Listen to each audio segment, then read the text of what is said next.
And welcome back. Hello. Hope everyone's doing well. Right, let's get some chat sorted out. There's the live chat turned on. Where is Gizmo? Gizmo is over there today. Where's the back? Gizmo. You guys send them to me. And then I put the little chat down here so I can actually read the chat, because where my chat would be located, say, I got notifications that come up on, like, well, do it over here, so. With how I'm looking, based on the hand movement, so this half of my screen, so this is the right side of the screen, it's got notifications, and this side's got the chat, so I can't see the chat because of the laptop, so I have to put the chat on my phone. It works out well for me because it means I can guarantee a viewer on it. Oh. Tiny advert there for something about bad news.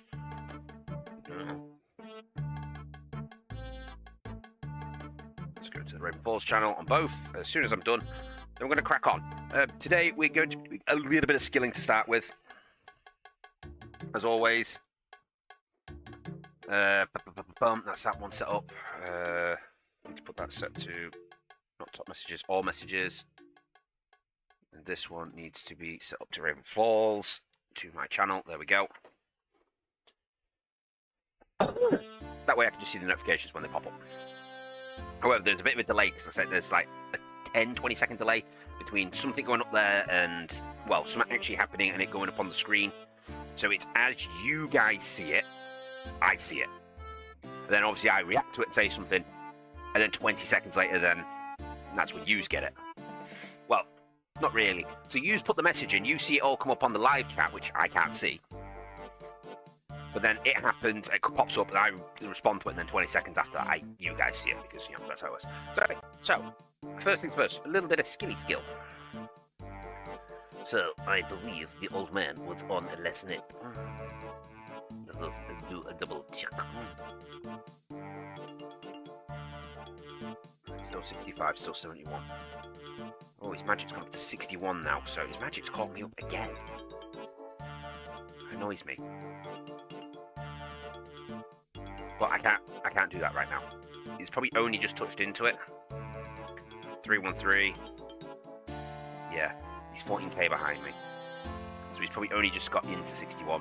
We're closer to 62. We could get that this episode. Right, so first thing first, we is going to go back to, I don't know, which one do we want to go to? Ooh. I guess we could go to Motherlode, Falbo, since we've got a pickaxe on us already.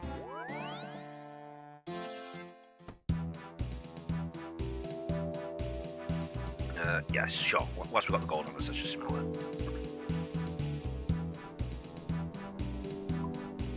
Right, how much is a rune pickaxe? That is the biggest question. Is my internet fixed now on this laptop? Yes. Web browser's fixed itself. Rune pick. Oh, that was something we were going to do today, weren't we? We were going to go kill golems to try and get the rune pickaxe. Because my other option is to buy it. 12 mine sells it for 32.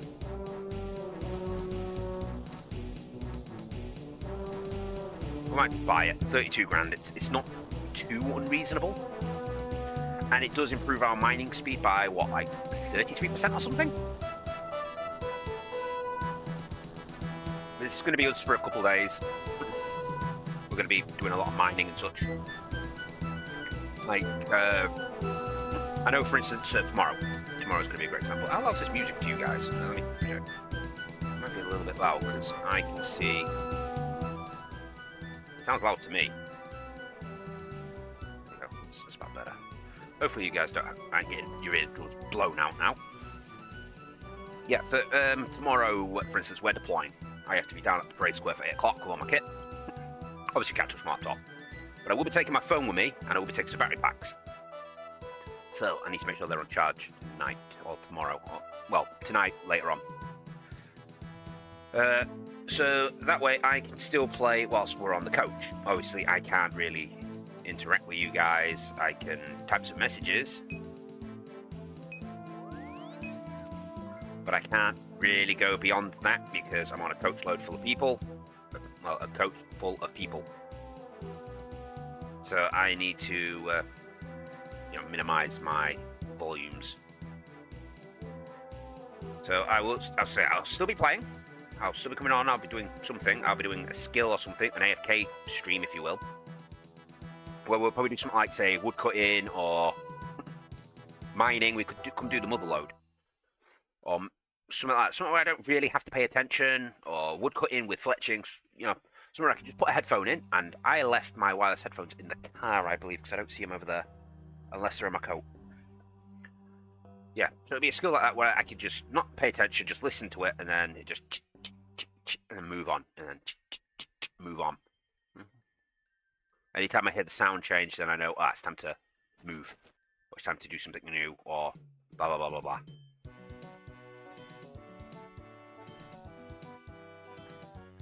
Let's get down here. There should be a hammer here. Why is there no hammer?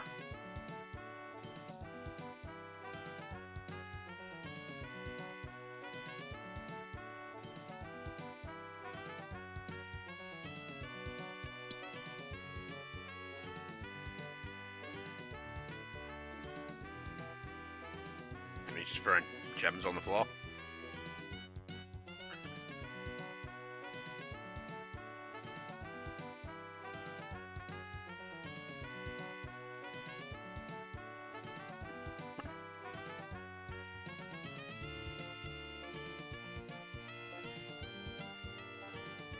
I might as well, it's free smithing.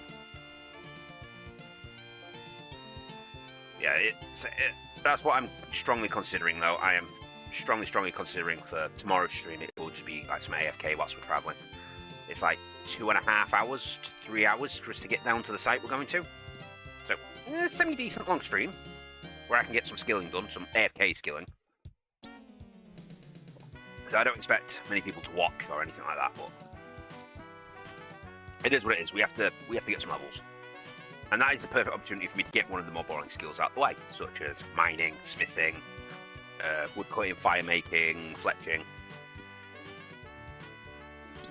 You know, the kind of skills where I'm just going to sit there for hours and hours and hours just doing one thing over and over again. I would say like the runecrafting minigame, but that one you have to pay attention to, and it's a small screen, it's going to be hard for me to click. Whereas this is easy.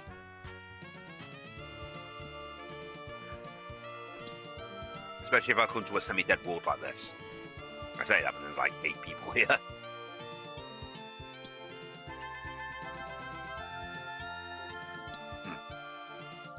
Let's go drink that. Ugh, the man keeps getting at me like, oh, you need skills like this, oh, you need to get it up.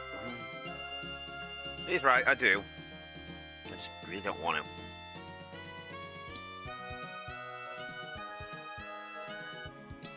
Let's reset it so the numbers are correct.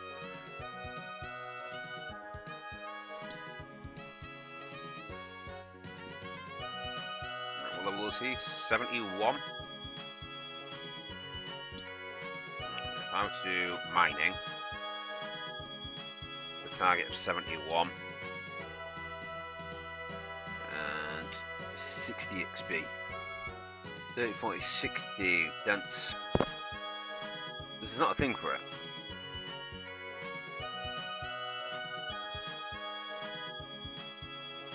So we just say that. Need to see something further down. I don't. So if we were to do this till we hit 60, we'd only have to do it, what, 11,000 times? Jesus Christ. That is a lot.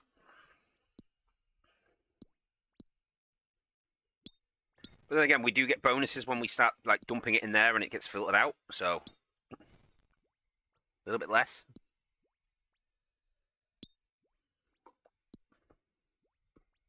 We should do this per inventory. Get rid of the hammer. Where's my caps lock on calculator? So 60 times, I'll say average 27, because we could have gems on us. So 1620. Yeah, I can do mithril now. So we're going to start getting mithril in this. At least I think that's how it works.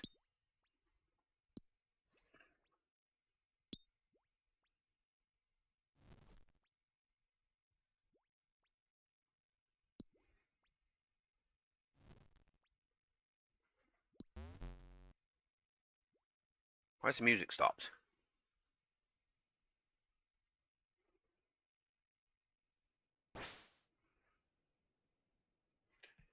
I don't think that actually gave me anything.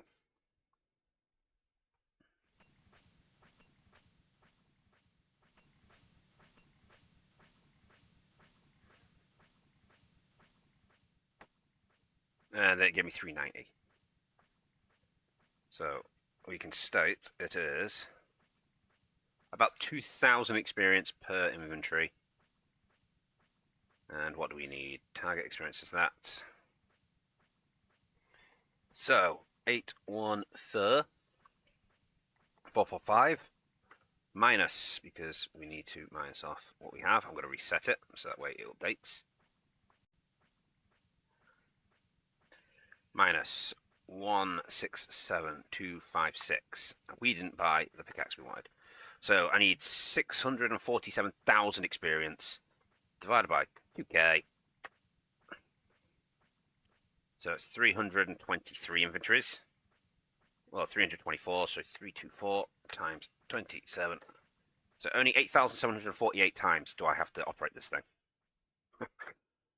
Shit, that's a lot. And it's definitely more than what the calculator was saying, so... less than the calculator was saying. There's that one, right? Yep.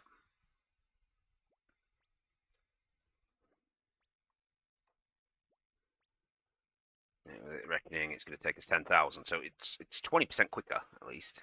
Oh, we best keep the hammer, because this is going to keep stopping, isn't it? And the hammer doesn't seem to be respawning.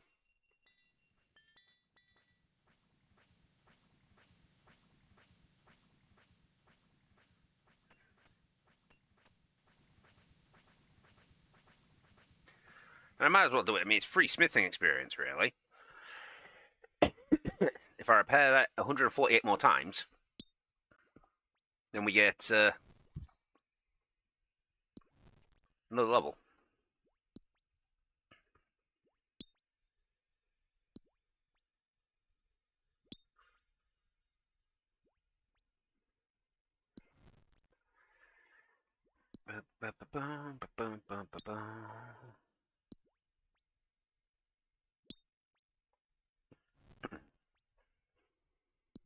$60. It's just so slow. We definitely need to get a rune pickaxe. I still don't understand why the music stopped.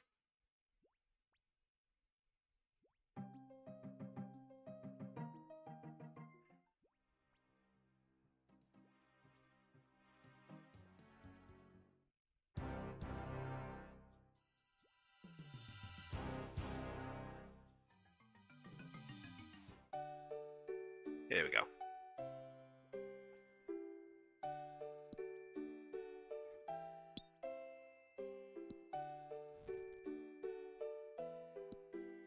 Oh shit, I thought it stopped. I feel a bit germy today. Wait, oh shit! I've just realised that we've still got the fucking sensor bar up. How did I not notice that till just now? Oh, I do apologise. This is the problem with live streams. Things go wrong. Things you don't notice. And I can't exactly go back and correct it now, can I? Really, we've only done that one inventory, so it's not so bad, I guess. I think you just missed me repairing stuff and shit like that. But so it's not usual for me to do that. I usually remember to turn it off.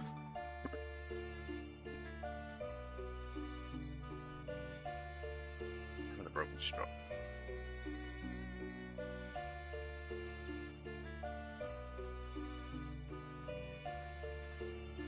Let's get that free smithing experience.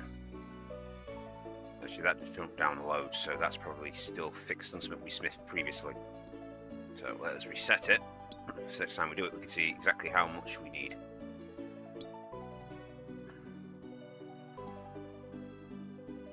Definitely need to get a rune pickaxe, though. I could go get one. I mean, it won't be too hard. But then I think about it, and I'm like, do I really want to spend 30 grand on a pickaxe when I could just go kill a bunch of these golem things and get it for free? But then another part of me is like, oh, but then again, these things are now going to be a little bit stronger than usual. Okay, let's just put it through the damage calculator. Oh, melee. Our stats, we've got now 48 strength now. Do we have 48 defense, or was it 48 attack we got? 48 attack.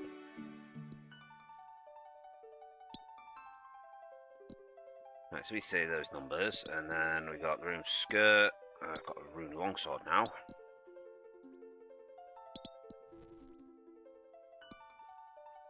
And I'm wearing the Dong cape. Dong cloak 1.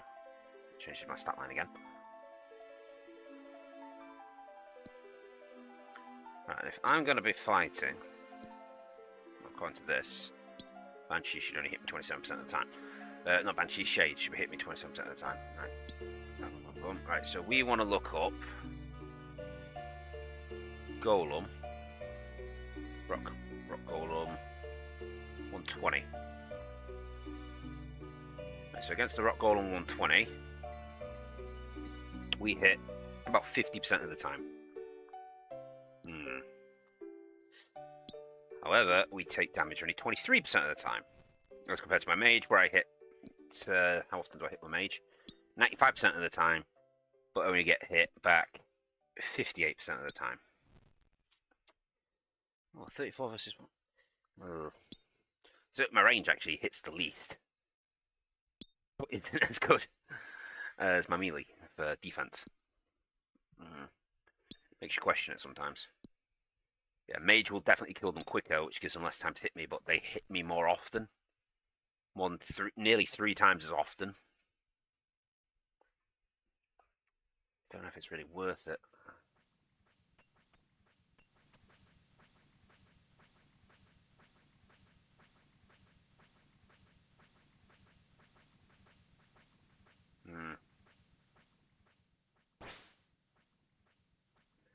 When it comes to my mage, do I even have the best spell equipped on that yet?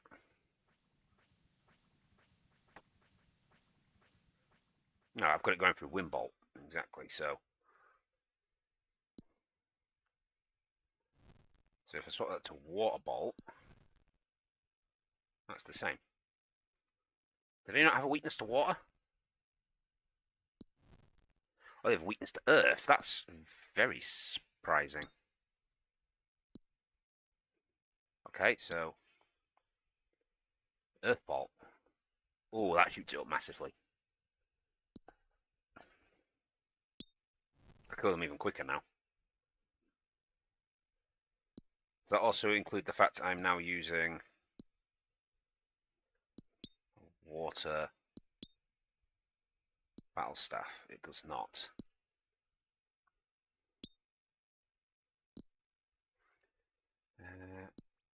And I'm also not wearing that cape anymore. I'm wearing a god cape. Cathic's cape.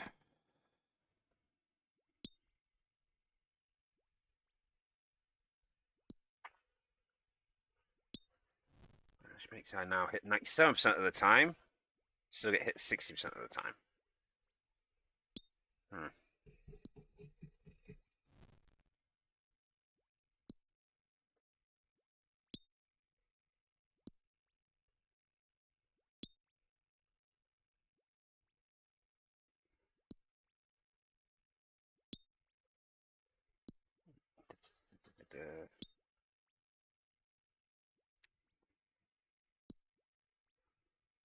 Okay. Maybe I do go in one magic. If I can find a place I can safe spot them.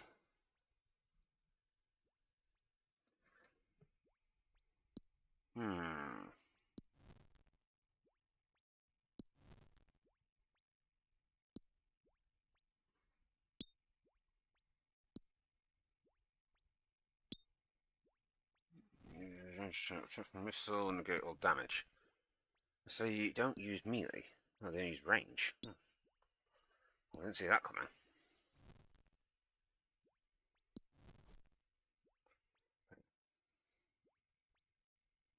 So maybe I need range defense then. Which would be my armor.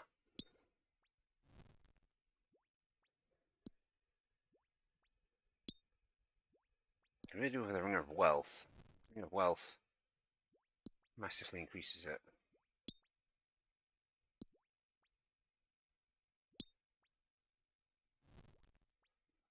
Oh, it doesn't really.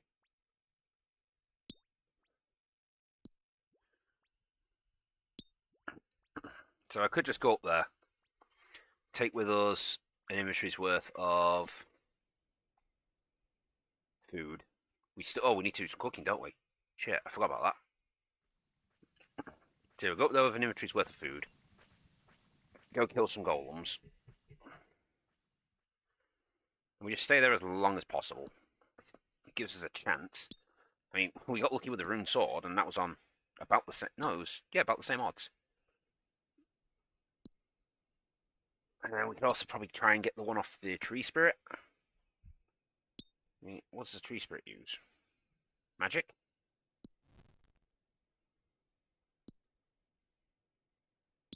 I never really looked into what they actually use. I just knew they were hitting me. Oh, they use crush. It's a crit defense. So not my mage armor then. My melee armor. Oh, but then I don't get the weakness to fire.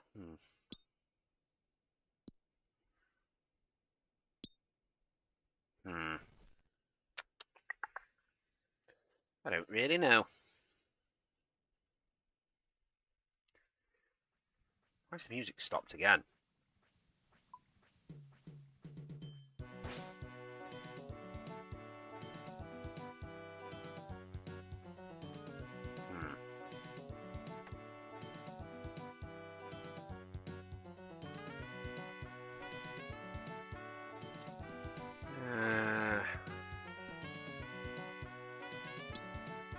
Just was kind of killed by low-level Ironman for the rune axe drops. These drop is just at all levels, much higher rate compared to the sorcerers.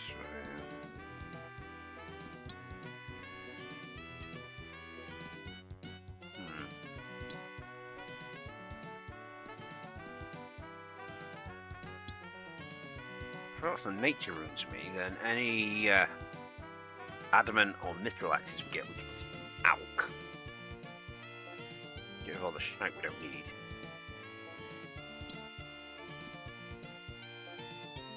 Probably do the same for rock golems. The only problem I've got with the rock golems is that they've got ranged attacks, which is going to do a shite ton of damage to me.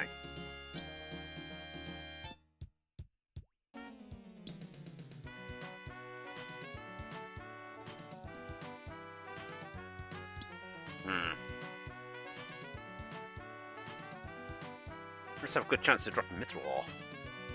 1 in 13 chance of dropping mithril ore, which is going to be more common than you get in rune pickaxe. I might just buy it. We'll buy it and we'll kill for the rune axe. I think that's probably the better strategy there. This is way too slow. Oh, we'll just do this next inventory and we'll call it in here. I'm going to have to repair that 94 times to get it up a level. 200 times of mining this just to go up another level. Oh shit, one done. It's going to take a while. It's going to take me a sweet, sweet while. Which is not something I want. I want quick. I need efficient results. My phone there so I can see it without it falling. Oh, I hate doing skill days. Skill days suck, man.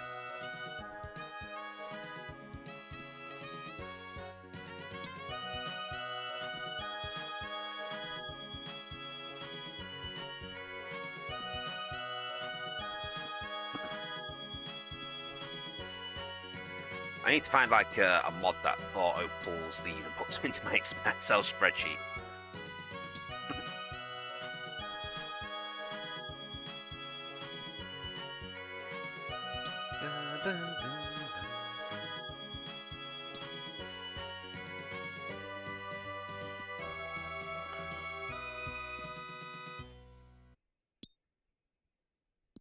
The only thing I can guarantee is I am ahead of him in quests. I'm almost positive of that.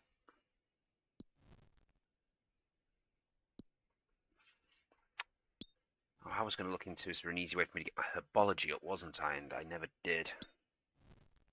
So we need herbology. I need one more level in herbology, and I can start unlocking more quests. How far away in herbology? But it's not on here. 12. I need to make 12 more potions then, roughly. I think it was Guam potions we made last time. Admittedly, we do have a lot of half-complete, is it Taramin or Mantrils? The ones that need Unicorn Horn. We've got shite tons of half-completed those. So we could just go kill some unicorns and then take them with us. Yeah, see, we're starting to get Mithril on out.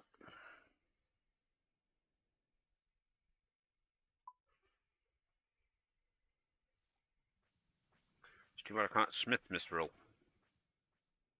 I want the gold one, I want the Mithril.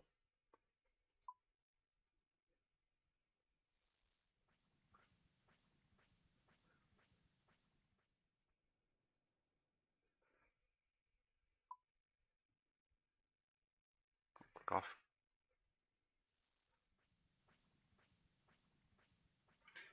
More gold, more Mithril. More gold and coal, should I say. Bidding. Who biddinged me? I don't see a message. Right. Where did all that ore go? Because I don't see it in here. Oh, because it'll gone higher up for... Yeah, see, there. Okay. Got 28 more bars.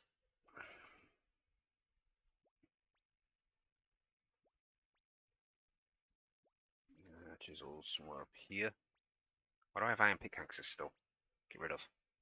Some of the bronze axes. What's this one? Bronze pickaxe. Steel axes. Why do I have these?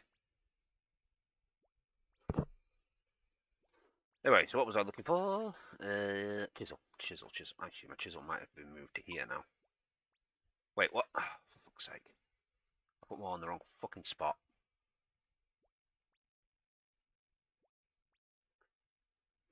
You don't belong in here. You belong in here.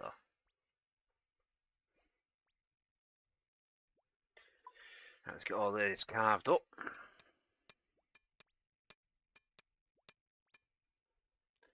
Right, is there like a loop button or something on the music that we're missing?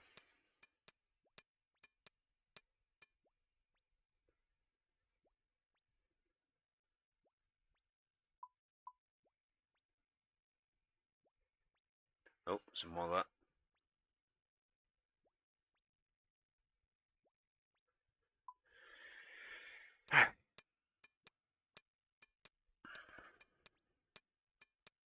Because what it's likely I'm going to end up doing, is based on this, is I know, well, obviously I can't use them.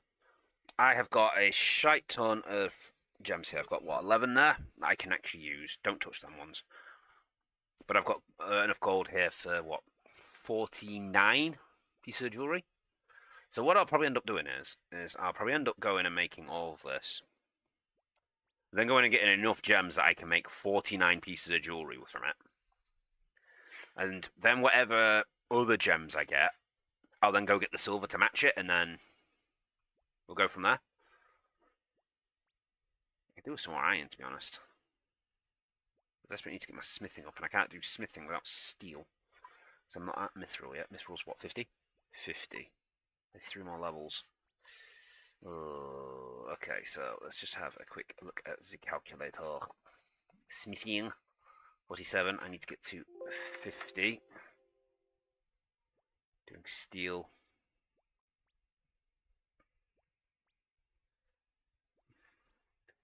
So the first thing I need to do is do steel bar.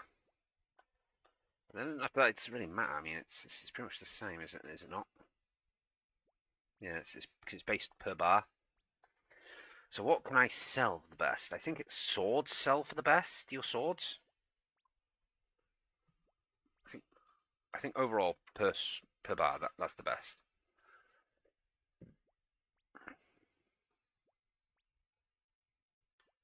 I should actually look at what it is per alch for high alching.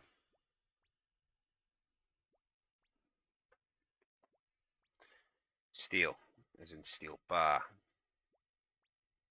Like that. High alc per bar.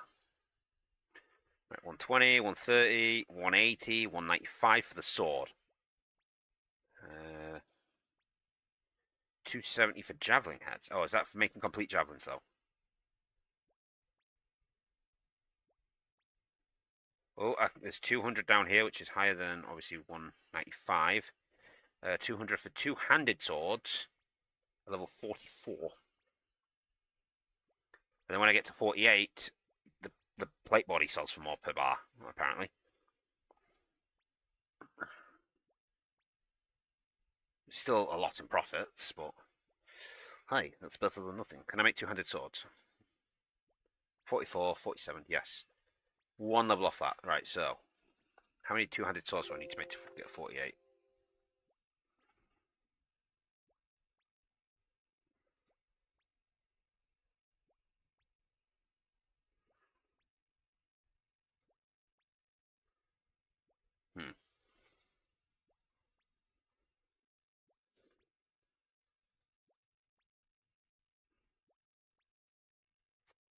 This doesn't really matter. Right. If we say somehow magically I can just do it off that. 52. So less than 52 bars. That's a lot of iron still. But even then, we still got to go get the fucking... enough then to get from... steel two-handeds up. Or is it just steel two-handeds on its own? 60. Because we could buy the iron. Right, where am I going? Oh, there's a bank we could have teleported.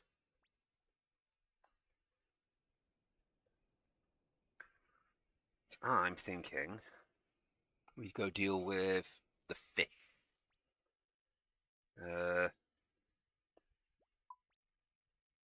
Which I think the best spot is still Catherby. It's close, I can click back and forth. I don't get as much of a bonus, but it's still pretty quick. I mean, actually, the closest place is actually, whatchamacallit? Fossil Island. However, as good as it is, it's using a standard cooking thing, so you don't, it's more likely to burn.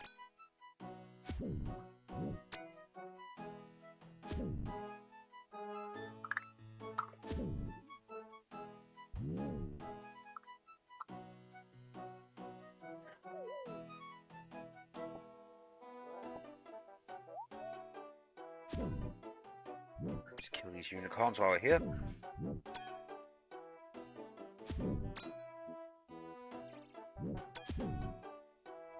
I mean, what are the baby... what imps can we do? That's what I'm thinking. Imps, not babies. Young implings. Find a place where they spawn. Just go catch them.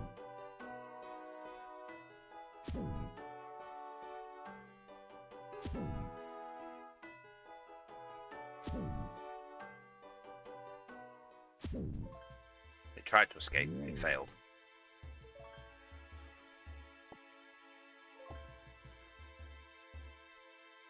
Then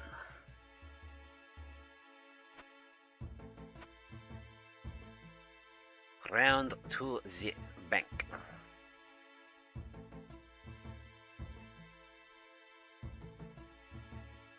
Deposit the unicorn horns, so I don't need them at this exact second. Food stuff. Let's start with the lowest level stuff. These chickens. And probably these trout. Oh, actually the mackerel. That shrimp. And the trout. Cooking range. Right, we'll just get a shite ton of this cooked. There's probably not enough for me to level up, but it's still some towards getting up.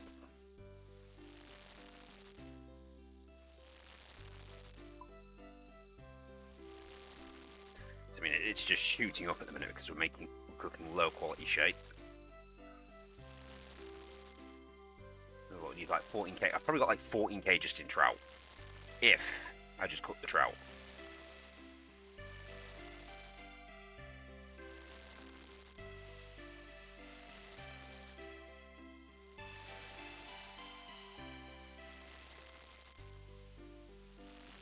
202.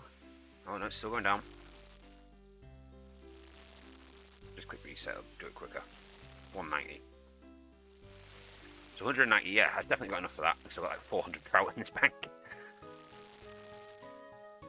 Oh, herbs are done. Oh, my gardening's done. Just get on with that first. Go jump into that, get that done. Then we'll come back, cook the rest of our food. Then we'll go kill some tree spirits until we get the axe. And we should be good. Right, seeds. What have we actually got? What we can do? Irit, Quam, Dwarf Weed, Snapgrass. I don't know if I could plant any of them, to be honest. Nope. Nope. The Snapgrass isn't even one of these, it's a plant, if I remember correctly. It's a flower. No, it's not. Is it a bush?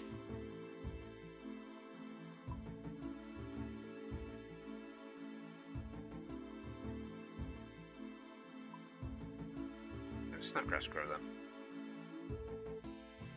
Was it growing hops? Allotment?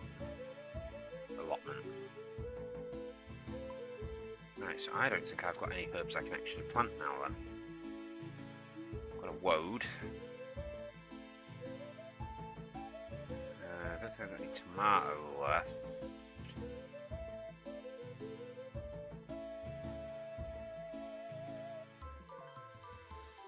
Got 2 tomatoes left. And I don't see corn anymore, so I'll take them.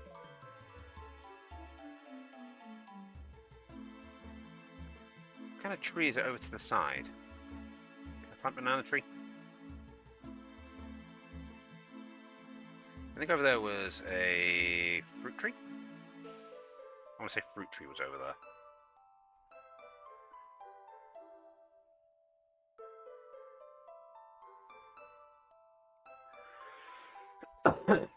Right, so that's that and that. That's everything from there. What fruit trees can we plant? Not trees, fruit trees. Orange. Orange, then banana, then apple. Should have an orange tree.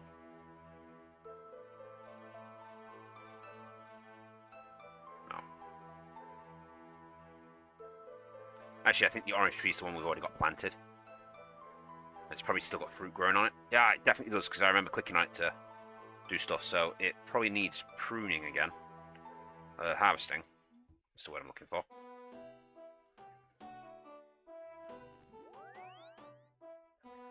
One of them. I forgot my secateurs again. Oh well.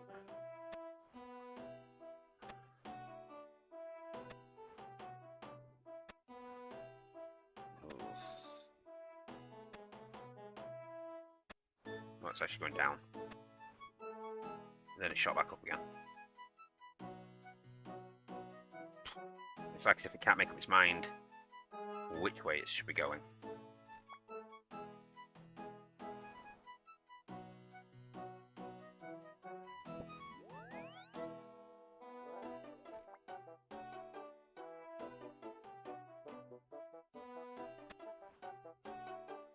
See, 137, 136, 136, 135, 135, 135, wait, what? 144, 267, 291, what? So it needs to make up its mind which direction it wants to fucking go. It's probably getting confused because it's going 10, 11, 10, 11, then I put this on, it's 26. Ah, now we do have a problem. My inventory is full of onions. 2 lots of super compost left. Alright, okay, go back. Get your ass back over there. Because we've got 2 empty buckets. Wait, so what didn't I fertilise? Oh, for fuck's sake. Why would you show up now when I'm busy?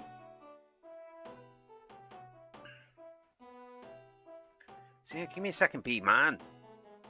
Put some fucking shit in here. You've got to take care of your bees. I've got to take care of my plants. Come on, close the compost bin. Fine, I'll talk to the bee man. Oh, yes, okay. Right, so you're the lid, you're the entrance. Legs, body, confirm. What do we get this time? The content has begun to rot. Beekeeper legs and a lamp. Cool. Actually, put it in herbology. Just because we're struggling for experience in it right now. Toad flax. Oh, okay.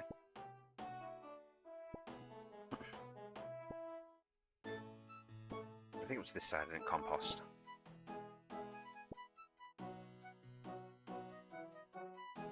Nope, so it must have been the woad then I didn't compost. Yes.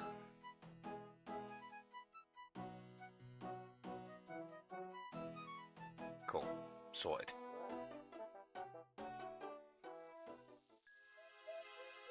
I'm gonna go harvest my oranges while I'm out before we go back to the bank. Unless it stopped growing oranges and then we're gonna replace it. Nope, still growing oranges.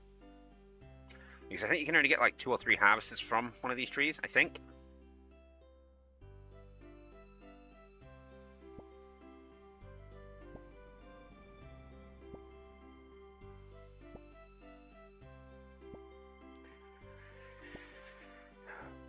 Yep, that's my oranges done. It's a little bit more herbology farming experience. Farming is just such a slow skill to level up.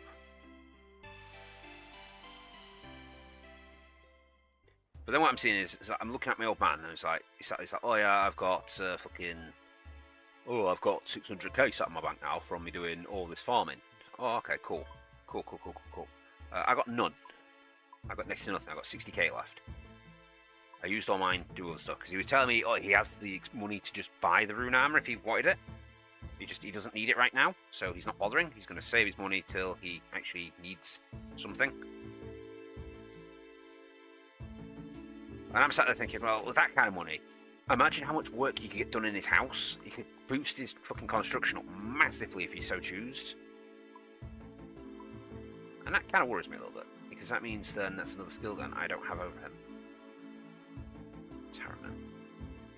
2 of them. That. 1 of them. I think it's Mantra I need.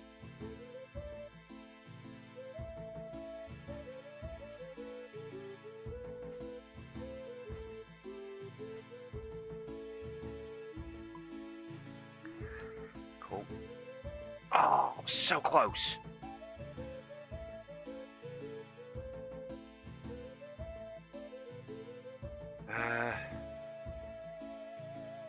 Unicorn should still be there. Let's get my sword back out. Pickaxe away.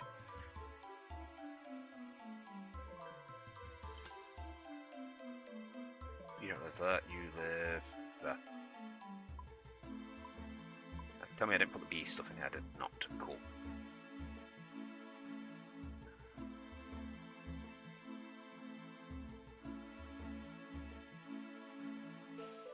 Let's go kill 2 more unicorns, there should be 2. Yeah, the other one's by the path, I can see his dot.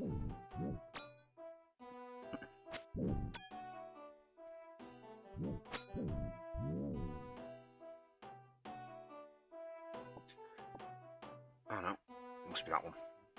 Yeah, it is. Okay, can't you sharpen a rune longsword?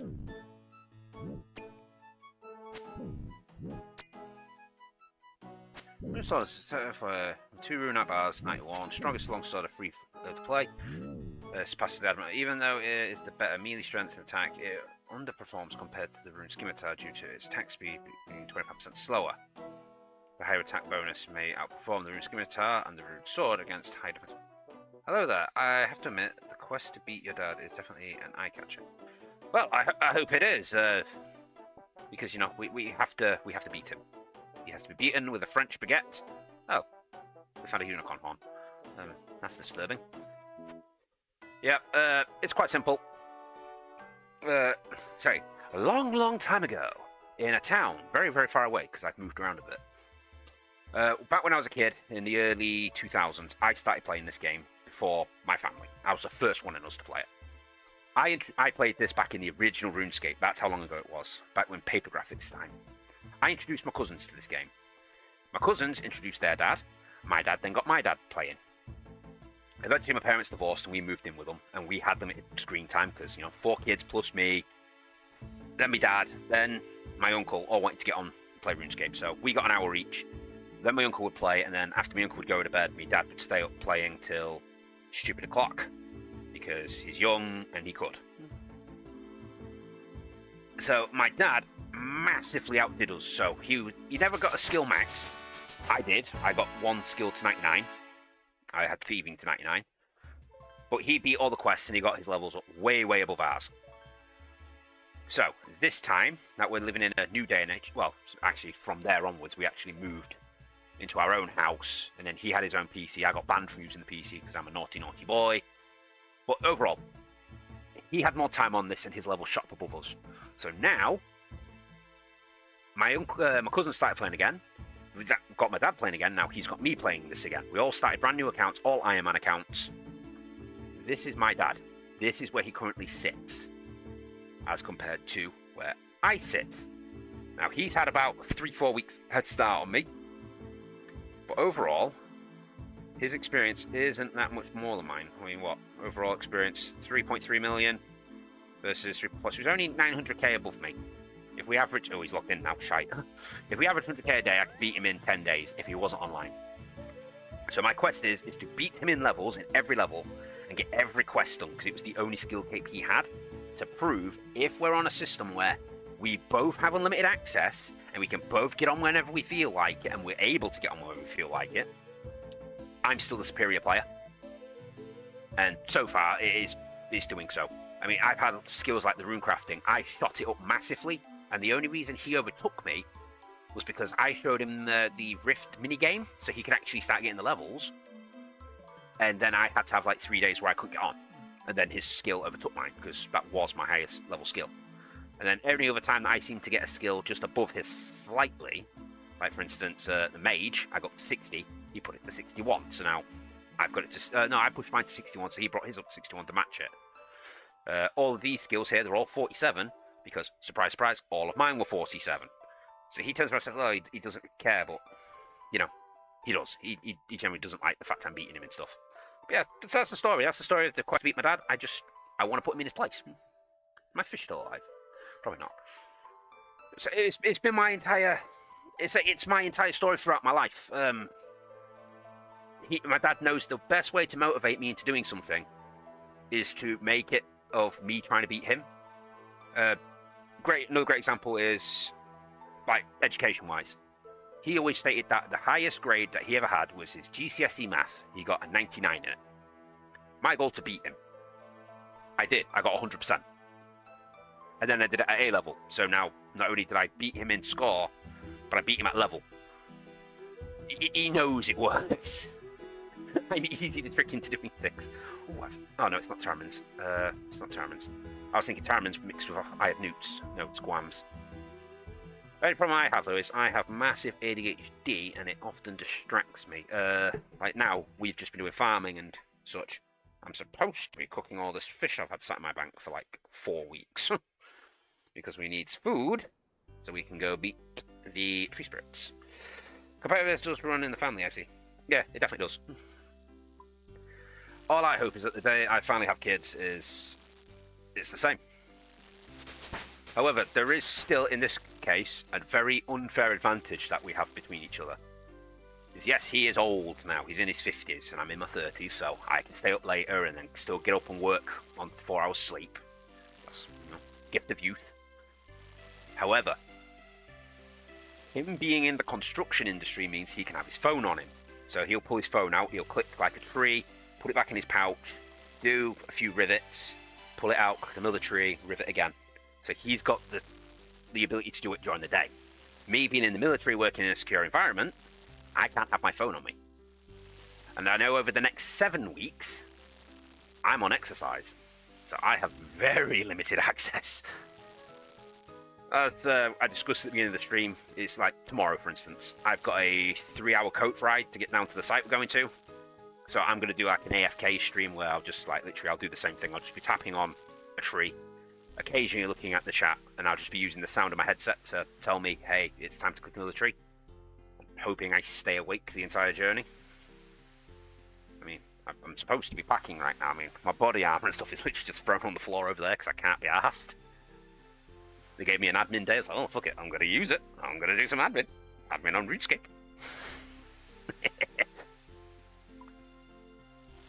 Yeah, that's the story of this whole quest. It's going to be great. Well, my overall goal is say, beat him in levels. Once I've got to a point where all of my levels are above his levels, so that's going to be the challenge, the 71 mining. And I've got all my quests finished. All the achievement diaries finished, all the things finished. I'm literally going to 100% all this, 100% the music list. I'm then going to move on to RuneScape 3 because I want the ending of some of these quest lines. So don't worry too much about the exercise. Unfortunately, yes, I say army and everyone thinks, oh, he's going to be running around in fields. No, I gave that up a long time ago. I moved from infantry. I'm a signaller. So I will be doing communications. We're going to be in a tent. We're going to be setting up servers. Generally, once we've got the system in and working, we should be left alone. And then we'll go into a shift rotation because everything's working then, and we'll have so many people in a tent, so many people back in the sleeps enjoying themselves. I might get, like, say, an 8-hour day shift, and then another team will do an 8-hour evening shift, somebody else will do an 8-hour night shift, and we'll rotate or something like that. But I should get some free time, not as much as I would like. And there's even potential that if we've got everything in and working, we're just sat there monitoring, I could potentially just put my phone there. I shouldn't be able to because we do have security there and they should be making sure we don't have phones on us. And if they have let us get through with phones, then they're not doing their job. My other option is because I'm allowed my MML with me, that is a military laptop something, I can't remember what the other L stands for. Military location, LAN laptop maybe? Either way, I've got that with me. I might be able to remote into this laptop and just have it playing in a corner still. I mean, you never know. I will find a way. I mean, I've been trying to get hold of Facebook Messenger and on my MML for the last, 4 months. I came close. But the site I was using, they banned. It's a shame. I was trying to do, whatchamacallit, a embedded chat on my own personal website, and then they kind of banned my website, so it's like, oh, fuck. But I will find a way. I always do. The joys of being signals. We're good with machines, and we tend to find ways to do things we shouldn't do things. Like me getting hold of Sky TV over a military satellite system. That was a great year, watching the World Cup on exercise. Until that officer saw us, like, oh, can you give us a Sky TV? Yeah, sure, we can get you Sky News, sir. And when I reported it into Airbus, they were like, oh, you've already done it. How long have you had that? Since the start of the World Cup. Yeah, but see, it's the same thing. They'll ban the sites, but back then we used to be very good at finding ways around it, because face it, the computer techs in schools, they're not that good. Brilliant story from my own childhood. I was in a battle with our computer techs over a Game Boy emulator on the school system. Now, I went through a school called Western Technology School in Grimsby, UK. The school doesn't exist anymore, it got knocked down. Because of it being demolished, because there were too many schools in the area, my year was the last year to go through it. So they got to a point where it's like, oh, you're the year that's going to actually finish before the knockdown, so everyone ahead of you stays in, everyone behind you, you go into this school. I then started putting Game Boy emulators, and I had the original Game Maker Studio on there. And of course the text delete it. So I put it back on, and they delete it, and I put it back on, and they delete it. And this ongoing battle of me putting it on, and you know, they ended up having to like lock down the safe mode administrator. They had to ban proxy websites. They banned my personal websites. They had to lock down the CD drives, floppy drives, USB drive. I gave them the runaround of every way I could think of to get that Game Boy back on there. And in the end, after he locked down everything, thought of every single way how I could get that on there. I was still getting on there. and he just could not think, for the love of God, how I was getting this Game Boy emulator on there in my games. And in the end, because let's say we were closing down, it was just my year and the year above us that was in school. He asked me, how am I doing it? And I agreed with him.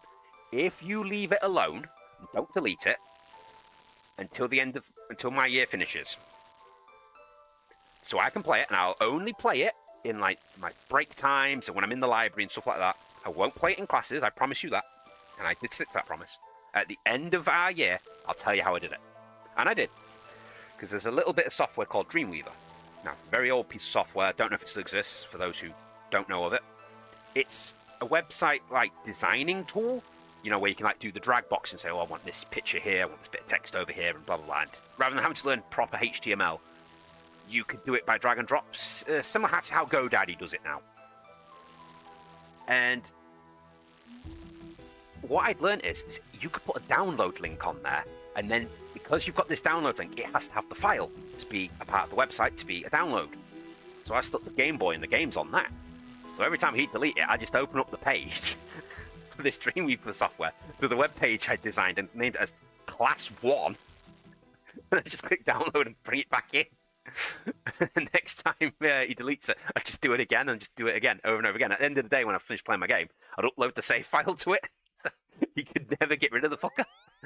I told him, mate, but now I've told you it, you're going to struggle to get rid of it because it could be saved anywhere. They could just have something like a folder with like, oh, web page designs, like Class 1, Class 2, Class 3, Class 4. And just one of those classes, potentially one they've actually done for schoolwork, could have the Game Boy on it. What can you do? Oh, he was so angry. I love school. Oh, I love that school anyway, just because of that. Yeah. It's always been a thing for me. I'm good with computers, I'm good with tech. That's probably why the army moved me from satcoms over to working servers now. Admittedly, I'm not happy since they've done that. I like satcoms, it was easy work. You know, it takes maybe an hour. Well, it takes us, the fastest we ever built our dish was 40 minutes. Roughly 40 minutes. But whenever the officers, you say, oh, how long will it take you to set up? Oh, about 2-3 hours, sir. Depending on weather. No, we can get it done in 40 minutes. We just say that so we can take our sweet ass time doing it and be left alone. Then we'd set our tents up, tape off like the gaps between the tapes, or we'd put all the storage stuff in between the tents so they can't get through certain routes. Then run off comms tent tape going between the tents off to the dishes and round the dishes, around some posts and that, and say, oh, that's a rad zone, stay out of it. So the only way they've got in is through one tent, which is be our command tent. They've always got bods in there, and obviously we don't let them go further than that, so they can't see that. If you come into our tents, we've got TVs, we've got Xboxes, you know, I've set up a bloody dodgy Fire Stick, which has got thousands and thousands of hours of pirated movies. I did the same thing in the Falkland Islands. They now have 5 terabytes of movies sat on a hard drive somewhere. That was a bad one as well. Technically, what I was doing there, I was actually breaking the law. Because, you know, I had stuff in places I shouldn't have done, and I was running dodgy internet cables where I shouldn't have been doing, and I was stealing data. Somebody prove it. Somebody prove I did it, and I'm not making it up. Good luck. Yay, 57 cooking. Huh? This takes too long. I hate boring streams like this. Too tired. I can't say I'm talented, I'm very good. I'm one of these people that gets bored very quickly. And if I get bored, I'll find something to do. And eventually I'll get bored of that and I'll find something else, and so on and so forth. So the ADHD doesn't help. Always me. Once a minute, always me. Yeah. I say it's the ADHD. I get bored, so I move on consistently, and I need constant stimulation. Otherwise, I get more bored. So when you put me in a room with no windows and tell me, yeah, you've got to sit at that desk for 12 hours monitoring something, I will find something to do. Once I discovered where the dirty internet came in for that one terminal, I found a way to switch it over to my area, And I found a way to get my laptop in there and how to broadcast it to myself with nobody else figuring it out. And then I figured out how to get my phone in there via various methods. And before you knew it, I've got my phone, I've got dodgy stick connections, I'm downloading shit. Almost got caught recording videos in there. Almost. I managed to bluff that one. So, oh, no, Sergeant. Look, if you see, look, that's just my bedroom wall. Yeah, I promise. And I've got it on auto upload. I definitely didn't forget to do recordings for the last 3 days and did it all last night on my night shift. Promise you. I promise you, Sergeant. Don't know how I got away with that one. But then the one time where I was recording in an area I was allowed to record in, I got in trouble for recording in an area I wasn't supposed to be recording. So that makes sense. I guess they finally caught up to me. Karma.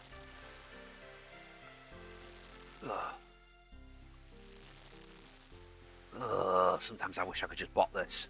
And I know I could program a bot to do this and do it fairly accurately to a point where they wouldn't be able to trace it. Oh, but it'd be so boring.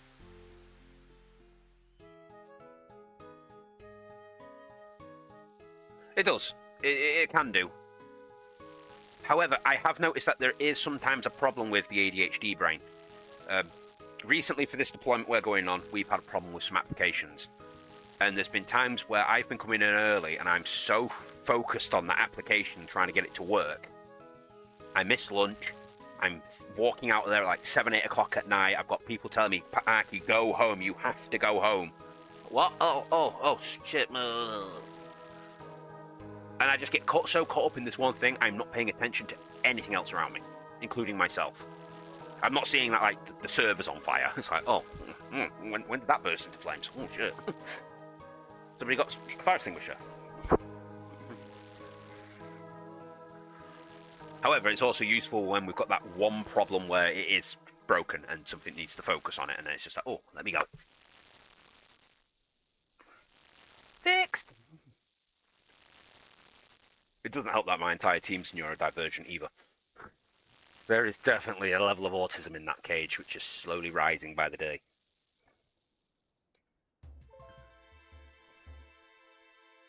It also makes me a little bit weird as well. Just how I interact with things. And sometimes just lose focus and stare at things. It freaks a few people out. Oh, come on. I just want these fish cooked. Are we going to get another level out of this? 230. We've got, what, 180 left, so we're 50 fish short. I've got over 100 salmon. We should get one more level. Looks like I'm getting 41k an hour just cooking these fish. If I can manage to keep this up for an hour. We'll just get my cooking, like, super high. Yeah, I think that's just the signals. You know, we joined the army, we're not very good at infantry stuff. So we all end up being shoved in this one little corner of a tech workshop, like, oh yeah, you guys, just go over there. And then we're really good at stuff.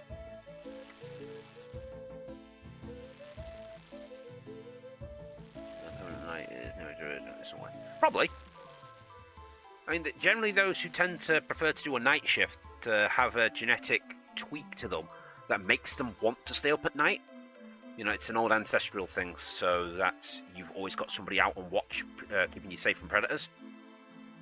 Apparently I have it, because I am tired of sitting during the day, and I'm wide awake at night. I keep looking at things. I know where everything is in my room, but I keep looking at things. I don't know why. Why are you knocked over? There we go.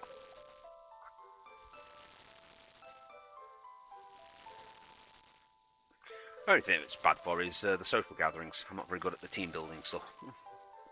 They do like troop nights out and such, and I'm just like, meh. I'll go back to my room and program. Work on one of my games.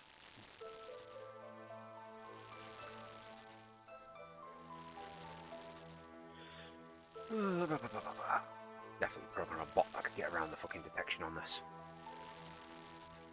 Just even just things like random placements of the bank. You know, have it detect, say, hey, look, here's a bank here. click somewhere within that thing and do like curved lines and such between things and random movements.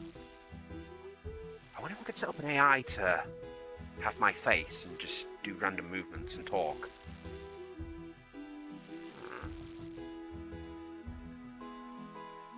That's a possibility.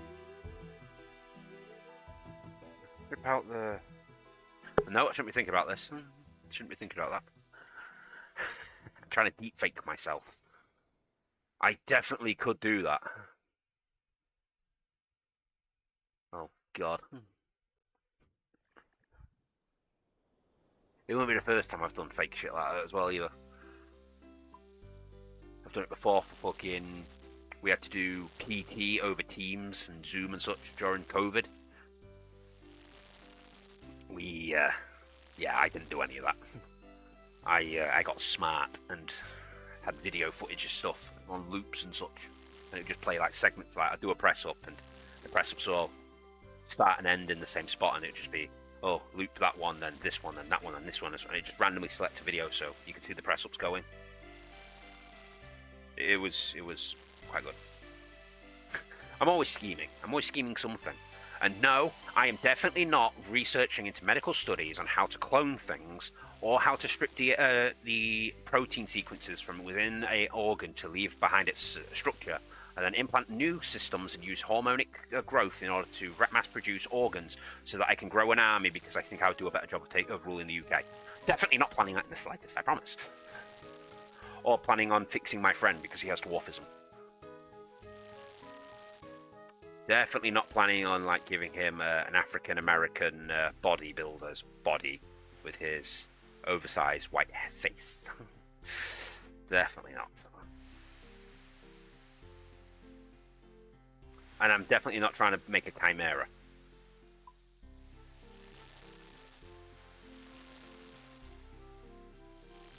Hyde's research book. Actually, where is my research notes right now? Where on my bed? Ah, there they are. Yeah, Hyde's research notes.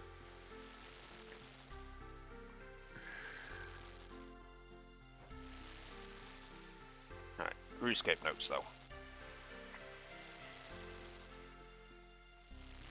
What did I write out last time? Fix the blur, I've already done that.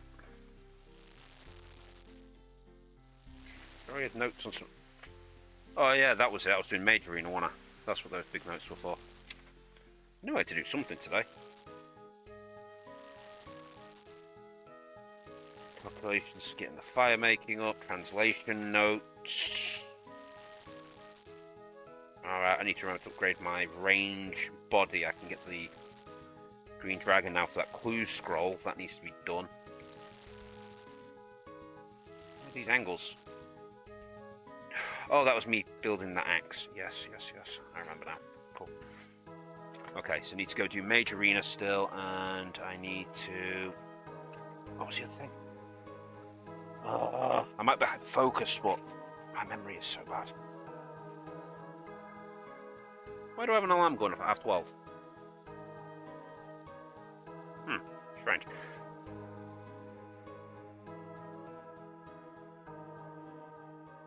Oh yeah, I got loads. You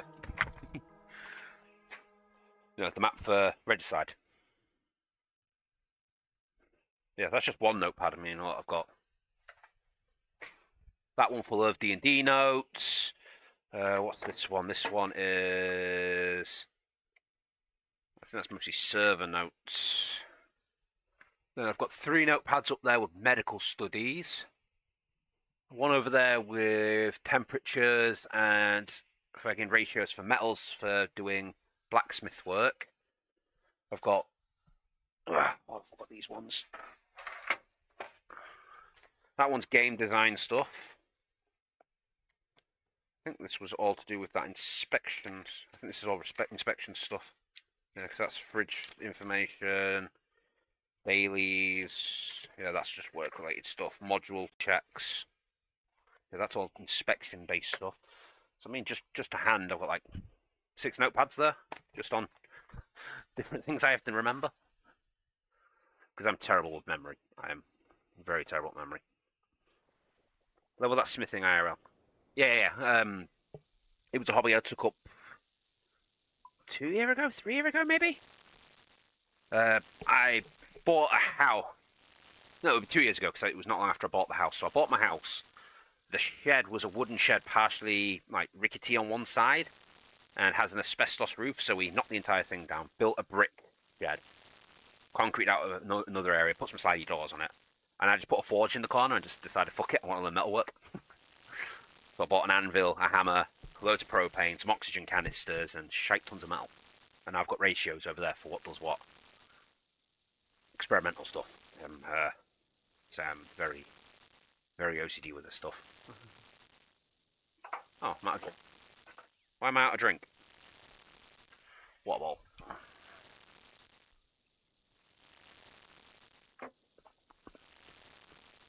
I'm almost that water as well. Great.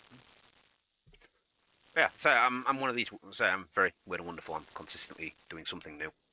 Whether it be welding, 3D printing, bit of painting at one point. So I've programmed games. What else have I got on this shelf? Metal putty. So loads of spray paints. Big ass statues, a lot of which I can't even have on screen because not exactly suitable for YouTube. Yeah, I just consistently change jobs all the time, just because I'm bored. Like I say, it's my thing. I do something, I do it till I get bored, and then I move on to something new.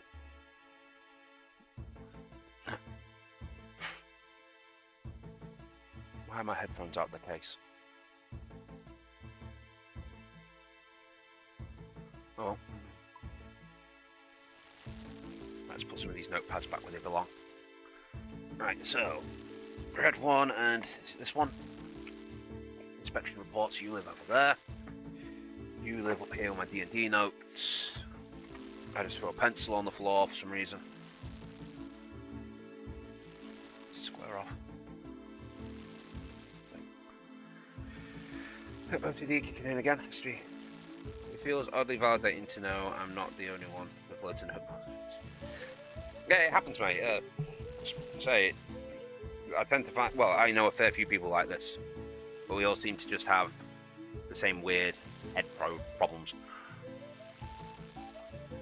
Well, it's not a problem. It's quite useful, to be honest, in some situations. However, you know, mine's been getting worse over the years, especially since that friggin' grenade went off near my head. Not an actual grenade, it's a crack grenade. And ever since then, my words have been getting mixed up, so I reckon I've got some head damage. But, what can you do about it? If you bring it up, I get discharged, and that ain't happening. Then where would I get paid to sit around and program all day? Other than a programming studio. But then I'd have to program specific things, and not the things I want to do. I need to fix that. I'm sick of that fucking reloading consistently and just bring up every message at once. I think I know the fix. But it's annoying.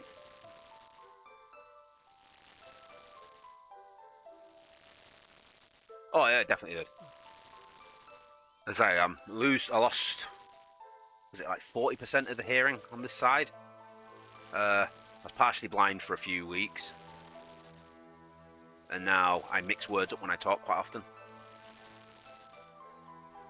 But yeah, my own fault. Grenade! Dunk. Ah! I think I had my helmet on. Don't have that helmet anymore.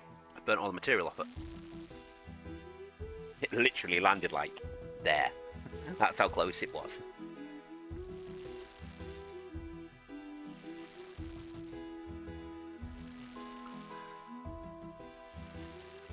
Yeah, don't fuck with prac grenades. If you ever want to see something fun with prac grenades, look up prac grenade versus mess tin. That tin went like, I don't know, 200-300 feet in the air. Came down looking like a bowl. Quite fun. But it does teach you not to play with them.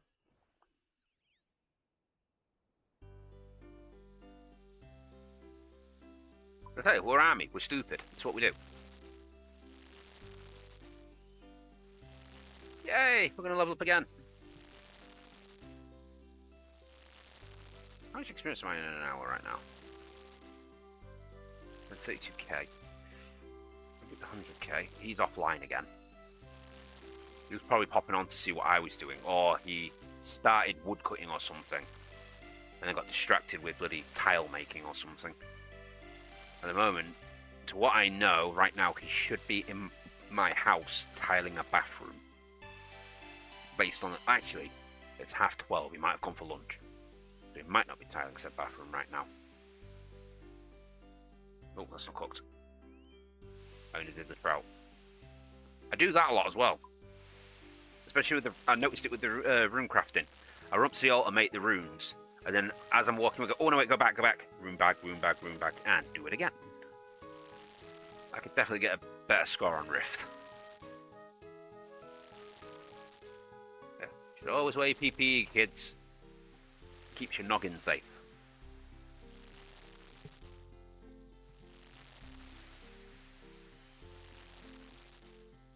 Keeps your noggin safe. Stops you getting more scars than I already have, because I've got way too many scars on my forehead right now. And it keeps you good looking as well. Let's face it. You don't want to look like this. Actually, my camera's a little bit blurry still. I'd never tell my dad to get back to work. He's doing it as a favour. Because he knows how to tile and I don't. I only know plumbing, electrics, a bit of carpentry, metalwork, decoration. Well, decorating is painting and decorating. Riveting. Anything else? I could do sheeting, roofing, felting. Obviously welding. I had to learn that. Soldering. But you know, he can do all that anyway, you know. Apart from the weld, he doesn't know how to weld. I can weld.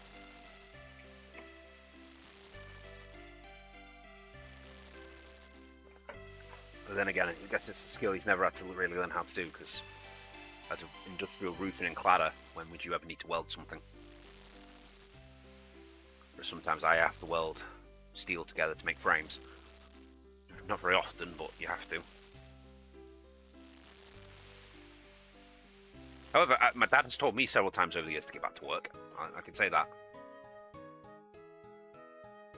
Or he usually shouts, is that kettle on yet?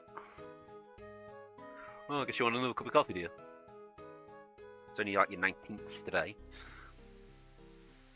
A cup of coffee would be right now. It would be nice right now. I wonder how hot that kettle is still. Let's find out, shall we? Kettle! Cold. Turn it back on. Hey.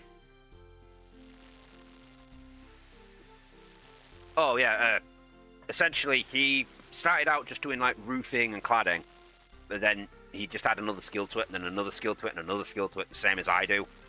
However, the vast majority of stuff he's not qualified in. I can do basic needlework. That's taught to us through the army, because you know you've got to be able to stitch your combat specs together if you're in the field. Oh, he can sew as well. He knows how to sew because he made all the seating for, I think it was my uncle's back seats in his car. I also know he knows how to knit. I don't know how to do that one yet. I need to learn to knit.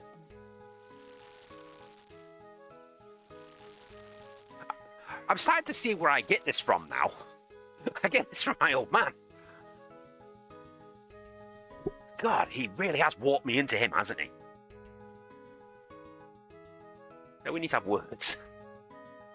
Oh shit, I don't want the chompy bird. Put the chompy bird back.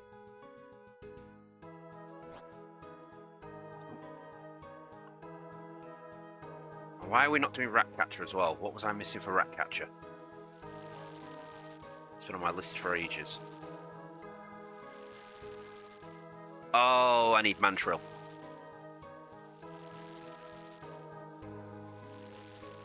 Definitely. I'm just as bad as he is. Sometimes he's worse than me. Way worse than me.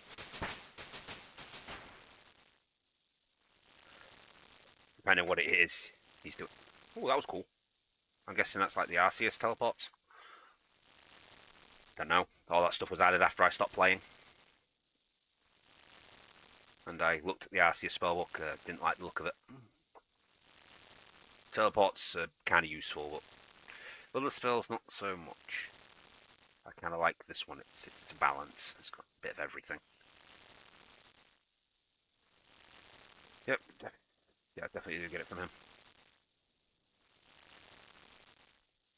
But yeah, surprisingly, he didn't even know how to do that off by trade. It was just a case of my uncle, like, he was buying like used cars that were like damaged, and he was doing them up, like decent cars. Like he was doing like Volkswagen buggies. I think he did a Porsche at one point. And my dad was giving him a hand with things like the electrics and that, because he's, you know, knows how to do all that.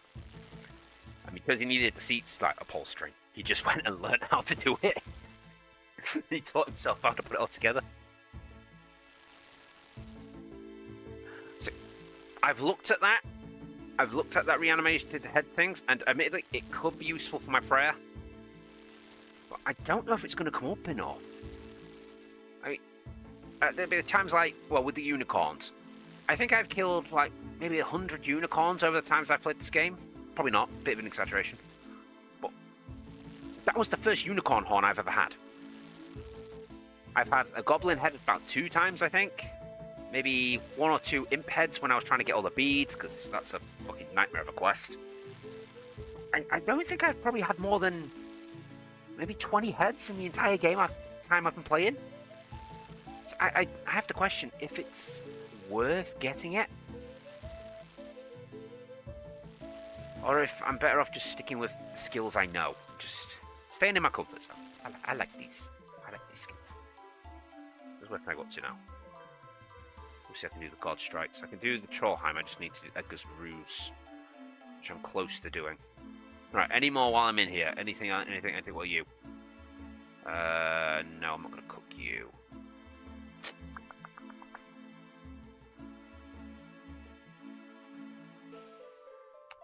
What level's tomato and egg?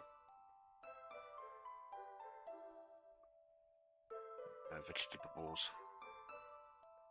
Oh, you need butter first, don't you? Yeah, we ain't got butter. Cool.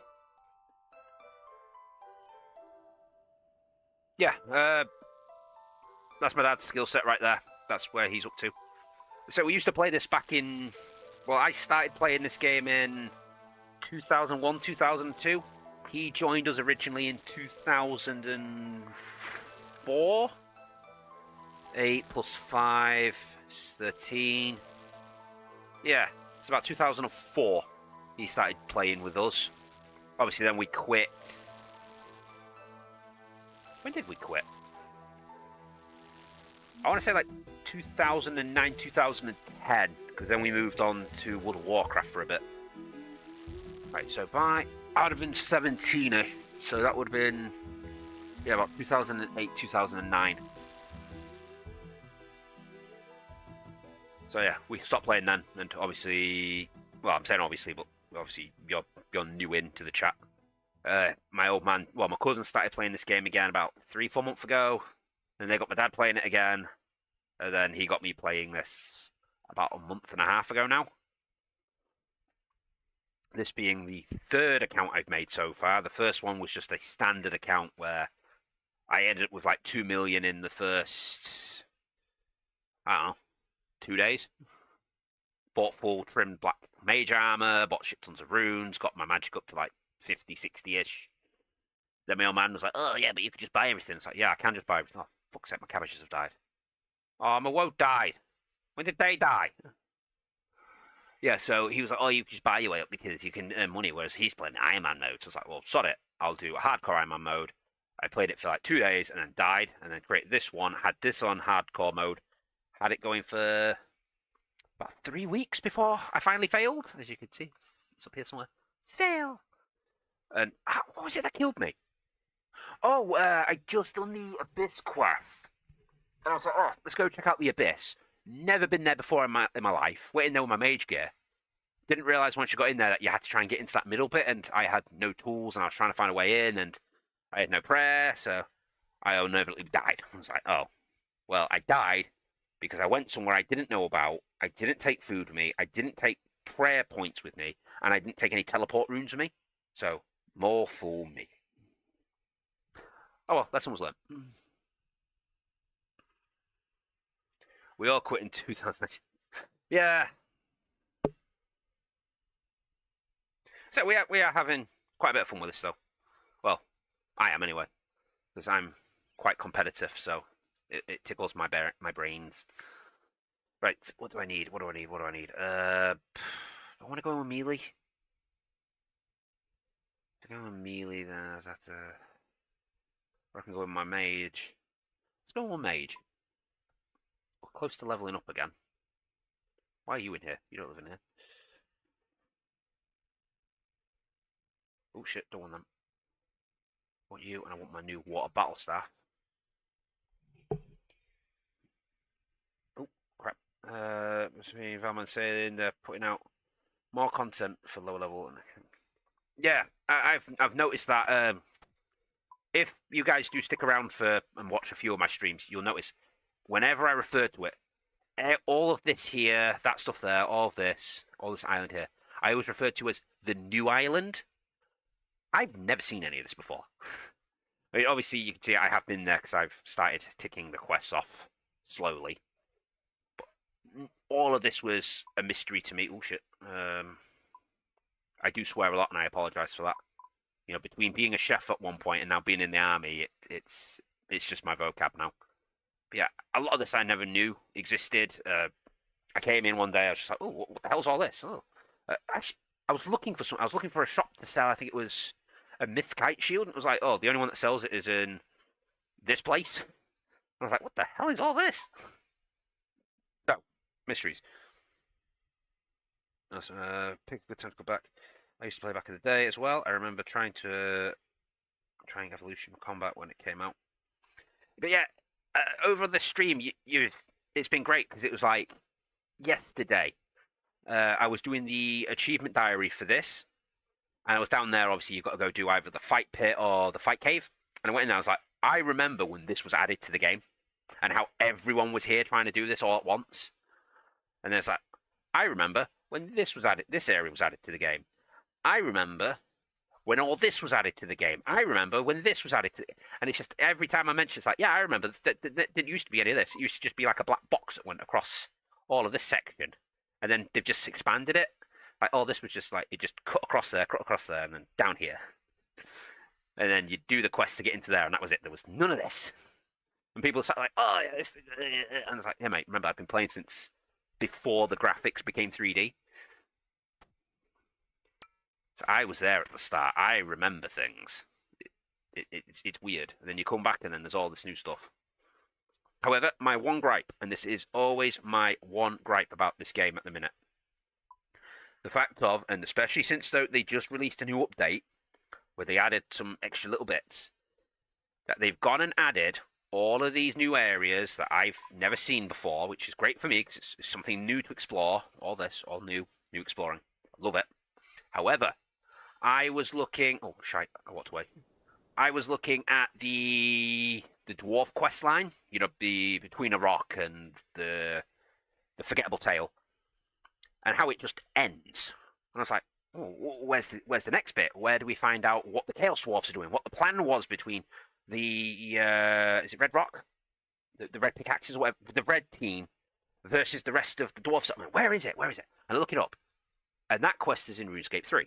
The new RuneScape, well, the modernized RuneScape, or whatever you want to call it. It's in that. And it's not in this.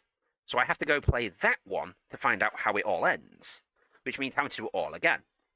So they added these quests to the new RuneScape. So they have the timeline, RuneScape gets to here, they take this point, they create old school RuneScape off that, forgetting that summoning's a thing, and then adding a little bit of summoning in anyway. And then carry on RuneScape going this way, with all the new quests, and then they add new content and add it to both. It's like, just add the quests. I want the quests. It's not just that one. There's been a few like we've got to the end of I got to the end of the Slug Menace. It's done. I don't know what happens to the queen. Did she manage to take over? Did we destroy the queen? Did she give birth to 1,000 more princes? I don't know because it's done. I'm done. Give me the end. So I think I might put a poll in and see, like, can we get the update to the quest? Just put the quests in. Because it doesn't matter if it's on this game or if it's in RuneScape 3. You know, you're still getting money from us. Just put the quests in. It wouldn't be hard to just... Well, I guess they'd have to make the graphics again, wouldn't they, to make old school graphics. But it wouldn't be hard. I know how quickly it is to take code and just change a slight bit of it and then put it in another game because I do this myself. Swearing is ingrained. I see how the game has changed. It's a nice mix of nostalgia and discovery. I spacebar through all the quests. I spacebar through most of it, and somebody called Dizzy, if he comes on the channel, you ever meet him, he's the one who's been, like, updating me with things and telling me, oh, you should go do this, or, oh, you can press the spacebar. Like, oh! Moments to me every time it happens, because it's like, holy crap, I did not know this. But yeah, there's some quest lines where I just sit there and I go, skip. I don't care, just get through. But there's other quest lines where I sit there and I literally read everything. And the dwarf quest line and the sea slug quest line I've got very invested in, and I'm gutted because there's no end. Not continuing the dwarf quest line is... Yeah, it was. So, somebody make a poll. Can we have a poll? However we do polls, because when we make a new poll, bring up, modernize the quests. We want modern quests. What was I doing? I put my magic mage gear on for something and I've forgotten what. I should have wrote this down. We're not doing the arena. Something to do with mantrills. We need to get mantrills? Where do we get mantrills from? God damn it. I've been distracted. Damn you, distractions! It was going to Lumbridge. I remember that because we were going to go kill tree spirits. That was it. I want the axe. I was when I first started playing in the original RuneScape, was not a member. The first couple years of me playing RuneScape 2, this version of RuneScape, I was not a member. It was maybe 2-3 years into me playing, I got my membership because my dad had to pay for it. I need my fairy staff. Where's the fairy staff? There it is.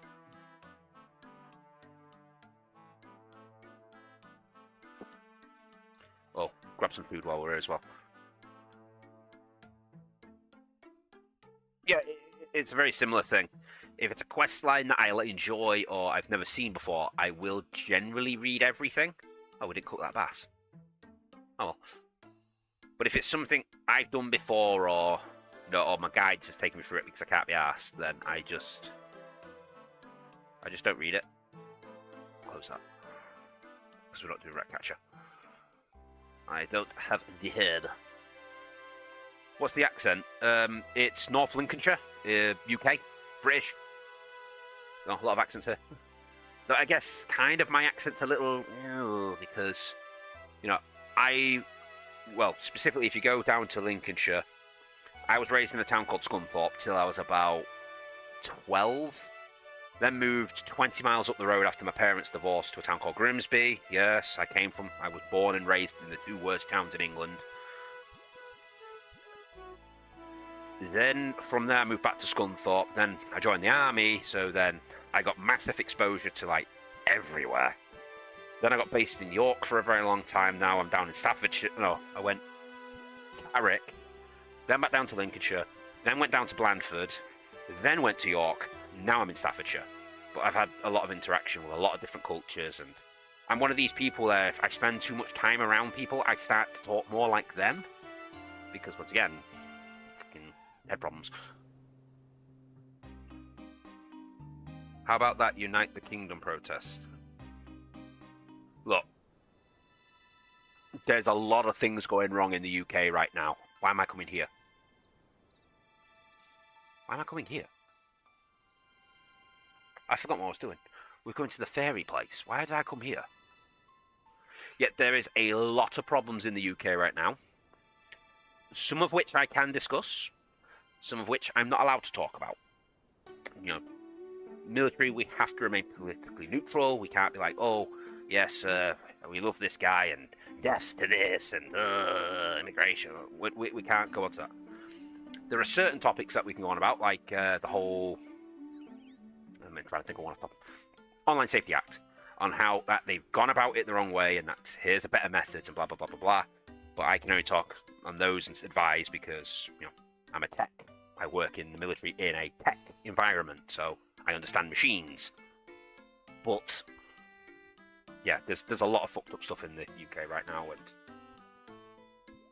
I don't want to scare people, but taking into account what my commander said to me, well, my last commander said to me, he was insistent that we had to do all this weird training and we had to, you know, sod going home to see our families because he could foresee us going to war within the next 5 years somewhere in the world. Personally, I want to say, I think it's going to be civil. I can honestly see, and I didn't put the staff on, I can honestly see the people rising up against the government based on everything they're doing right now and how everything's going. I could see the people are not happy. They've not been happy in a very long time, and I can see this going very wrong very quick. And at that point, it's going to be down to a case of, I'm going to be stood there told, right, protect this parliament, or protect this building, or whatever. I'm going to be stood there, probably with a machine gun, because I'm machine gun trained from my former infantry days. And I'm going to be sat there saying, I don't want to do this. But I don't get a choice because I'm in the army and I've been ordered to do it. But I don't want to do this because I don't agree with it. I don't agree with what the government's doing, but I get no choice because it's been given to me as an order.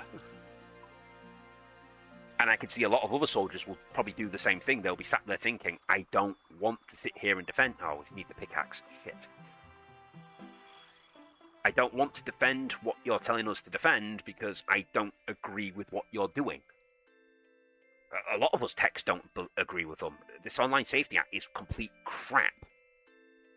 Right, where were we in the chat? Similar accent, I'm picking my Dutch accent because my partner is Dutch. Fucked up. Could get arrested for talking about it.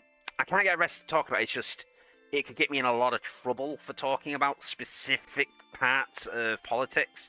Because I can't make it seem like we're really right and we're all like, oh, immigrants should be gone. Yeah. Or I can't say, oh, yeah, the LGBT community is the right way forward and everyone should be... I'm not allowed to go down either one of those routes because we have to remain flexible. We're here to defend the people. We're not here to pick a side. We are here for defense. Yeah, I will stick to it because it is how it should be. I shouldn't be stating one thing or another. You know, I can't influence you or state, oh, this is what the military thinks that we should be doing, because then that's going to change your opinions, and you know, it sometimes makes us look bad to certain people. That no, we're here to defend. We're here for your defense. We're here to protect and serve, as it says. Even if it's just things like sandbagging, you know. And trust me, I've met some idiots having to do that in York, telling you to get out your house because you're going to flood and fucking listen to us. But yeah. Politically neutral, but I say things like this Online Safety Act, I'm not going to say whether it is good or bad, but I'm going to say that they've gone about it the wrong way. This is the path they should have taken to get the same results in a way that would have actually worked. It doesn't make the government seem shit, it just means that they just went about it wrongly. And that's how I have to do things, I'm afraid. Especially as though I'm known as a YouTuber by the British forces. Oh, right, you use range, don't you? I can't hide from you. Wait. Oh, that's why. I was questioning why I couldn't cast spells then. And I don't want you on, I want you on. Right, I should be okay. No, not that page. I want that page. Right, let's catch up with the chat. Let's fuck up. Can't blame that the UK government took away my DM privileges. That is such an awful situation. England is a country built on Western values. It should remain that way. It should, yes. Many of us across the pond feel the same way. I'm praying for you, lads. Interesting that you can't give an opinion because you are the people. But if it were a civil uprising, you would have to defend Parliament. An interesting country. It is, yes. However, it doesn't actually state we have to defend Parliament. my oath is to serve Her Majesty. Well, you got to think this is. You got to go back a few times. I've been in here.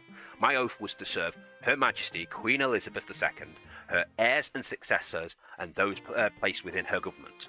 So I don't have to listen to them. My oath is to the king. So he is her heir and successor. So if the king turns around and says we have to do it, we have to do it. If the king says stand down, let the people do it, then once again we have to do that. Even if Parliament could turn around and say, oh yeah, you will defend our building, you will save our lives, you will shoot on the people, but if the king turns around and says, nah mate, king's orders mate, you're on your own. That is generally how it works. I am to defend the king and serve the people.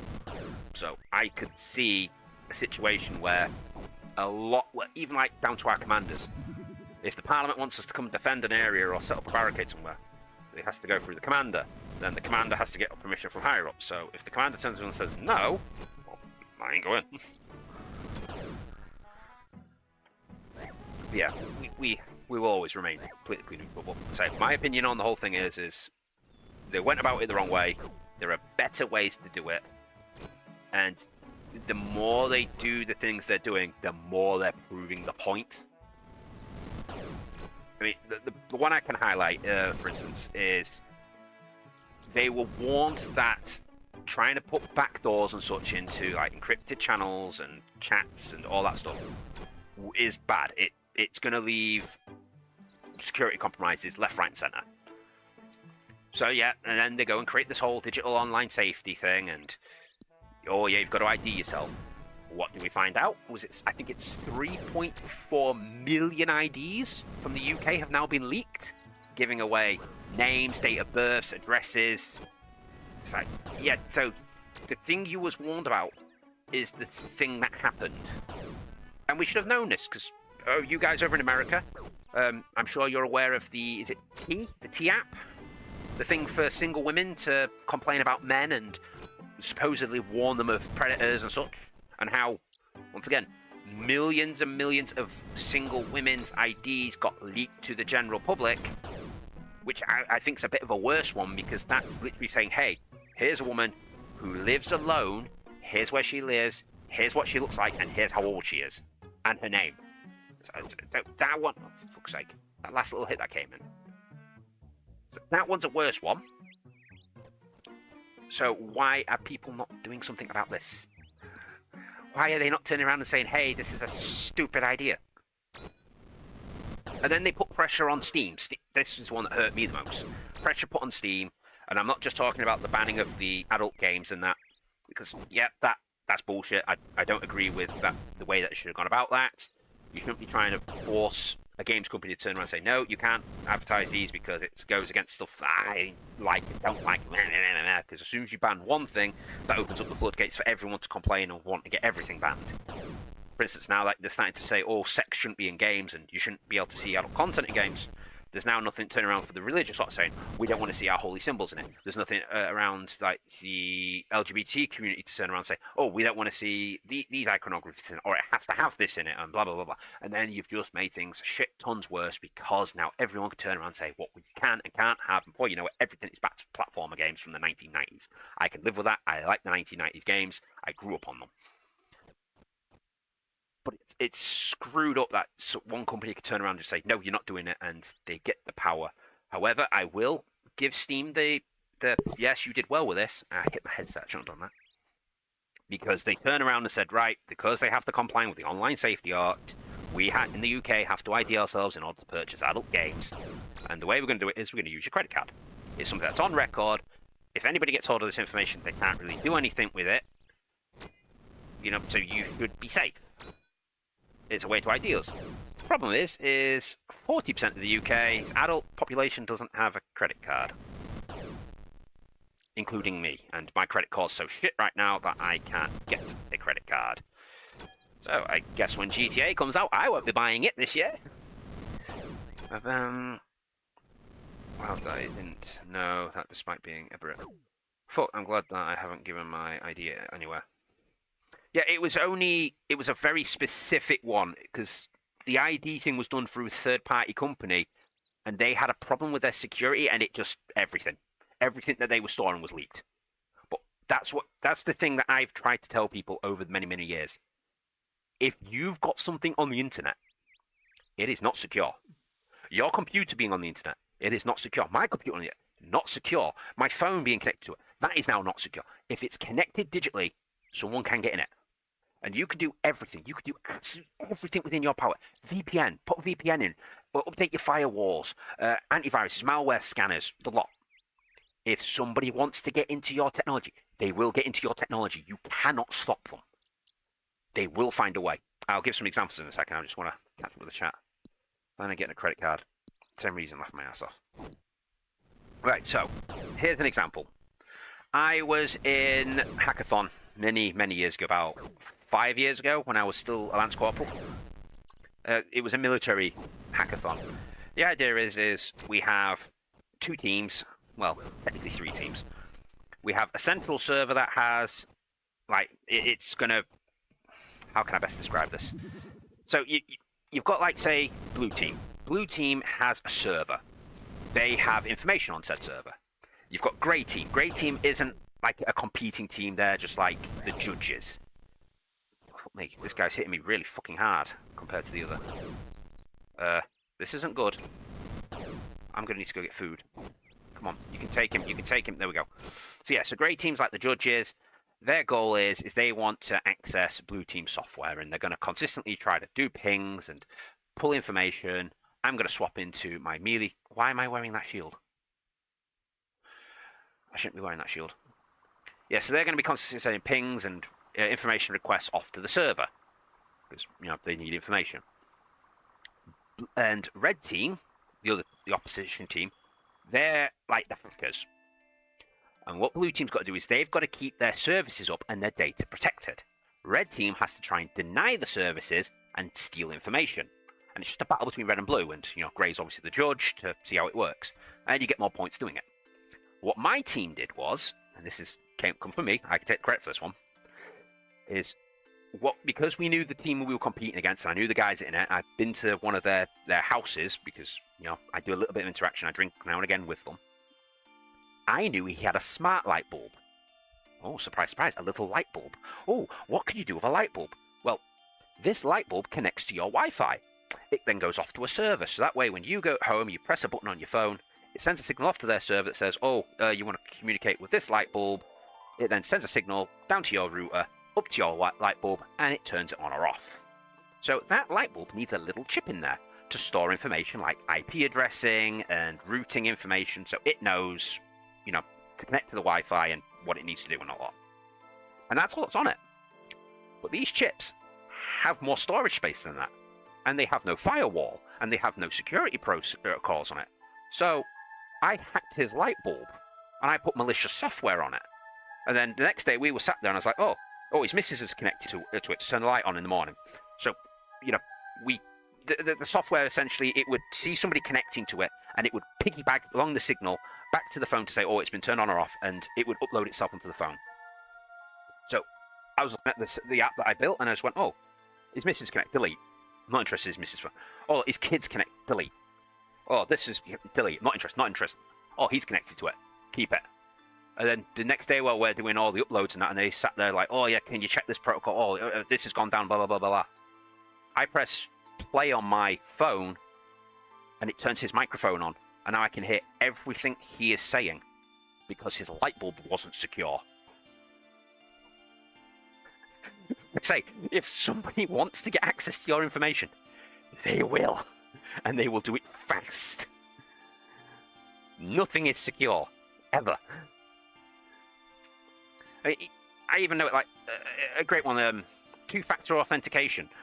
Oh yeah, it makes things very, very secure. Very, very secure. My housemate now can't access his Justy, his Twitch, or his YouTube channel because somebody managed to get into his two-factor and changed his information. Very secure. VPNs. Oh, everyone goes on about that. Oh, they're very secure. They create a tunnel. Okay, yep. So I now don't know. I don't know where you are. Okay, cool. I don't know your laptop's IP address. I don't know where you've come from. Brilliant. All right. So I upload a piece of code that tells you when it gets to your laptop that says, "What am I connected to?" And then it does a ping and goes, oh, I'm connected to a webcam, I'm connected to a mouse, or this phone I'm connected to. That's a very handy one. But more importantly, oh, I'm connected to this router. Oh, okay. I now know where your router is. I can now do a ping to your router. Where's the router? Oh, you're located there. I found your home. You slowed me down by about 10 minutes. Not secure. Like I say, I'm good, and I'll keep preaching this. I will preach this until people finally listen. There is no such thing as a secure system connected to the internet. Ever. It never will be. You want a secure system? Don't connect it to the internet. Let's catch one thing. No plan to go. Same reason. I sound like a paranoid when I say I don't like smart devices, and then my fears are comforted by stories like this. There you go. So this is coming from a member of the British Army's Royal Corps of Signals that is currently working on military servers. I fix the scripts we're given, install applications, deal with security patches. The security breach, I was one of the teams that did that, and I've also worked on another project, which I may talk about later, and I'm going to have to apologize, and I will continually apologize for it. Apparently Samsung has a smart fridge that displays ads on screen. Yep. Surprisingly, you can also play Doom on that thing. Why would anyone need a smart fridge? The initial idea behind a smart fridge, I got rid of my freaking thing. The idea initially behind a smart fridge was that it would be able to scan what was and wasn't in your fridge at any one time.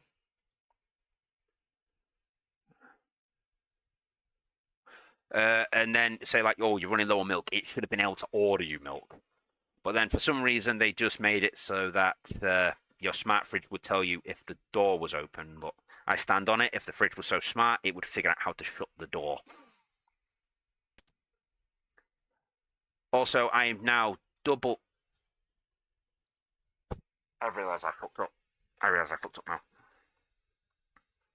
I wasn't meant to be killing golems. Golems have a 1 in 28 chance of giving us the rune pickaxe. It's not worth the time and the effort because they always use range on you. I was meant to be going in there with the range gear so I could deal with the tree spirits because I want a rune axe. And then I could hide behind a stump, which is why I tried to do that at the start before I realised they could range. See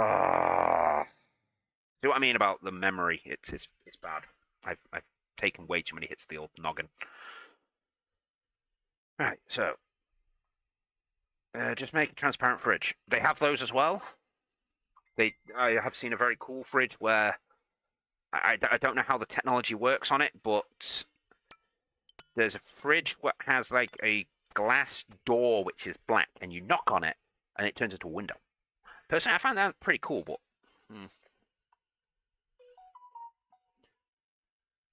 Plus, it's always good, to be able to... Like, say, if you go on holiday... I guess it's another one for the smart fridge. Once again, I don't recommend them. Is that, I guess if you've gone on holiday and you're coming back and you're like a day away, you could then ping to your fridge and like, oh, what's actually in the fridge? So that way you can see what you've got left, which was non-perishable, and then you can order more in. I guess it's useful for that, but I wouldn't recommend it still. Why did I just dump everything melee-wise into my food chest?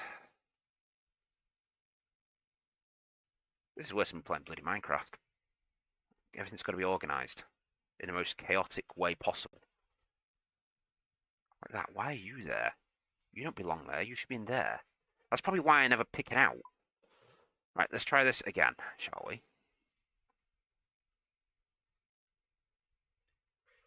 Right. Let's make it transparent. I think you have ADHD of some sort. I do. Surprisingly, you missed it because you were just coming. I do have ADHD. I am massively neurodivergent. I get hyper-focused. I forget things. I had a grenade go... a practice grenade go off next to my head. It was like that far away. It's done damage. So words get mixed up. I lose trail of things. I get hyper-focused on things and forget to feed myself sometimes. It's a nightmare.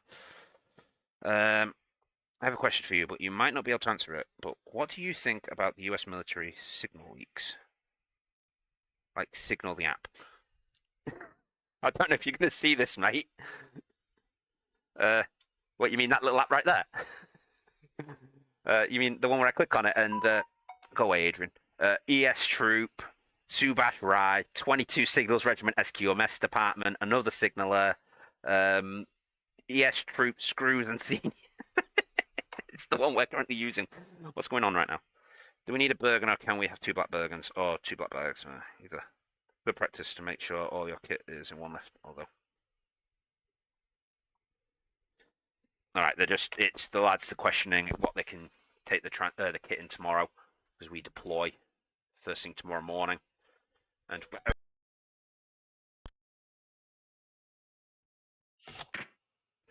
somebody's just taking it in a fucking dry pack. I like that, that's good. That's clever. Alright, let's try this again, round 2. I don't know why I'm bringing on my runes, but I don't need them all. Anyway, let me bring back up my YouTube chats. Right, so, boom. Well, ironically, I'm about to load up survival myself. I guess the whole issue just specific information, and then they add the damn journalist. Yeah, see, group chats like that we kind of like, especially ones where we can control who can and can't get into it. Initially, when I first joined up, many moons ago, in a town very, very far away, well, 100 and something odd miles away from here, so to the Americans, not so far. We didn't have like group chats. What we had was what we call a cascade list, where everyone's phone number is stored in this one big spreadsheet. And if something needed doing from like the sergeants or the officers that were in charge, they could just click it. They'd just go on this list and like, oh, I need Corporal Parkinson. You need to come in, and he'd just phone me like, all right, I need you in, mate. And you'd answer your phone, you'd go deal with it. Or if there was like news that got passed out that needs to be spread quickly, then the senior would phone each of his, phone specific people, usually the corporals, and then the corporals would phone the lance corporals, the next person on their list, the next person on the list. The lance corporals had their list, and they had to phone the next people. And those people had this, and it just, and everyone got the message rapidly. Then we moved on to WhatsApp. That was done for a very long time. Then there was the whole compromise of WhatsApp, where like it's an American thing. I think it was an American leak or something. I don't remember. I thought it was something to do with America. Because I know the Discord one was America. So there was that leak, and then all of a sudden, oh no, nobody's allowed to use WhatsApp anymore. I should have bought an X for me.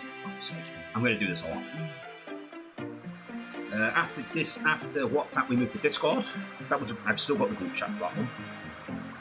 That was great because then we had like a channel specifically for the seniors, which only the seniors could get. We had one for the juniors, which only the juniors could get. One for the corporal chat, the main group chat, one for each of the different exercises, one for each of the little departments. It was absolutely brilliant, and every troop had their own Discord channel. That worked really, really well for a long time.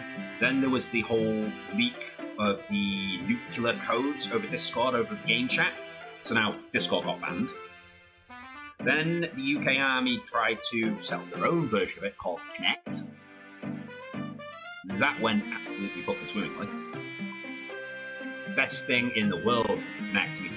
There was definitely not problems with that in the slightest. And as one of the guys who was the champion for it and had to spread it around my unit, it definitely went 100% correct. We didn't have problems with people creating their own accounts when they already had ones and us locking their own accounts out. We had no problems with administration rights because, we could actually give it to people, and it wasn't just me who had them and had no authority. And we could definitely set passwords on things to stop people getting in certain chats they weren't supposed to be. What was it after that? After Connect, that's when we moved on to Signal. Generally, Signal we've been told is okay for now, but they would prefer for us to use Connect. I think Connect has like 70 people that still use it. And it's usually like really high seniors, because that's supposed to be encrypted. But then Signal has encryption, so.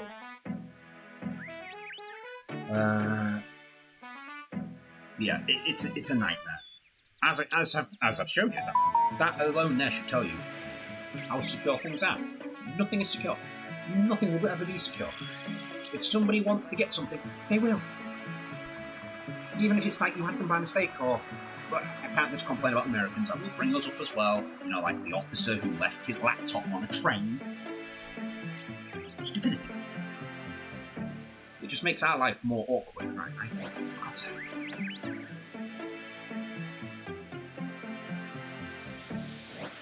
I want that.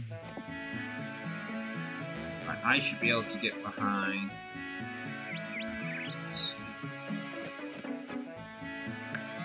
To get behind this, and it should be able to come in. Yes. And I should be able to shoot over this one. Staff. Fire spell. Yes, you can. Nice. Oh, that makes this easy. Yeah. Generally, things are screwed up. You know, that's signal. It's one thing I've been known for, and it again shows all the friggin' headphones. I am a very, very honest person. I don't like lying about anything ever. And if somebody asks me a question, I'll try to be as honestly as I can within what I'm allowed to say. Security is either determined humans getting in, or just going to. Yeah, pretty much. There's a little thing we call the 7-layer model. I can never remember all the layers for this. It's to do with applications and where things sit within the application. So things like you've got the app, the hardware, the network, so on and so forth. It's all the different layers. There's also a 4-layer version of it, which lines up kind of. Apparently it's used in IT elsewhere outside of the army. I've never seen it used outside of the army, but apparently it is. But we always state that there's actually more to this. There's more than 7 layers. Because you've got layer 7, layer 8 is the user. They're the biggest idiot of them all, and they're going to cause more problems. Layer 0 is the admins. You know, we make mistakes. Sometimes we type an IP address wrong, or we miss the rule on the firewall, so we're a problem. And then there's layer 9. Just the universe. The universe just says, screw you. It happens. Everything could be in and working, and everything is correct, and things just don't want to work because of the universe. Or tech fairies, as it's sometimes called. But they exist. Gremlins exist. I've seen one. Adamant axe. Oh, we was meant to have brought freaking nature runes for dealing with this. I don't need an adamant axe. I've already got one. There's a 1 in 16 chance of getting that.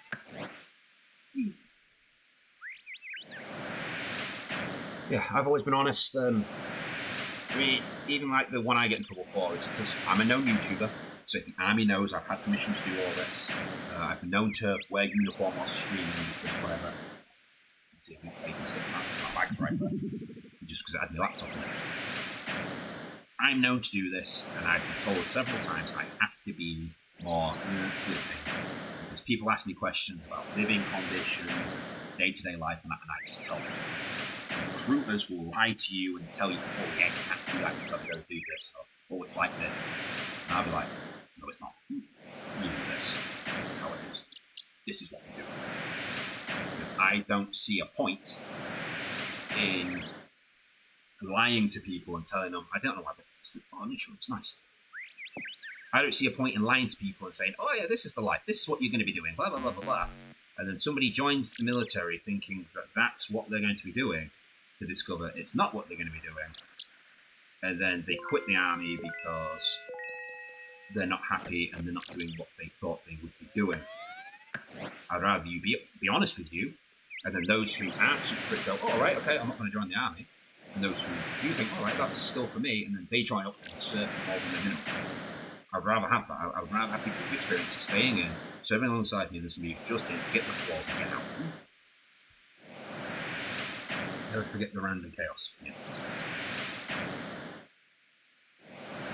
It's just who I am. That's how I've always been. It's always how I will be. I've always said it. I don't want to lie to people. I don't want to be dishonest. Yeah, random chaos, I'd say. That's random chaos of the universe. Things decide they don't want to, for God's sake. Right. I'm going to go get rid of all this food. It's freaking pointless, isn't it? I'll just eat it, sort of. Because it's giving me stuff I can keep. I was expecting to be able to alch more of this. public face of advertising. Yeah, it's one reason I'm not allowed to do. I'm not allowed to recruit bribes.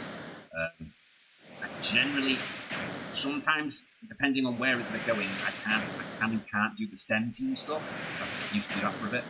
It depends on what school we're going to, because once again, when it's like the older generation, like seniors and stuff like that, just about to leave school, and they start asking me questions, they're asking me questions like, "Oh, what's your accommodation? What's your day-to-day like?" Things like that.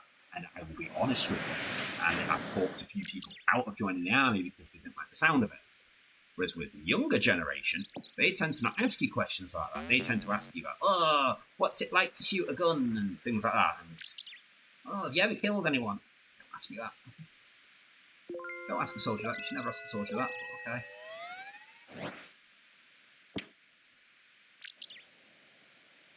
So yeah, I'm allowed to do like younger kids because it's more they don't ask questions that the army don't want to answer. But still, I always do. I do this, and I do it in places sometimes I'm not supposed to. But I've never done anything that would ever compromise it. If I've been in an area where I'm not supposed to be recording, I got into trouble a few years ago for apparently recording in a PED red, means no electronic devices allowed area. And I'd only moved into this room to record a YouTube video because usually I was working in this little office in the back on a night shift to deal with, and they decided to move a secure terminal into there for command to use. So I was like, oh, I don't want to record near that. I'll go into this conference room. There's nothing in the conference room. It's an empty room. So I was like, oh, that'd be a great idea. It's safer. I checked the walls, made sure there was nothing on display, that my camera fit up to the PED policies and such. And they're like, oh, no, you were in breach of the PED policy. So I was like, oh, okay, I apologise. I take punishment. Only to discover afterwards that they were lying to me. It wasn't the PED red zone, it was PED amber, which means as long as the device has authorization, we've been given authorization to have our laptops for night shift because of what we do. Your camera has to have a look shut on it. My camera does have a shutter. That any external plugged-in things don't have the chips that can record information. Can't save information too, so it's like USB sticks and such. I have a mouse, I have a webcam. That's fine. The microphone has to have a button that you can turn on and off. It does. It's literally right there. I can see it. And everyone that's on in the recording has to give permission to do it. I was the only one in it. Anytime anybody entered the room, I instantly just stopped the recording and have the conversation, wait for them to leave, and then I'd continue the recording. Is there any other policies that was part of it? If there is any information in the background, we have to do everything we can in our power to minimise it. And once again, I checked to make sure the walls were empty. You can see it in one of the videos. If you go back to this Pokemon video where I turn around and I look down at the screen and go, oh, is that something on the wall? Oh no, it's just how it's blurred itself. And then at one point, I actually started putting background blur in to minimise it. But yeah, I followed the policy to the lie. I got lied to by a senior. He just screwed me over. He was just looking for a reason to punish me. It happens. Never ask a soldier that, because no one wants to hear that answer, even if you think they do. But it's not that. It's not just like you don't want to hear the answer. It's quite often, if you've killed somebody, you don't want to think about it. And someone like me, I've never been in a combat situation. Luckily for me, I've not had to be in that situation yet. But before I joined, I had friends who got in.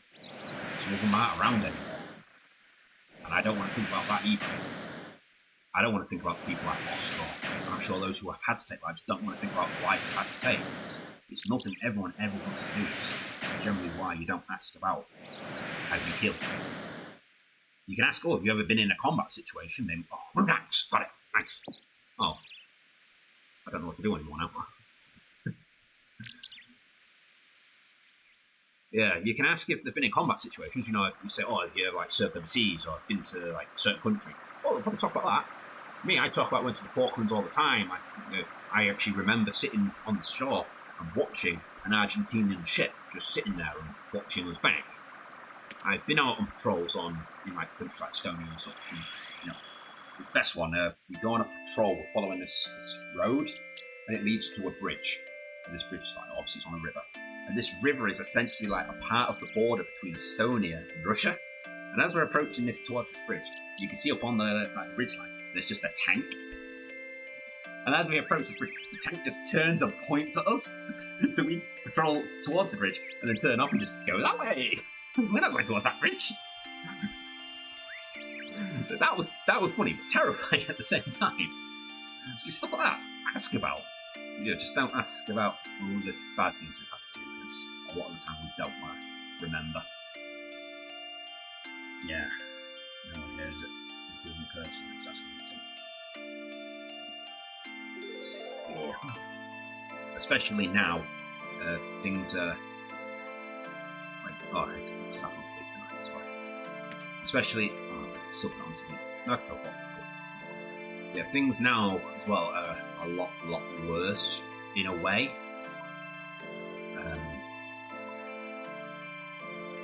Yeah, I should be able to speak about this. I don't think there's any policy about it yet.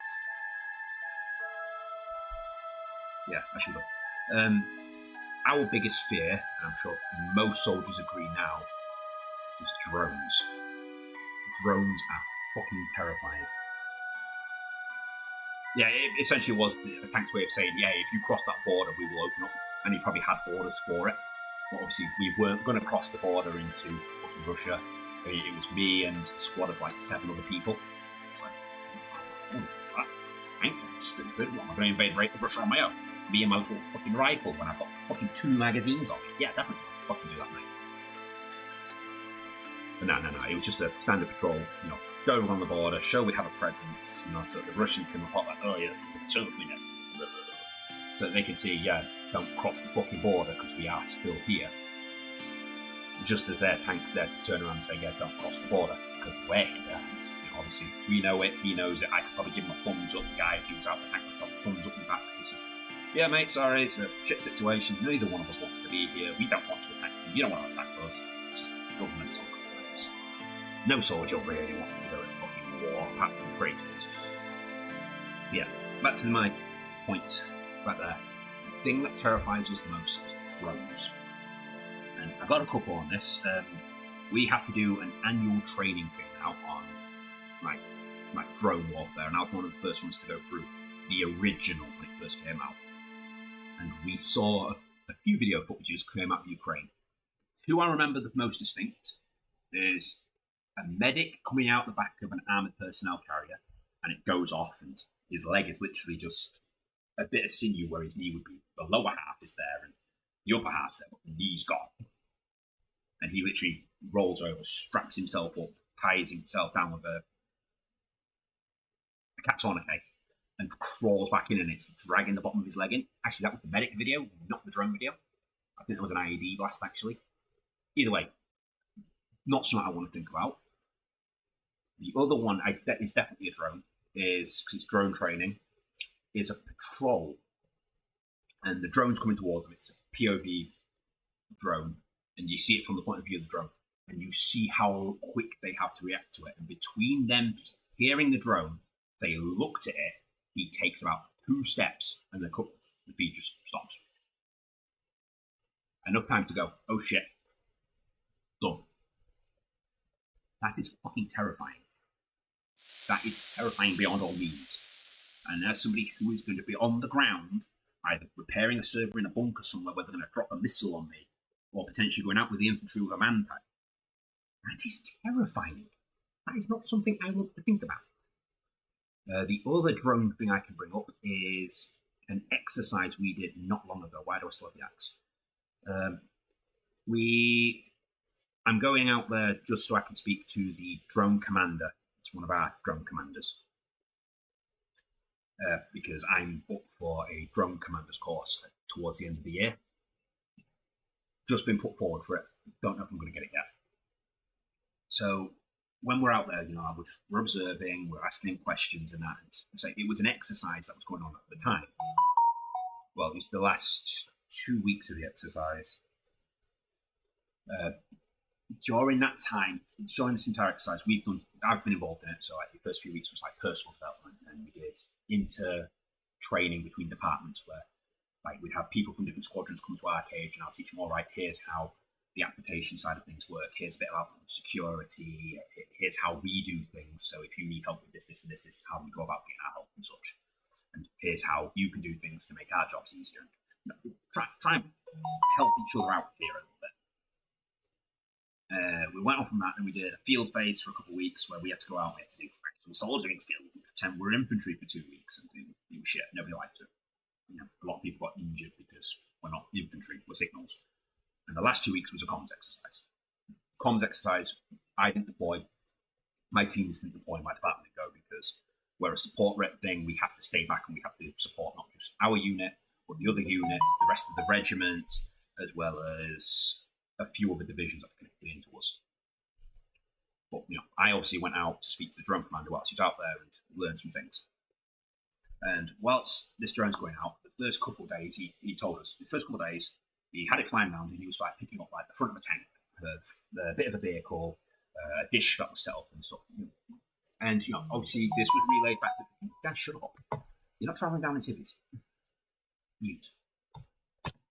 Yeah, so there was like, oh yeah, so they relayed this information back to the troops, and it allowed for them to educate themselves. Like, oh yeah, we need to put like the thermal blanket here and such to cover that, and we need to scrim this a bit better, and if we move this like here, then we can camouflage it better so it's less visible. And, they improved. The drone commander did say they have improved. It was harder for them to spot them.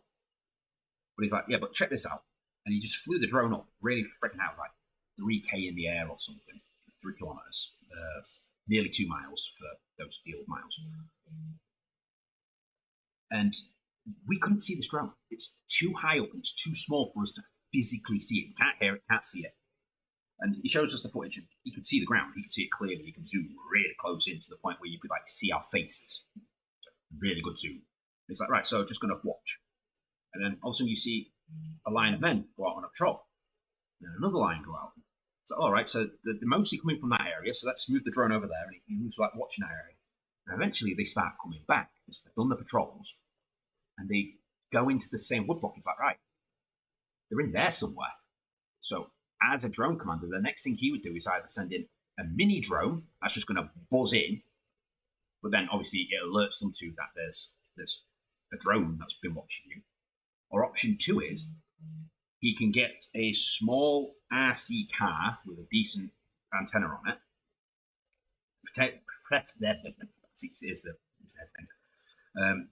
Preferably a tank-based one, because it's got the tracks and it's easy for going over terrains. This thing's going to move silently. You're not going to know it's there. He's going to put an IR on it. He's going to drive it into the woodblock. He's going to see you. He's going to see the sentry positions. He's going to start to see the poncho setup. He's then going to find the center. He now knows where the commander is, the sergeant, the stored ammunition, the water, the food.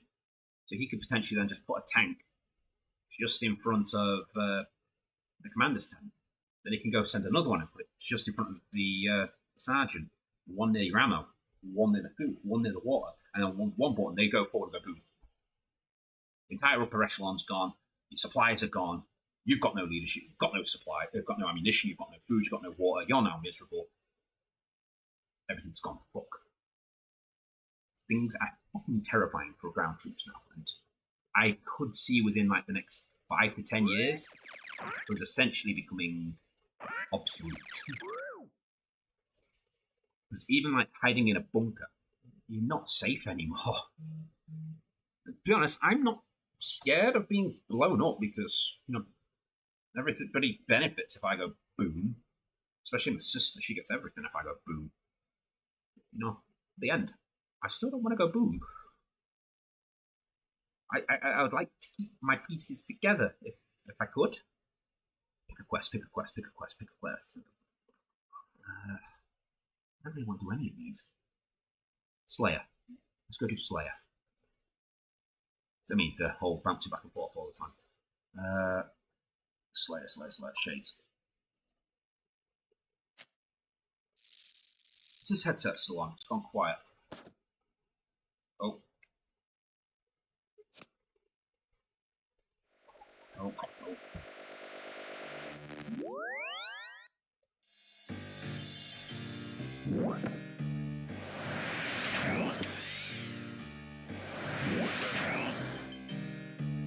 Come on.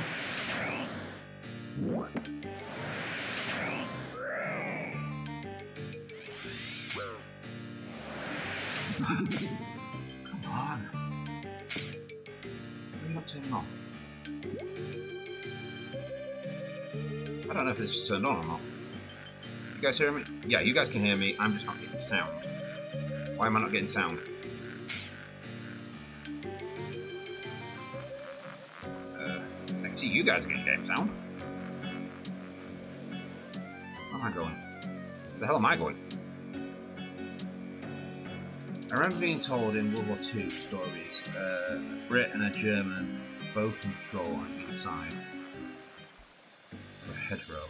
They pass across, they look through the hedgerow and just knock each other before they move on. Yeah, it seems that the sound's gone. Try to change the channel. Ah. I see why now. I see why.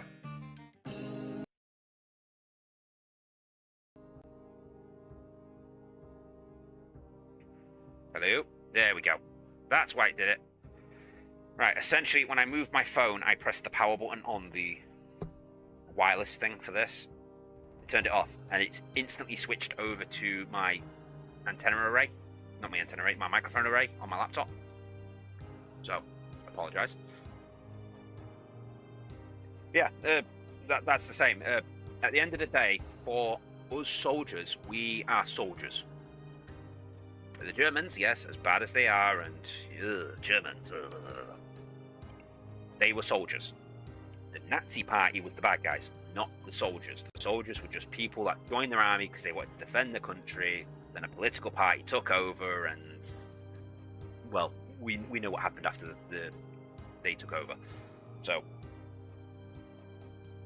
yeah, see, yeah, now I've got it on this one.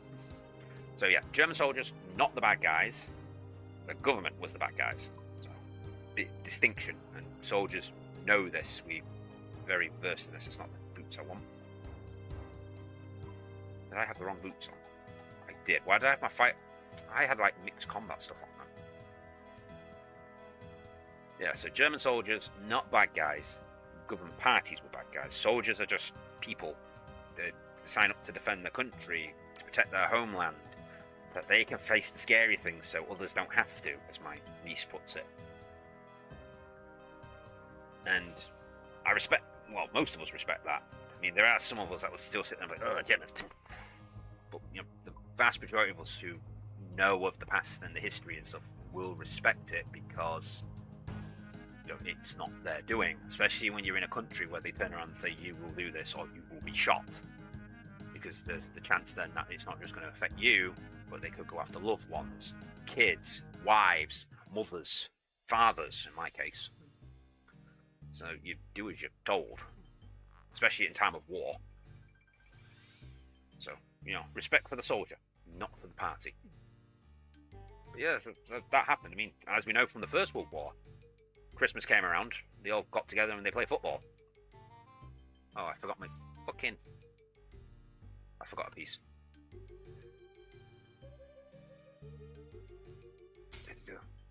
But that is what we're like. Soldiers don't want to fight. Only the insane ones want to fight.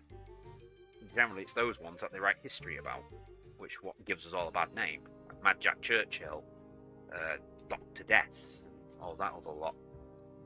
I guess Chris Kyle. I mean, he's well known. I more think the book and the movie, but yeah, the Christmas Miracle. The day where guns was laid down, we played football once, and then after that we were told, back to war, you're not doing it again. That's what I want on this. War, it's not a nice thing. I don't ever recommend it. And all the countries that are at war, they should stop if they can. And so this is coming from a soldier whose job relies on war. It should end. They shouldn't be fighting. And I know there's a lot to it, and back and forths and such, and who did this and who did that, and blah blah blah blah blah blah blah blah. But at the end of the day, some countries should turn around and be the bigger people and say, we ain't doing that, we ain't going to fight you. If you want to be dicks, you be dicks over there, but you know, we're only going to fight you if you fight, or if you come to our land and attack us first. If more countries did that, less fighting. There were some regiments who continued small pieces despite. Yeah. Well, what was his name? There's a real famous one. The pacifist who refused to carry a rifle. Respect to him. That is a brave man who's willing to go into a combat situation and not carry a weapon. Very brave man. Stupid, but brave. Right, shades. I only think we've got like 40 of these things left to kill. And the Slayer task is done.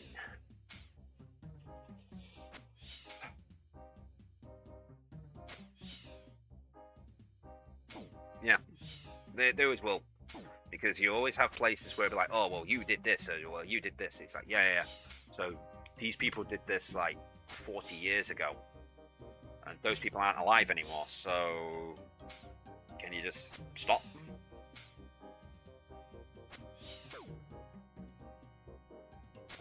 I mean, I'd say there are things we talk about in the garage to do with all this stuff. Then I think about it and it's like, I can't say that. I'm not allowed to talk about that one. Like a lot of stuff to do with Ukraine. I'm not allowed to talk about that. And the rights and the wrongs and who's done what and who said what and how things are going. Not allowed to talk about that. The Falklands. Not allowed to talk about some of those things. The stuff that's going on in between Gaza, Palestine, and Israel. Yep, can't talk about any of that. Not allowed. All I'm going to say is that people are in the wrong. And it's not one side. There are people in the wrong on both sides. But in some of these circumstances, one side is more the stupid people, and they could have stopped all this, and they've chosen not to, and it's caused things to escalate. Not saying which situation, not saying which side's doing it, but there were better ways. But then again, there's always a better way. And this reminds me of the fact of I never actually brought all this back, going all the way back now, back in the conversation. Online Safety Act. You know, the whole, oh, you need ID, blah, blah, blah, blah. There was better ways to do it. Much better ways. For instance, I can show you one straight away that was already implemented. The phone system. For those of you who live outside the UK and haven't got probably an up-to-date phone or whatnot, most UK SIM contracts, most SIM providers, like O2, 3, I think EE does this. When you first get it, there is a filter on your phone that stops you accessing all adult content. Then you have to go to the stores, and then prove to them, oh, I'm an adult, please take this filter off, and then they turn it off. Oh, look at that. It's now turned off. You now have access to your adult content. They could have done the same thing with the internet service provider. Generally, if you are taking out an internet contract, you are in a house or you're renting somewhere, you're not a child that's getting internet for the house, because basically, if you can afford internet as a child, then something's not going right in the system. So they could have blocked all adult content, and then you contact your internet service provider and say, hey, can you get rid of that filter, please? Oh, look at that. Now, nobody needs IDs. Nothing gets leaked. And those who want it turned off, have it turned off. And those who want to be able to access all their dirty websites or their adult games or whatever it is they want to access, has access. Magic. People should just have a cup of... or some other areas. They should. There is a lot of situations that could just be fixed. If somebody just turn around and say, you know what? I ain't getting involved. Do it. Go ahead. Go ahead and do things and prove us how stupid you are. If they just do that, so many problems would be fixed.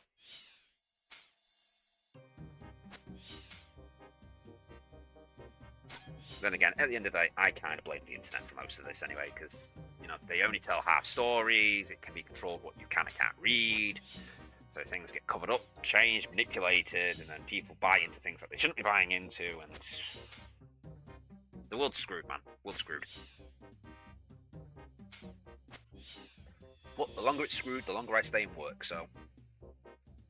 But I'm sorted for when I get out anyway, because I've got that much knowledge on satcoms and computer systems now. I'm already sorted, including to the point I've been offered a civilian job. I just don't want it because I'm happy doing what I do, and I don't like change. But then I'm in a job which consistently changes, so probably why I'm not as happy at the minute as I used to be. Just put me back on satcoms. I like satcoms. Satcoms is good. Satcoms is easy because every system's exactly the same. It just builds differently. They all connect via the same means. They use the same frequencies. They connect to the same dishes, and I know where the satellites are. Yeah, it's sad when you know the elevation and the azimuth of all three of the dishes of satellites you're going to be using. And then you can, like, kind of calculate where you are based in the world, what it's going to be. Very sad. Though Airbus was very impressed, so... Yeah, I still remember the job offer for Airbus. I am considering it. Maybe after I've done a couple more years. My contract ends in 2 years, so we'll see if I transfer to the Navy or renew. Maybe go Airbus.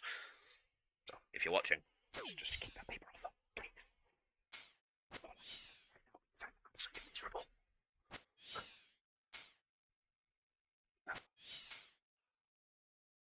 So I was about 40. I don't know how that number stuck in my head.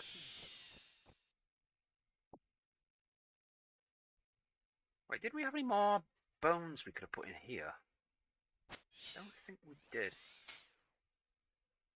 No, I used my last set, and for the last lot of gifts, I got 500 and something swamp paste, 2 sets of mithril legs, 3 black square shields, an Addy full helmet, Addy scimitar, and I got the rune longsword. Yeah, cool.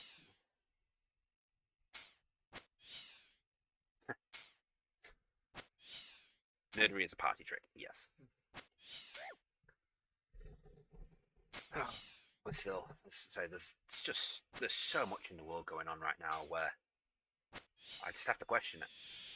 I have to question why people are trying to implement things that they have no right in implementing, trying to force things on other people which they have no right in forcing on other people, and trying to change things generally for the worse.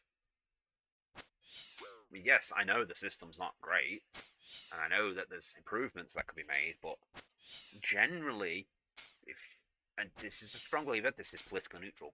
It is within my belief, my personal belief, not the military's, but if a government wants to implement a system into power, that it should be put to vote. So, well, depending on what it is, big things that are going to affect us all en masse should be put down to public vote. So things like this Online Safety Act, it should have been put down to public vote. Given like, say, the vote's going to be in 8 months' time. Then parties can get a chance to go forward and say, right, this is what's going to happen. This is the arguments for it. Here's what's against it. Do debates and blah, blah, blah, blah, blah. And then the people should get to decide. And at the end of the day, then, if the people decide they want it, even though there's some people that say they don't want it, then majority vote, you have to go with it. If you don't like it, you can leave. That's the point of a society, is we all agree on these rules based on what is beneficial to the most people. If you don't like it, go.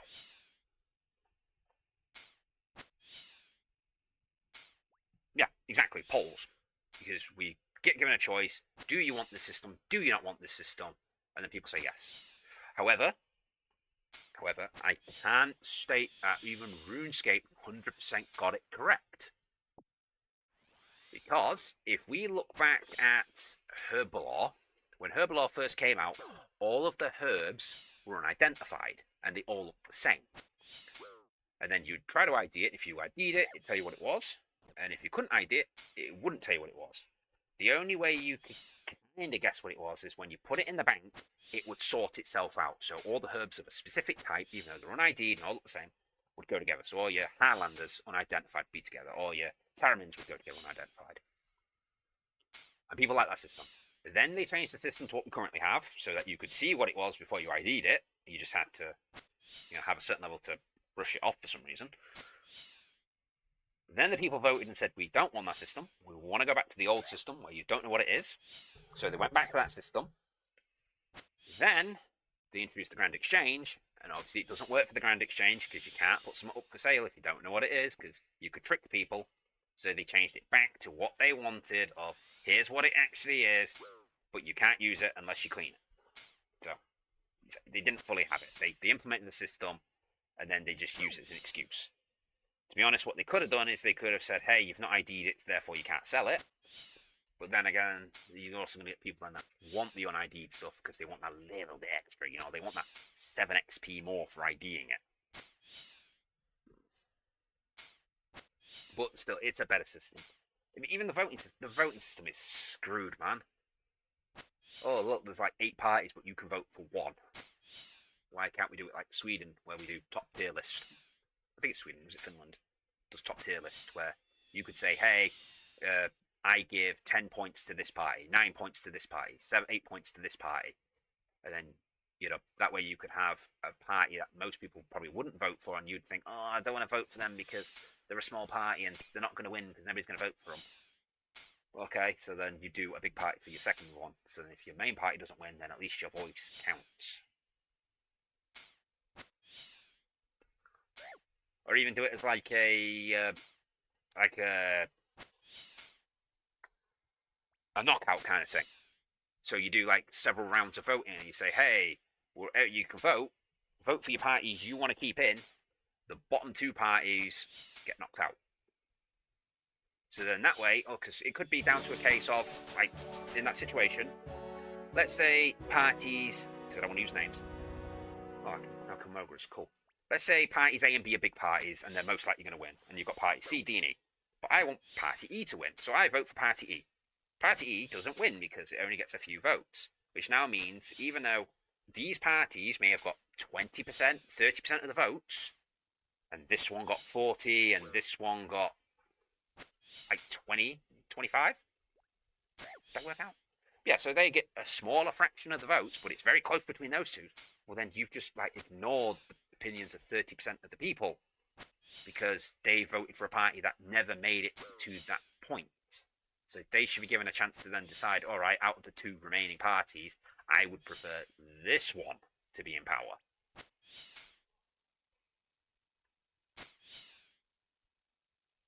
Exactly. It shouldn't be a yes-no. Or if they want to do a yes-no, they should do like a list and say, here's all the parties that are up for the election.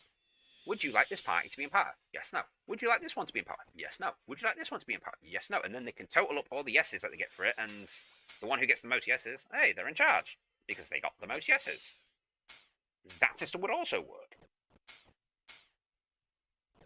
But hey, and once again, I don't like ripping on the Americans. At least it's not as bad as their one where they vote and then the states. Oh, for fuck's sake, I hate it when they do that. Because now the one I was hitting doesn't get freaking damaged and it goes off and heals. And now he just wanders off.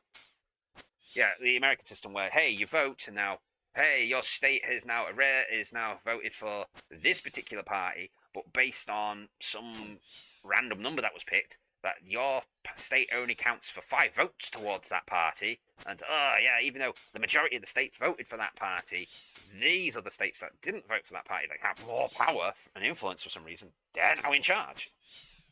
How does that work out? In their system, you could have the majority of people. You could have like, say, 2/3 of the country, where the states all vote for the exact same person, and they've got 100% of the votes from those states, and one particular party has the majority of the votes, but because their influence is smaller than everywhere else, where another person only just won, well, fuck you then, I guess.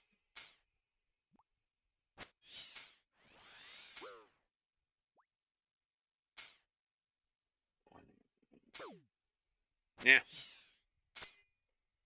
The end of it. Oh, right. So I just lost some rate. It's done it again, hasn't it? It's something's attacked me, and it's moved my attack thing over to something else. So I hate being in the middle of this room. You're better off getting them over to the side where it's just one-on-one. You need 27. Well, we killed 13. So there's now 32. It's more than high enough to do the quest I wanted to do. I don't remember what quest it was I wanted to do. There was a reason I wanted to get to 30 Slayer. Fuck this, we're going over to the side. Sick of them moving. What quest did I want to do? What needed me to have 30 Slayer? It's not on the list. There was one quest that I had everything but 30 Slayer, and I've got 31 Slayer now, so I can do it, and I forgot what quest it was. There's an easy way to find out. I just can't do it at this exact second. I just need to get my health up.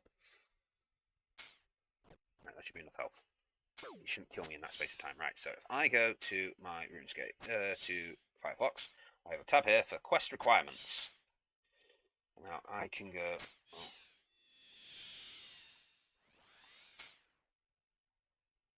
Wait, this isn't right. Oh, for God's sake. I also hate that something can hit me and not do damage, and it doesn't retaliate. Just fucking hit them back. I'm looking at the wrong page for this. Slayer. Oh, for God's sake, it's not going to show me it. Oh, how have I messed this up so badly?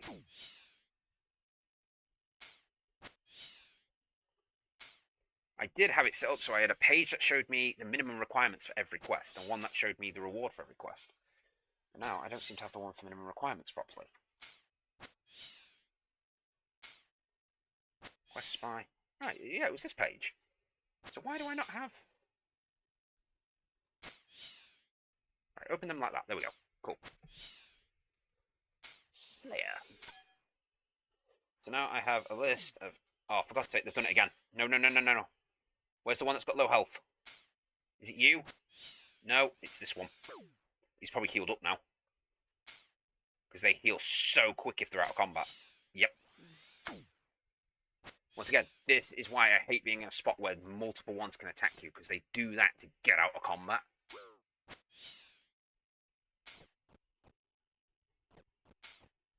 Right, I feel like these ghost things have a weird thing where if you fail their hit, it takes them out of combat. So, as a single combat area, that's why you would know. Yeah. I say, I absolutely hate it. I hate it so much. Anyway, Slayer. Oh, was it the Slug Menace? Oh, I've already done it. Oh. The next one would be 37 for the Curse of Arath. Oh, shite. I need 40 as well so I can get Royal Trouble. And Rag and Bowman.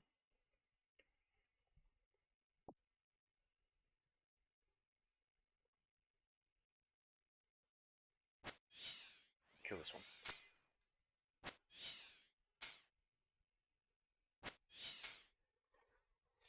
Oh, the things I talk about.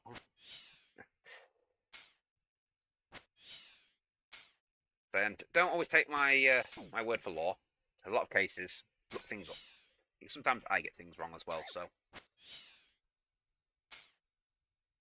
I realise it makes them impossible to safe spot because if they go back into the floor, they heal so much. Yeah. Oh, these are so annoying to do mage on. So annoying because them being on the floor like that counts as a different state to them being up. So you shoot them at the floor, they come up, it stops attacking them. Then you have to click them again. And by the time that next hit's gone in, they've gone back into the floor again. So you just sat constantly having to manually cast. It's why I don't come in here with mage anymore. Because I was using things like the skeleton there and like the mushrooms, because you can shoot over mushrooms. But it's so bad, man. Was it 14 in my back? If I remember correct. Configure. Count shades. It is 14. So I have 17 shades on me, so I need to do 17 worth of logs. I've got more than enough willows in my bank, because I'm prepped for this already. I think I still have enough olive oil. I don't have to make more. Not oil, sacred oil. Yeah. You have to click absolutely everything. It's horrible. But I'm only doing these at the minute because, one, the reward is pretty good. Generally, each time I go in there, I walk out with about 10k worth of stuff I can alch. But at the same time, it's a Slayer task in a minute, which is annoying. Right, so let's see. So I should have willows in here because it's all I can pyre at the minute. Oh yeah, we've got to sell them still.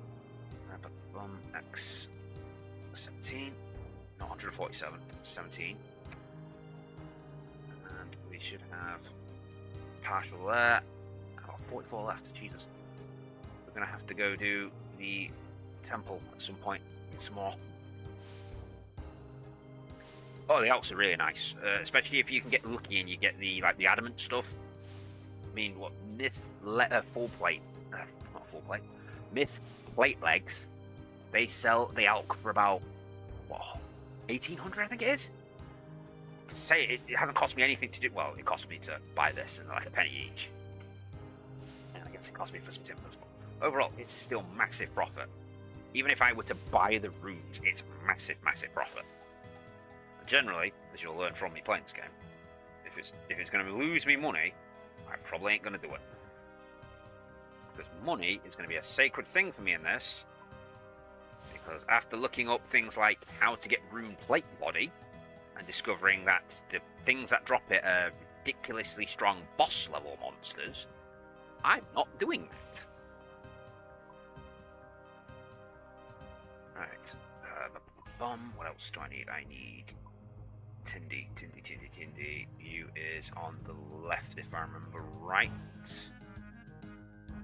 I don't see it.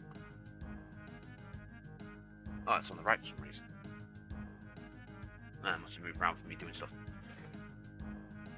Yeah, profits. It's got to be worth a profit for me. It's why I hate doing construction.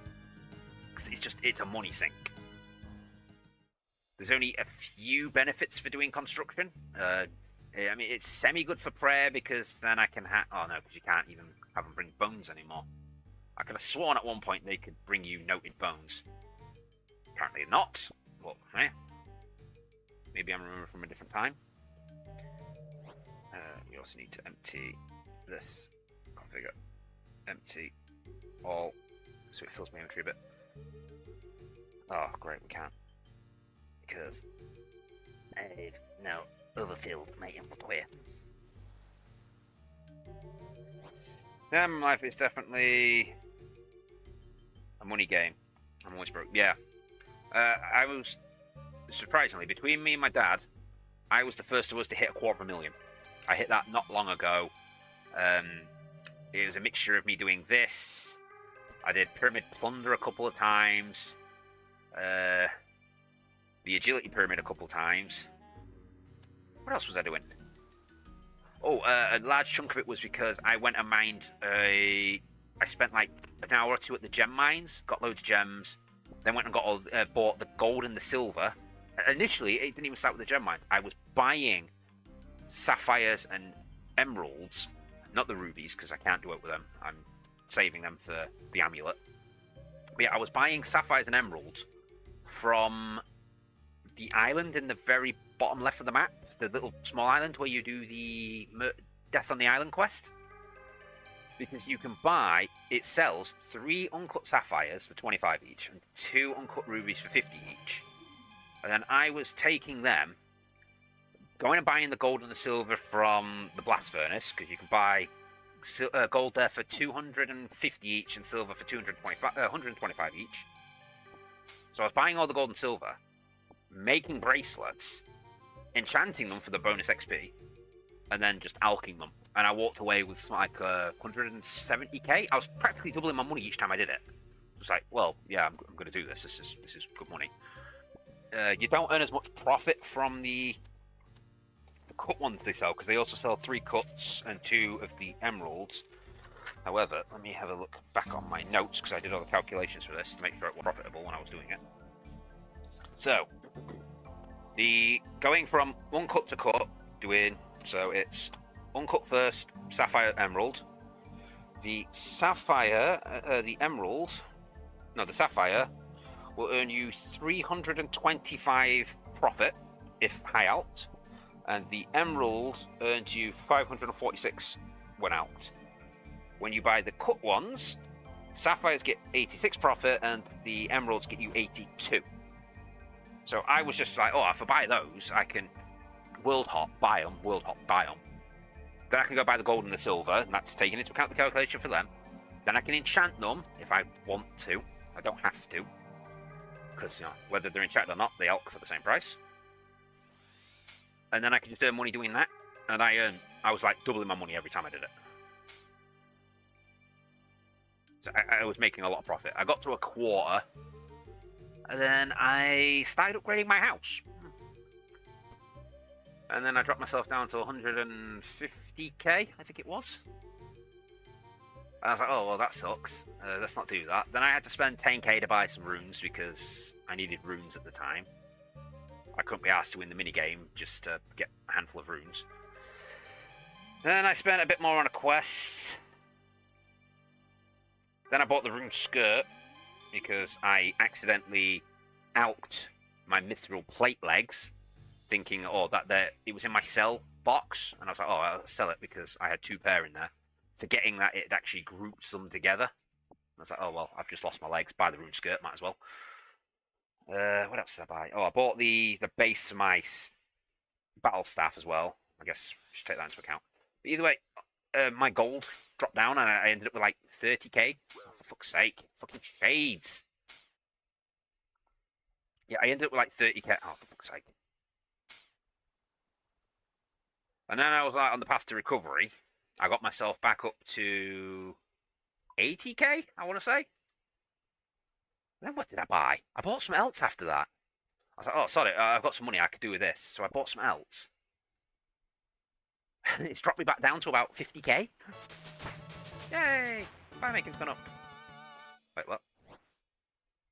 Why did the willows not... What? What? Why did those logs not disappear when... Whatever. I had my rune skimmy recently. I still need to get another one. To do Monkey Madness. It's on my list mostly because we need to do it for the Recipe of Disaster. I've only got the Monkey King and the Lumbridge. Yeah, the Varrock Knight, whatever he's called. It's one of the Sirs. Whatever pun it is. So I need to... The 2 quests I need is Monkey Madness 1. And that needs 70 cooking. And I need to do the Legends quests. I think they're the only 2 things I'm missing. Oh, and a little bit of skilling for him as well. Would it burn this? Burn it. Thank you.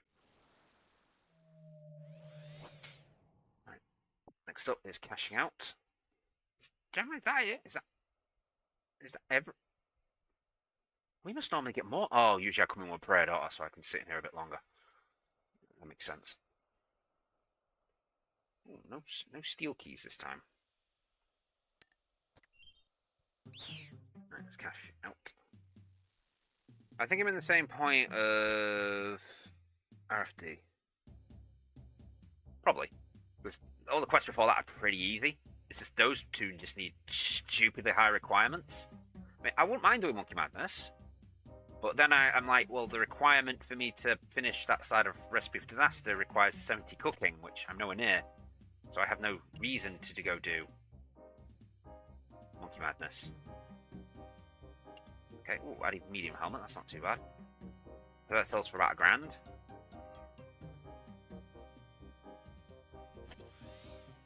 There's maybe 6, 7, oh, Swamp Tart, what's that? Myth Sword, oh, I just saw blue. Ruby Ring, can enchant that. Death Runes, nice. Willow Logs. Nature Runes. Addy Mace, it's not too bad. Another Black Chain. Could be better. I'd like another Rune Longsword. It's worth like 20k. I don't know how much it alks for though. Oh, is that Maples? There's Use. Ooh. Use, Addy Axe, and a Black Spear. Not the best. Go away, please. Go away, please. Go away, please. I'd like to teleport out of here. And the only teleport I have is Lumbridge.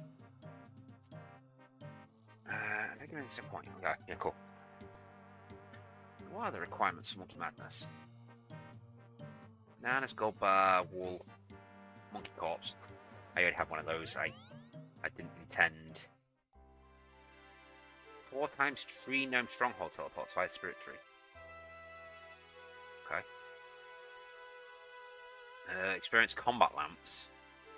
10 grand, 3 diamonds. Ability to purchase and wield dragon scimitar. Ooh. Fight a level 195 demon. Can he be safe spotted? That is the question. Jungle demon. Monkey Madness 1, among the strongest demons in the game, is extremely strong magic attack. Oh. It's extremely strong magic attack, and when in range, but like melee attack. It's possible to stand to the side of and let the gnome spawn around the jungle gnome demon, lowering its hit points down to 10. Players.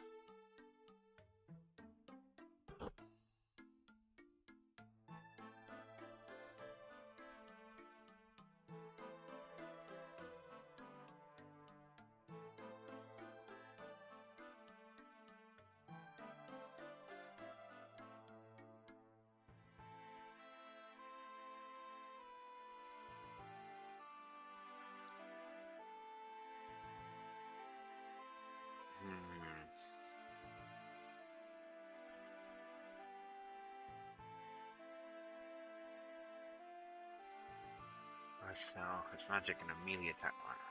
It's like sound, but which means that it can hit 2 tiles away. Both attacks to attack can hit up to 32. Jesus Christ! That's a heavy hit. Okay, yep, I can understand why you wouldn't want to do it. Right, note you. Right, thank you. Is there anything in here I want to keep? Keep that. Keep that. Keep that. Nope, don't win there. Oh, my actual death runes? Huh. Cool. Yeah, I can definitely see why you wouldn't want to do Monkey Madness. Alright, so, what are we getting today then? Oh, I want to keep the logs as well.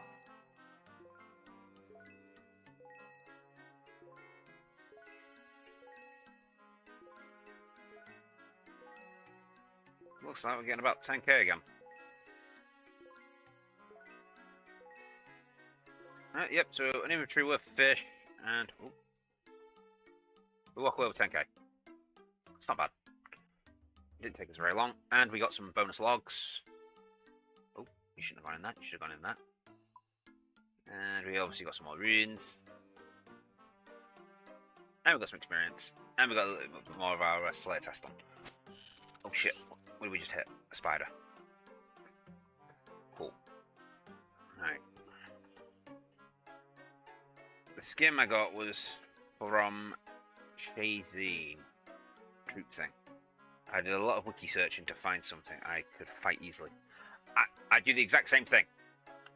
It's how I've ended up with a lot of my equipment. It's just a case of, oh, I could do with this. How do I get it? And what drops it? And I'll just go kill it. Like that rune axe we got earlier. I knew they dropped it. When did I research that? It was when I was doing animal magnetism, because I used up my mithril axe to make the blessed axe, not realizing that was a thing. And I only had mithril at the time, so I was like, oh, well, I could do with getting another axe. So I went and got a bronze hatchet, went there, killed it a few times. Didn't know, it said, oh, you can use the plants to hide behind. And I was using a tree stump, so it kept making me run around because you can't cast over tree stumps for some reason. So I got my Addy axe and I just left. And obviously I've gone back in now and I've gone and got my rune one. Right, let's get rid of some of this junk as well. I know I'm about to alch some stuff that isn't worth alching, but I have plenty of runes, so I generally don't care. And if I run out of runes, I will go make more. Just make sure it was an adamant axe then. Is that my rune axe? Please don't be my rune axe. What was it, get like 3k here maybe? And some experience.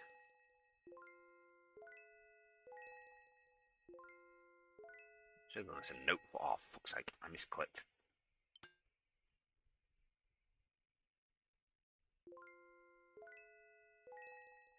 I think I just alched that for like 2 gold.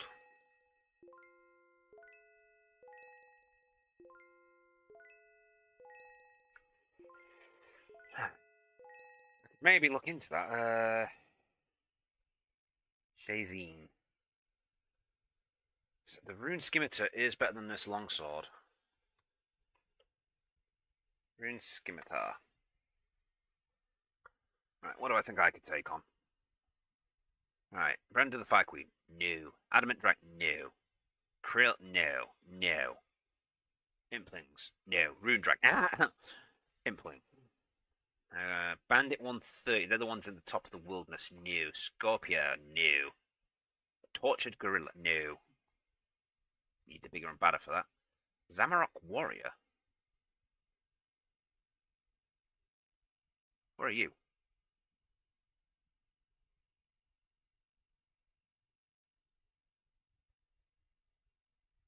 There's a slash attack. Found at the end of the Orien Cave. The Orien Cave is... Oh.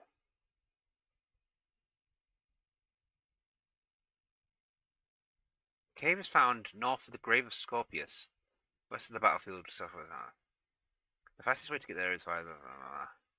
Just inside the cave, the player can speak to access the bank at the cost of 20 runes of any type per use. Players can also set up a quick deal payment to pay 20 runes of the chosen room to instantly use their bank. Players do not allow the trade pure essence. Notes. Okay.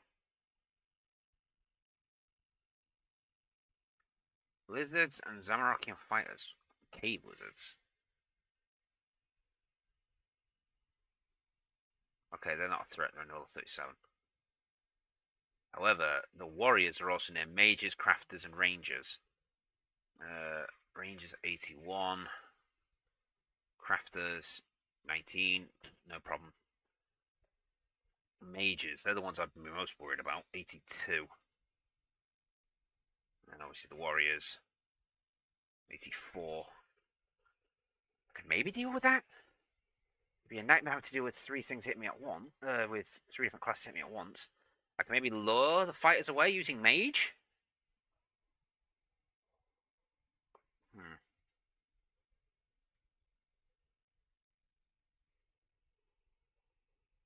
I always check the high alch price of things. Or yeah, so it doesn't bother me because if I start to run out of any type of rune, I just go do the Rift game again. So what's next? Basilisk Knight, new. Thermal, new. Skeleton in the Shazine Cave. Okay.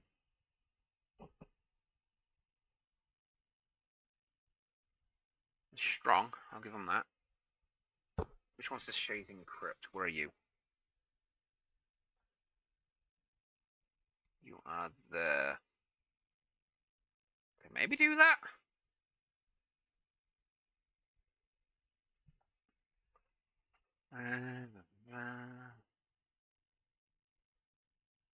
Chasing crypts. Do we have a map showing where everything is?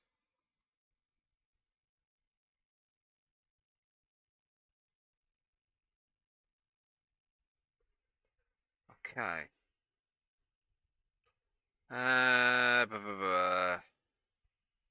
Player must bring a light source so they risk getting swarmed. Players should use caution when traveling these crypts as a multi-combat area filled with high-level monsters. A dwarf cannon may be used. I need to actually sort out a dwarf cannon at some point. I reckon I could deal with that. Maybe. Possibly. 1 in 60 chance. Ugh. Okay, at Lucian's camp. Where's Lucian's camp?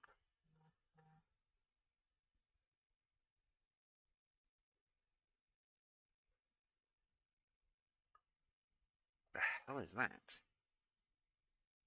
Oh, that's there. Located in the Snowy Chasm, it cannot be reached on foot. North of the Godward Dungeon. South of the Fortress of Gorok. Galrock. How do you ever pronounce that? Also, using mage gear will at least give better magic defense. Yeah.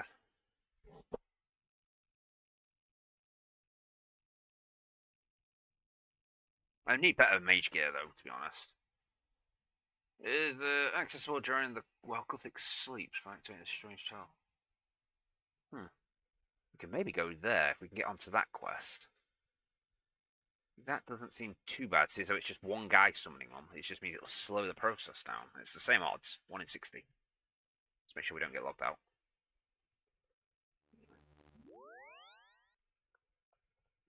What else? Silver chests. Oh, that's the next chest up from what I'm doing currently, but I can't burn things for that. Gangsters, 1 in 80. Probably deal with that. And then we're going on to like heavy skeletons and such. At that point, the odds are so low, there's no point doing it.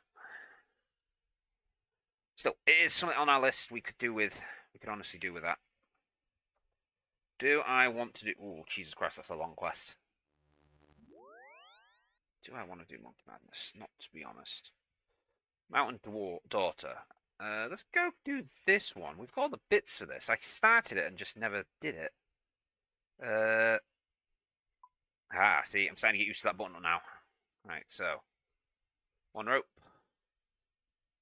Any pickaxe. Any axe. Any plank. Do we have basic plank? Don't give me oak. Do I not have regular? Oh, I don't. Shite. 1 plank then. A staff or a pole? What? No dry staff. A pole can be obtained from the goat pen. Items can be found in your bank. Am I fighting anything? Level 70. Yep, cool. We're doing mage.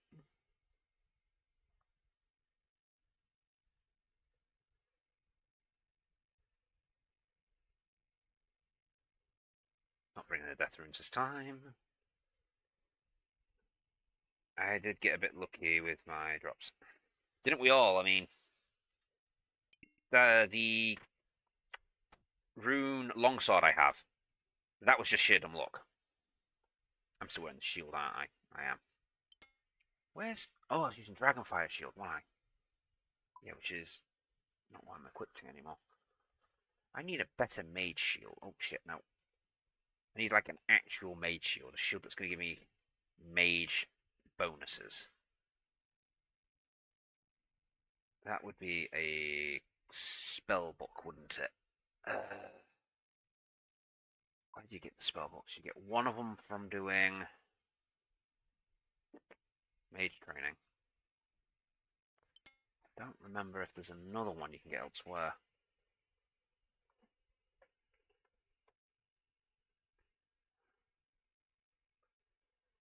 Mage armor. Sorry that you guys can't see this. Generally, it's on my other screen. It's annoying to pull across. Book of Darkness, Book of the Dead.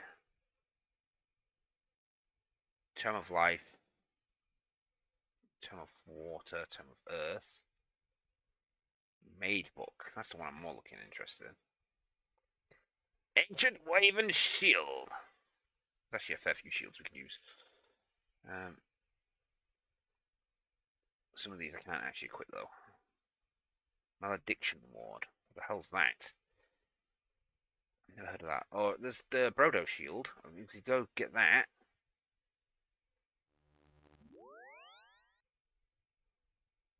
Right, let's look at some of these. Book of Darkness is held in the place of the hand. The Zaros is purchased from just for 5,000 coins. To complete the Horrors of the Deep. Previously obtained books require the completion of dig sites. The quitting books allows a prayer. It's one of those, but then with deep pages, won't we? We reclaim for joy by completing. We're complete with all pages that have been added for no cost. I tell you, for those who do not wish to travel to the lighthouse, for fuck's sake. Yes, we need pages, and we're not getting the pages very often. Book of the Dead, that's the same. Tome of Fire. So I just want to make sure we don't get locked out. Let's get moving. I can read whilst we walk. I guess. Maybe. Possible. The tome is only tradable when empty. Once during the winter tunnel. Oh!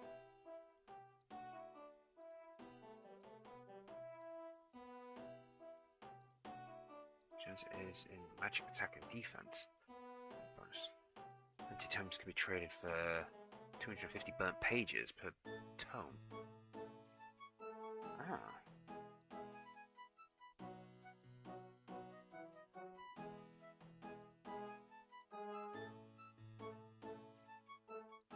Okay. That's interesting. So that's Winter Todd. Mage book. Requires 60 mage. I have. Ancient.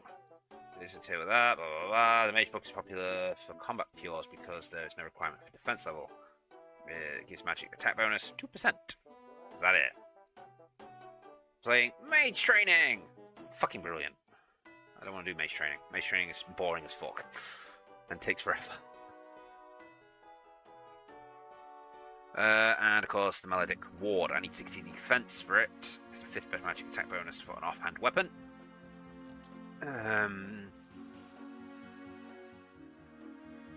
Okay, where do you acquire it?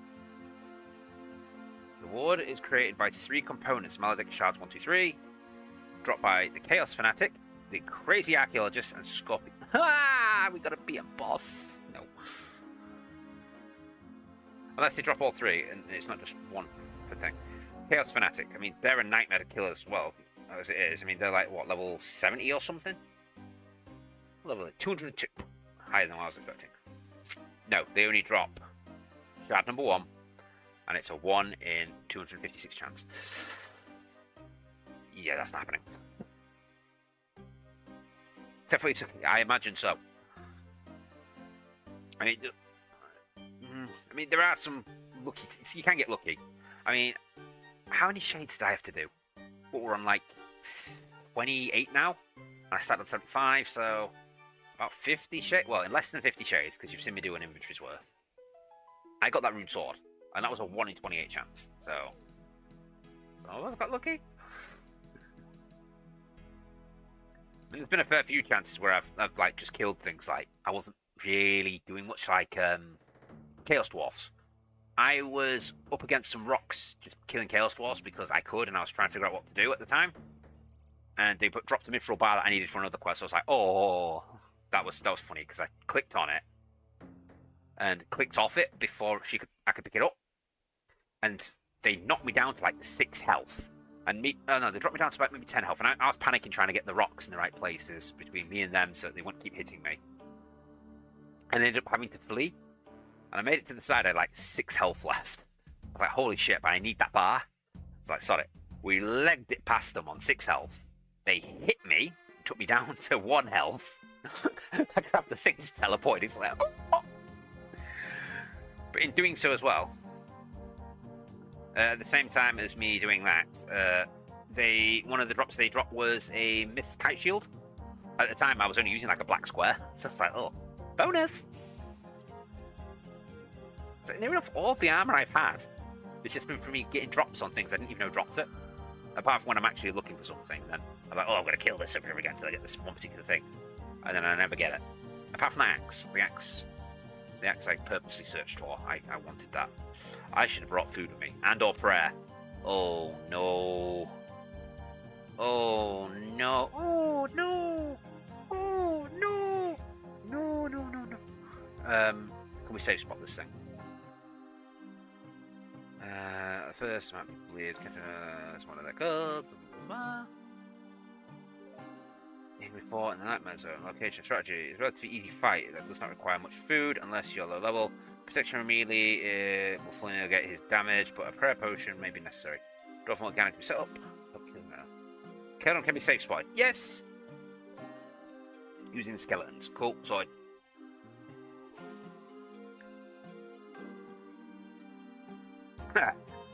So I know I bought my skirt. My rune skirt. I kind of needed it. We'll grab a pole anyway, because I don't want to use my staff for something and potentially lose it. Ah, pole there. I thought the pole's up there. Okay. Use the mud on the tall tree on the lake north of the camp and then climb it. So I thought there was a pole here. there like not a pole here? Oh, a broken pole. That's close. Are we putting mud on a tree?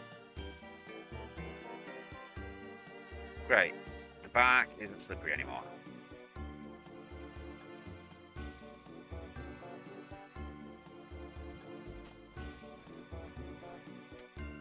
Yeah, fuck thorn in that. That's gonna burn like a bitch. Okay, I guess we're crossing this. Oh, this quest is just as long. We should have just done Monkey Madness.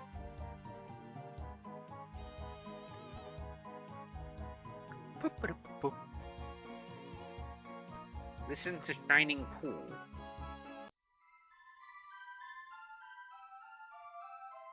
Sounds like music then. Sick turn, sick turn. Hello? Listen to me, sick turn. Listen to what I say. Hello? Who are you? Where are you from? I am all around you. I am soft singing in the wind. I am the faint rippling of the water. I am the stones of the rocks around you. Well, I suppose that answers both questions then. I am the voice of Ashi, daughter of Hamel, son of Ulfgard. Wait, so you're Aself? I think I'm looking for you. Where are you hiding? Aself is no longer in your world. She dwells in the halls of the ancestors now. But I thought you said you were asleep. I am but the voice of her, an echo of the past, reflection of the water, a tiny part of her spirit. So what exactly do you want from me? I am greatly concerned for the people who were once my tribesmen. You must help me, Sictor. For their current course, they will lead them to the doom. I don't think they're gonna like this idea. Listen to me, and judge them if you think yourself capable of not. I can't read as well. I'm gonna add that. I'm dyslexic. My people have, as is their ways, isolated themselves from the rest of the world. There is no one for them to turn to in their time of need. Our tribesmen are children of the Fremnik of Relica, and as part was bitter affair, and the two groups never forgave each other. Woo! I asked for fuck's sake. I asked for you, Sitan, to help bring these people closer together again. Sounds like something I can do. There is another thing, Sitan, that I ask of you. Thank you. I appreciate the comment. There is another thing, Sitan, I ask of you. Yes? My father has not moved camps for so long. There is very little food now for my people. We must find a new supply of food for them now, or I fear the worst. Okay, I'm on it. Let's see. Peace between the people. Food. Cool. Thank you, Sikton. You are a God's blessing for your journey. Woo! Is anybody else getting sick of ghosts giving us tasks? Because I'm definitely sick of ghosts giving me tasks. Wait, what? Who the? What the? What? Huh? How the fuck did I get here? Also, how was I planning on, like, getting... Was I going to jump to that and just monkey bar it? Oh. Onwards, upwards, left, right. Yeah, I'm like that. I do the voices.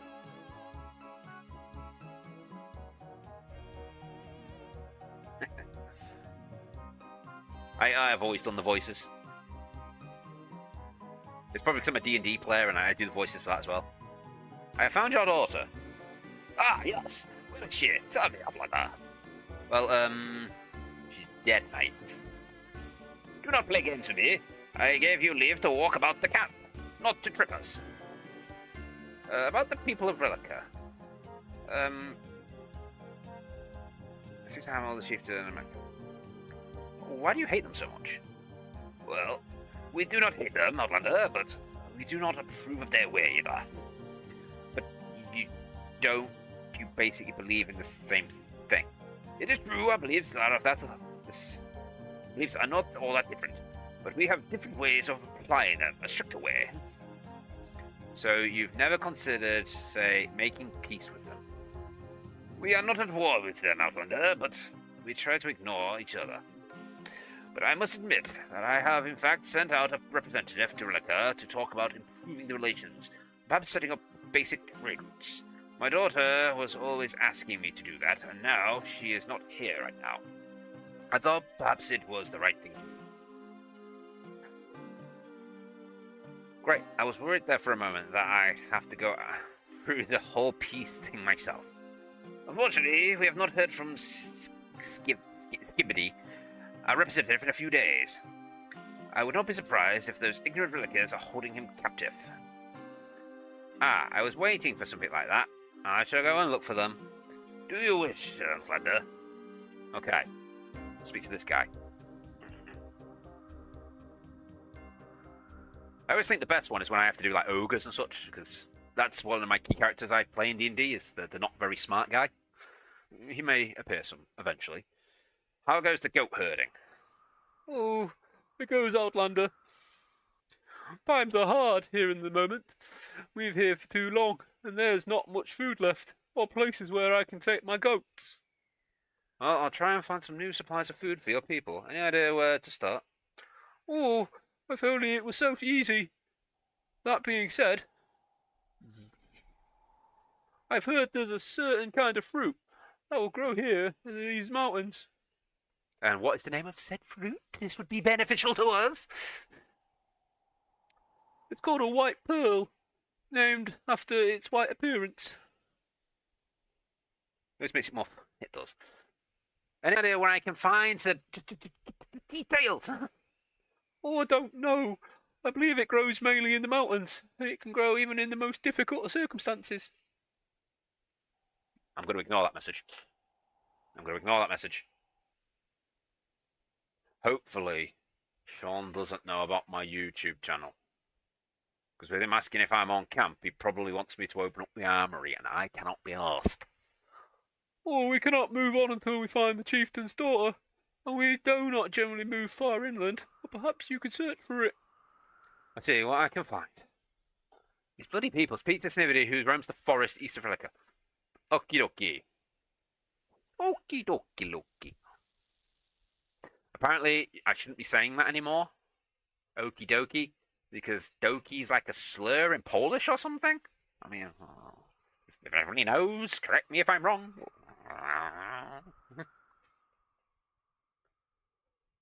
Ever since I watched My Little Pony, it's always been okie dokie Loki. Thanks, Pinkie Pie, for corrupting my vocab. Right, onwards. Where are you, Skibbity? He's over there. Hello, Skibbity. Have you been any chance Skibbity sent to Hamel to talk to the Council of Relica? Maybe. Who's asking? You're an outlander, aren't you? Yes, but Hamel asked me to rescue you from the Relica prison. What are you doing here? I haven't actually been to Relica yet. Why can't you find the way? Well, it's not that I'm actually sure if I should go there, or, you see. Why not? I've always been told that people in Relica are ignorant, almost as bad as other outlanders. I think they might kill me if I go there. Nonsense, I'm an outlander and I haven't killed you either. Yes, but you're on your own. This is a whole village. So, I don't want to go there, but I don't want to go back to camp and tell Hamel I don't dare go there to Relica either. Never heard of that word before. Oh, okie dokie. Oh, right, Loki thing. Yeah, the Doki thing. Apparently it's just a thing. My mum told me back many years ago when she got me a weekend job working in a bacon factory, and I absolutely resent that job. It was terrible, and I will never go back to working a bacon factory. Drop me a call. I didn't see it. I didn't see the message. Can't persuade you to go there somehow. I won't go there unless I know it's safe. Do you want me to go with you as a bodyguard? You? But you're an outlander. You'd probably lead me to a cave and kill me yourself. What if I get you some kind of guarantee of safe passage from the village? What will that do? Yeah, that'll do.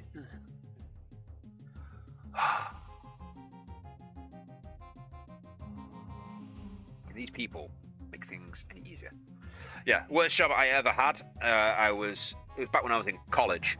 So Monday to Friday, I was doing college hours, and I completely filled my timetable with every subject under the sun because I was doing maths, advanced maths, physics, art, sports leadership, media studies, and dance. Yeah, I was a dancer. Another thing for my list of things I've done over the years. And then she got me this weekend job working in a bacon factory that she was working in the office for, and I was doing 12-hour shifts, 6 a.m. to 6 p.m. Saturday, Sunday. So I would be at college 8 till 5 Monday to Friday, and then doing 6 till 6 on a Saturday, Sunday. So after 4 weeks, I quit. The chieftain of the mountain camp has sent me to represent Relica. I can't remember what this guy's accent was.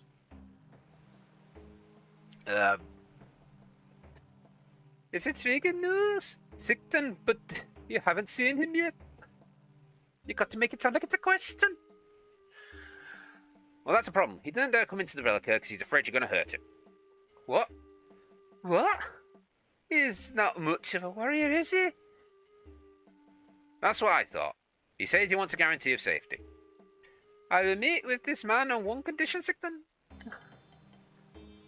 When this group split up from Relica, they stole one of our ancient relics from Renica, from Frenicky. I can't pronounce that word either. Our ancient rock. An ancient rock.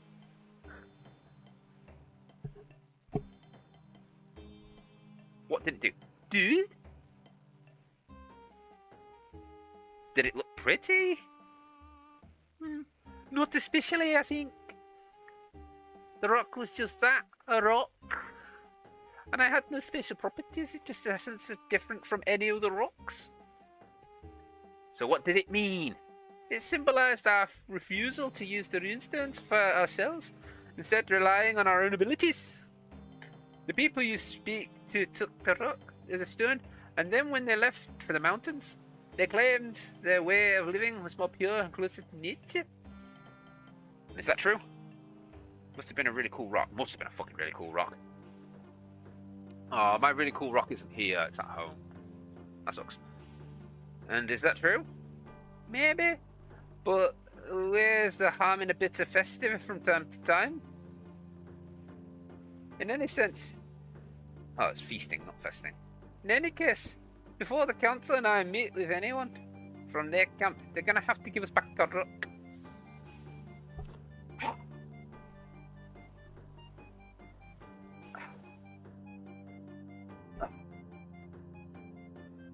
I recently had to do that action in our D&D game. Okay, picture this if you will. Our party has gone through an event that has killed us, but hasn't killed us yet. We're like half dead. And we're in this like death world, as I like to refer to it, because I give everything a name so I can refer to it. I am the party's healer. I'm the cleric. I'm a strict medic that's doing the Hippocratic Oath and such, and I have to heal everyone, good, bad, can't commit harm. I have no offensive spells whatsoever. I'm just there to heal. I'm also kind of the party's mum that stops them from doing stupid shit. And we've recently freed a new party member from this prison, and we all got knocked out from doing it.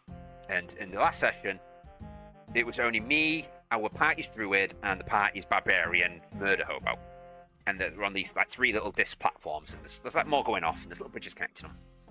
The dwarf's in the one behind me, the druid's in the one in front of me. And as I go to cross a bridge, I hear a click, and it spawns all these like monsters around us. On the platform I'm on, it spawns our party's paladin gnome and our human bard. They're both unconscious. And it spawns a wolf with me, and the wolf is just gnawing on the gnome. The dwarf behind me, he has got an undead wolf, an undead bear, and an undead guard spawn with him. And the druid on the platform in front of us has an undead wolf with her, and like an undead like human spider thing with like 8 arms. You know, we did this thing where I went behind Gary, who's playing the dwarf, and I was like, giving him an extra pair of arms to represent what it was supposed to be. And of course, the person who's playing the druid doesn't like spiders, and she just went away from the spider. So she ran to the edge of her platform and misty stepped across the gap to the dwarf. So what happens? The wolf and the spider thing on that platform come over to my platform. So now I have 2 wolves and a spidery thing on a platform with just me. And I'm like, I have no offense? What the fuck? I forgot the point in the story now. I ended up killing them because they were dead anyway, but it was just like, what the fuck, man?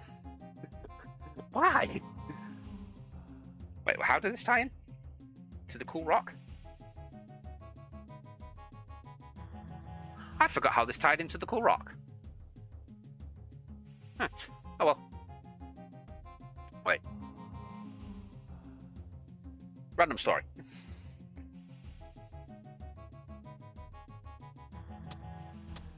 We'll just hit the cool rock.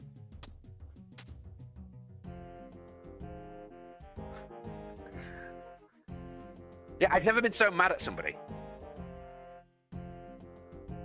No, of course not. You seem to be a completely different rock. It's much smaller. Alright, you can be on your way then. Of course it is, I've just got a chip of it. So what was the point of my story? I did get a cool spear pickaxing out of it. I remember that, but I can't remember what the point of my story was. Either way, pissed off, druid, don't like her. To be honest, I don't like the dwarf either, because between the two of them, the amount of times I've had to bloody heal the two of them. My character right now has 1 spell left, 1 spell slot. I'm on 12 health out of 30. I've got no way to heal myself unless I want to waste my last spell slot. And I'm just sat there like, what the fuck, guys?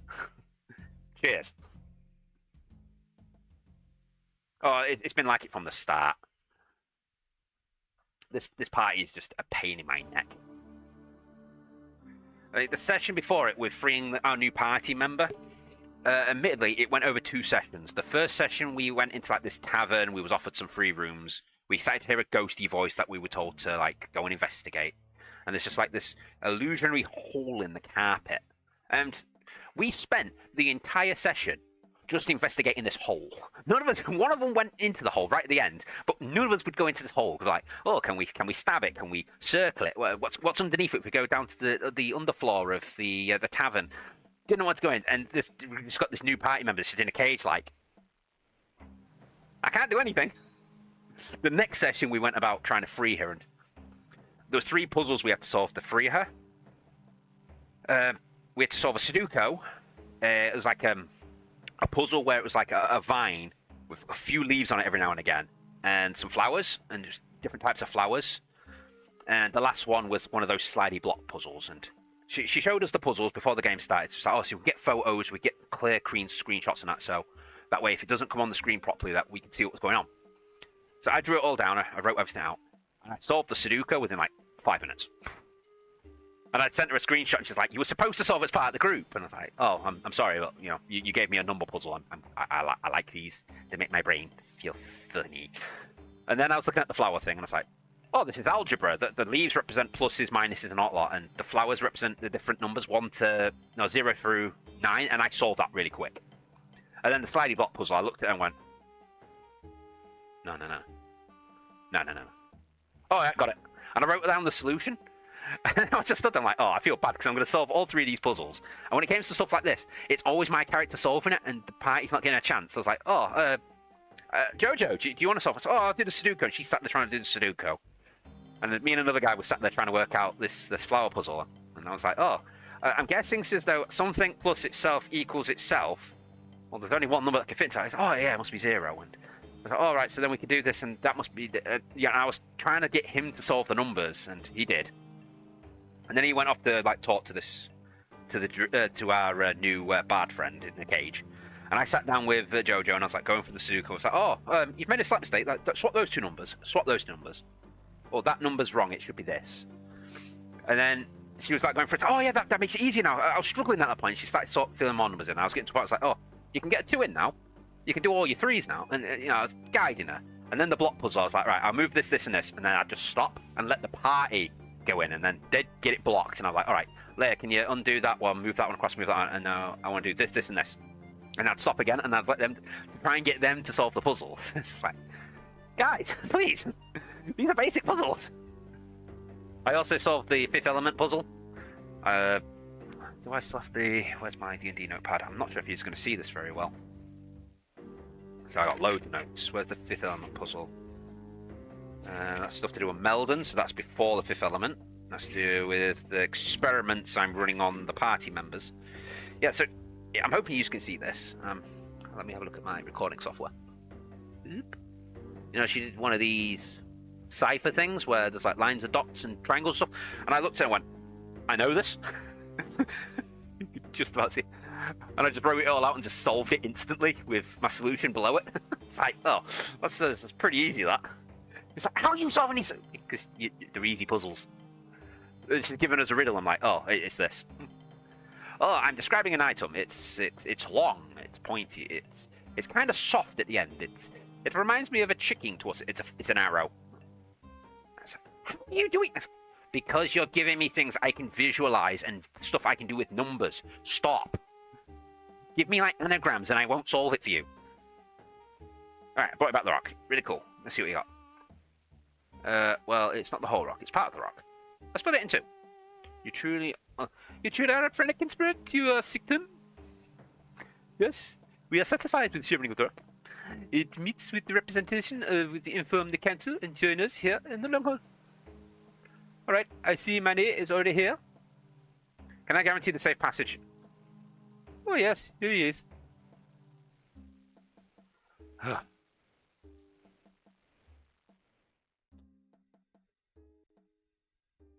Props to you for being a team player. Though, like, focusing on it. But it's more because when it came to, like, the solutions and such, when we went through it, like, the very first puzzle we were ever given was, like, a bridge.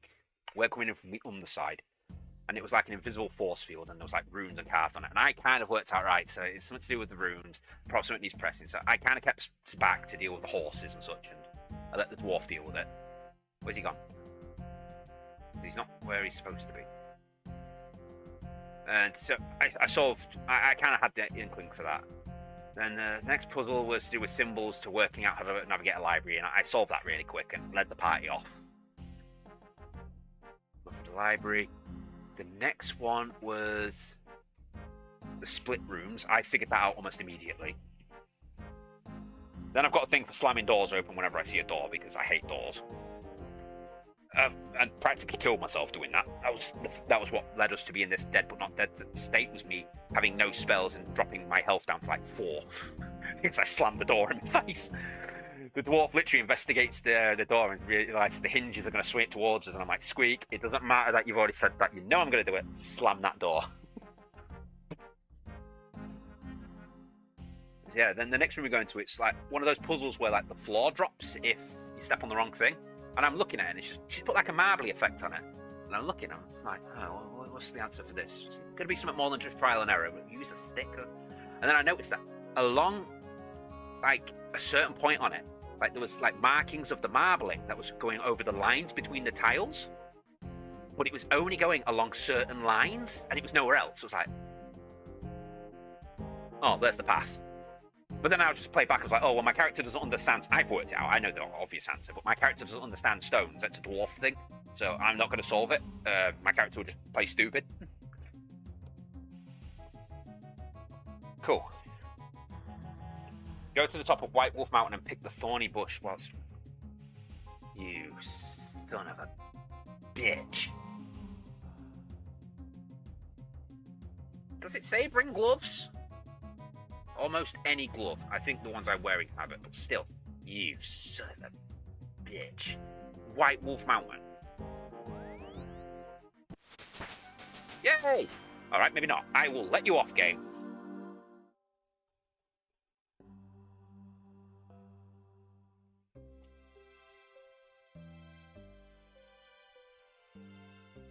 Yeah, it's just a thing. If you give me a number-based puzzle, a lot of riddles, anything visual, I'm generally pretty good. Just because of how my brain's wired up and sees it.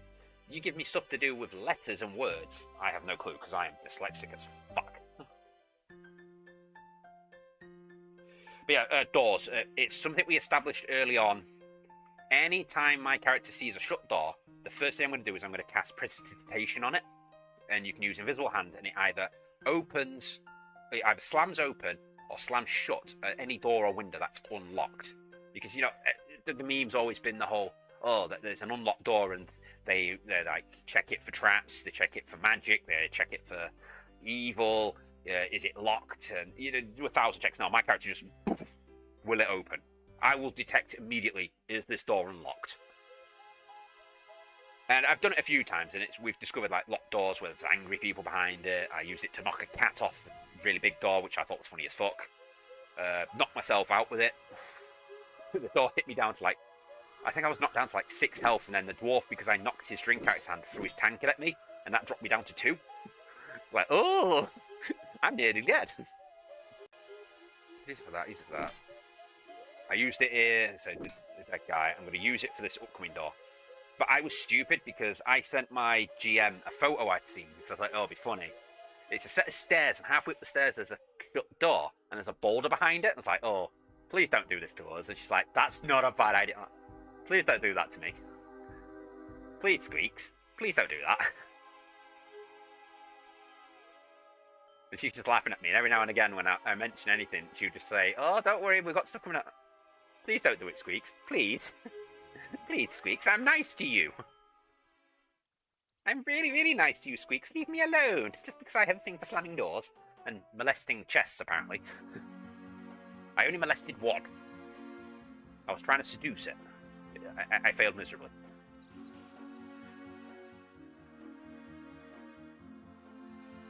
Oh, I am. Me and Gary are. Gary is like a veteran player. He plays our Dwarven Barbarian Murder Hobo. To what I can gather from his backstory and what I've seen, his family had been killed, and the only thing he's got left of them is a forging hammer and an axe.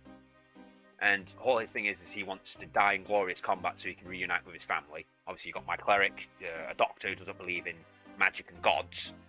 It's all about the science. After we started together, then we got our druid elf, who has been trapped in this city that we've been putting in like a time loop. She's been here for like 300 years, and she's now assisting us. And recently, we've had a gnome paladin join us. We just found him in the Dead Realms. So, oh, okay, he's following us now for some reason.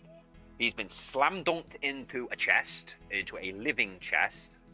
As I said, this is the whole molesting, trying to seduce a chest thing came from. It's a think Terry Pratchett's luggage. You know, it's a chest with little legs that follows you around. I was trying to seduce the chest so it'd be my best friend. Apparently that didn't work, and it's never felt emotions before, but now it feels uncomfortable. I have some photos of it. They're quite funny. What's the collection sentences about the chest? It's just certainly interesting. It just follows me around. So we've got one that's called Oven. That's the one we molested. And there's a second one called Fridge.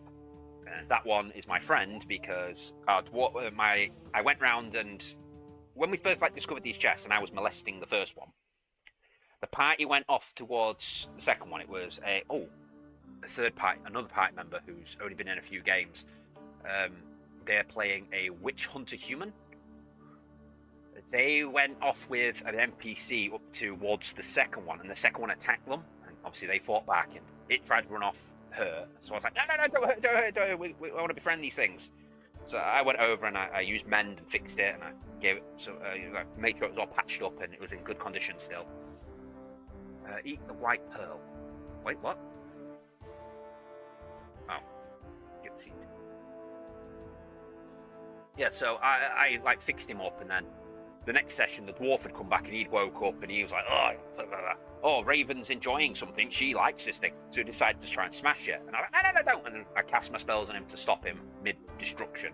I went and fixed it again. So now that chest likes me because I fixed him twice. Recently, I've also polished him, given him a fresh coat of paint. I'm looking after this chest.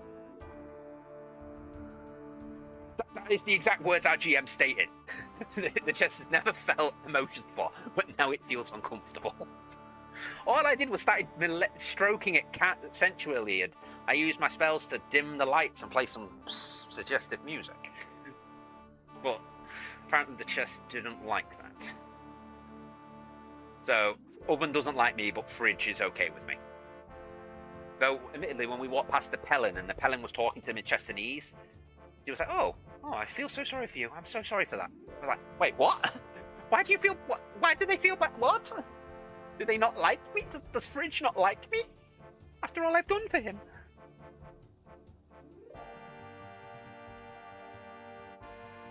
Oh, yeah. Was this guy fixed Scott? What was this guy's voice? I forgot his voice. He was the now was next one was the voice. This guy was the Well, the Scotsman. Scotsman was the guy down bottom. The Welsh guy was... What is it? Outlander. I'll just go with a new voice. 3. It's about your food supply. I found this seed that might be interesting for you. Interested? Just give him a bit of a duker. Interested, is it? It's a seed of a white pilfrey. It grows on the White Wolf Mountain, even in the snow. With your luck, you might be able to grow it here. This is a great gift, Sipton. I am truly humbled to accept. Wasn't he the Poshul?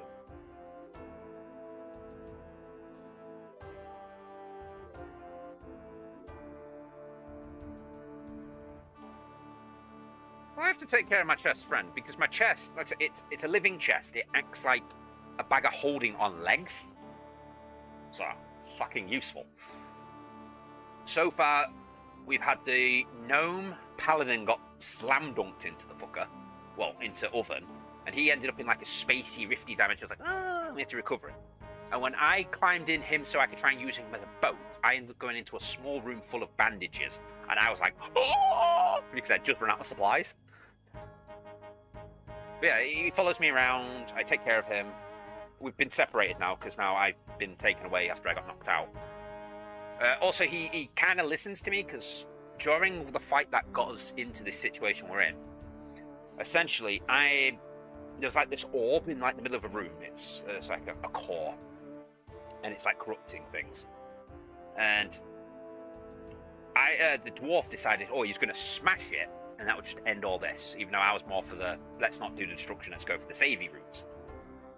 And then mid-run towards it, he just turned and ran towards the king and tried to kill him. And I was like, fucking managed to stop him from slamming a second time to him. He got one good hit in. Used whole person on him to keep him still. And I was trying to like keep the king alive, but the king died in my arms. And then the dwarf then went back to trying to smash this orb, and the orb hit the king, and it just turned him into a demon. And like I say, this guy's like in my arms as he turns into a demon. I'm like, what the fuck? I've got no spell slots because I had to recover myself from being hit by the fucking door, and you're tankard. And I've got 12 health. Shit. So this, he hit, I had like 19 health because he hits me and he did 18 damage. And I was like, what the fuck? I got an axe embedded in me. And I just like, I tried to like get it out. I couldn't get it out. So I like limped away the best I could. At which point the demon then turned, went off and dealt with the guy. And he was like, you're limping away. No, get back here. Pulls it out. Puts me down. I'm dead. Mm-hmm. And during my recovery saves, I managed to roll a nat 20, which gives you 1 HP back and gets you back up. So I'm like, adrenaline, I'm up. And as I get up, I can see that the druid's now joined us for some reason. She's just materialized in a bear form, and she's fighting the demon. The dwarf's now dead on the floor. So I just slam the door back open, and I leg it towards the door, and I yell to Fridge, eat the fucking dwarf, hoping he would eat him, and then follow me, and I could revive him elsewhere. But as I'm running away, the demon just saw me and threw his axe at me and fucking beheaded me. I was like, what the fuck? The thing that made it worse is that before this battle started, the DM told us, prepare a backup character. And I'm like, you're fucking kidding me. We've got to prep a backup character. There's a demon that's literally spawned in front of me at the end of the last session. And I've got no spells and no health. Great. Then we woke up in the dead realm. So it's okay. It's okay. But I have a backup character. Yep, speak to her. Indeed, Highlander. And Highlander? There can be only one. And how did you accomplish this without giving him a rock? Yeah, well, to talk about that, worry not, you made a wise decision and your boldness is impressive. It does not matter. After all, how large the rock is or what it is shaped, it is perhaps the two halves of the rocks have the extra symbolism, now representing the two halves of the fabric culture. I understand that Skibidi, meets the Berg mates Brundit went quite well. I must take you to assistant out in the day. That is a terrible voice. He needs a new voice. Return to the center of the pool and mountain camp. Okay. Alright. Pure castle. Yeah. Everything is packed. The fact we have a murder hobo dwarf makes pure chaos. The other party's not so bad. I mean, the Witch Hunter, I mean, he's not a big fan of me because I'm a tiefling. I'm essentially just a demon. Me and the druid, we kind of get on all right. She doesn't like the fact that she was the cat that was on top of the door and I slammed the door and knocked her off. So she did attack me for no damage. I've been attacked by near enough every party member now. Me and the bard, we've not had a lot of interaction yet. She was in the cage for the 2 sessions she was in, and now she's out the cage. She wasn't in our last session. The gnome I found quite interesting because we had a bit of a funny interaction early on. When we was going through the Dead Realms, we came across this bridge over like a voided chasm. You could see down into like eternal blackness. And that's leading up to the city we're trying to get to. And we were like kind of like looking at the edge, but we wanted to like lean over because we were afraid that somebody would push us over. But we wanted to know what was going on. So the gnome was like, "Oh, I got an idea. I'm going to throw my javelin," which is just a regular arrow. It's just he's so small, it's a javelin to him. So he throws it over the bridge, and I set it on fire as it goes over, tiefling. And we kind of watch it descend down. And as it's going down, I use another spell to make it really bright so we can see it go further. And the gnome's like, "Oh, I can't see over the side of this bridge." I know. I'll look up at the tiefling, this very fucking tall tiefling. I'm 6'6" without my horns, 7 foot tall with my horns. And he's going to judge my face to work out what's going on with this arrow. And he rolls a nat 1, so rather than looking at me, he just stares at the side of this bridge like, "Oh, this is interesting." Then the arrow fell from the sky and just... Inevitably, thanks to shenanigans from the dwarf, the druid in cat form also ended up over the side of the bridge. Just meow, meow, meow. That is literally how we described it. It's like, oh, for fuck's sake. But then the dwarf wasn't available for the next session, so he passed out and the chest ate him. And then, obviously me being the only one with magic went Mage Hand. Caught. Kitty. Okay, that's the spirit thing. Hello? Yeah, Secretary! I remember this one's voice. I did as you asked, and I improved the relation between the 2 camps. I found you new supply of food. Yeah, Secretary, I sent that this is too. So, do you have any other quests for me, perhaps of some big reward? I do not fully understand what it is you speak of, but I do have one more task, if you would like to do it. My father does not believe that I am dead. In his heart, he knows it to be true, but he cannot accept it. Okay. You must convince him, Sitor. Once you have convinced my father, everyone else in the camp will follow him. And perhaps they can move on again. How do you expect me to do this exactly? I must leave that to you, Sitor. All I know is that I was attacked by some creature or animal while I was sitting by the lake. It dragged me off, and I remember nothing else. Perhaps this will help you. I cannot provide for assistance. Oh, for fuck's sake. Right, so now I've got to play detective, do I? I've gone from to warrior to wizard to tiefling cleric to now detective. Listen to the shining pool. What? Oh, no, it's these. These are the shining pool. I want to go over here.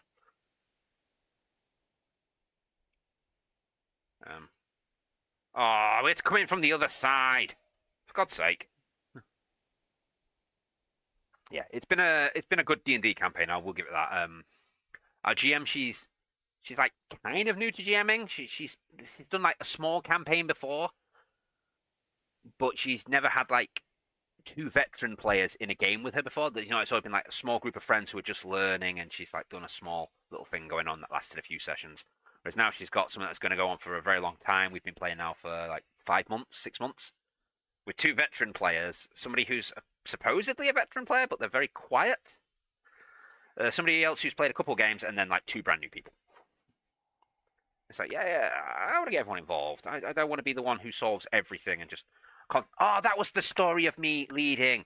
It's the fact of that I killed everything on my side, got pissed off of them, and just started walking forward. Like, yeah, we're going this fucking way. That's why that story came from. Because I'm tired of. I don't want to be the one to lead the party and be the upfront. Oh, I'm character number one. No, my role is to stay back and just keep everyone alive. That's my thing. I've done the whole fighty campaigns before. Corpse of a woman. I mean, well, admittedly, my last one was a sport character as well because I played a Kenku Bard, and that was funny as fuck because I could do loads of silly voices. Whee! Hello? Ha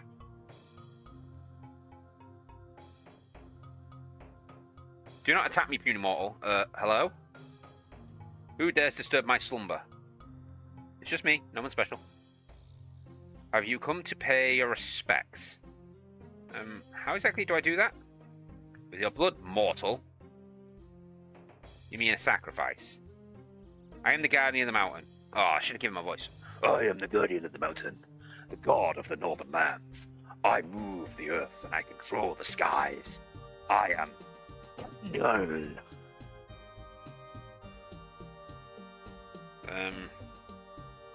You look like a man in a bear suit. What did you say, mortal?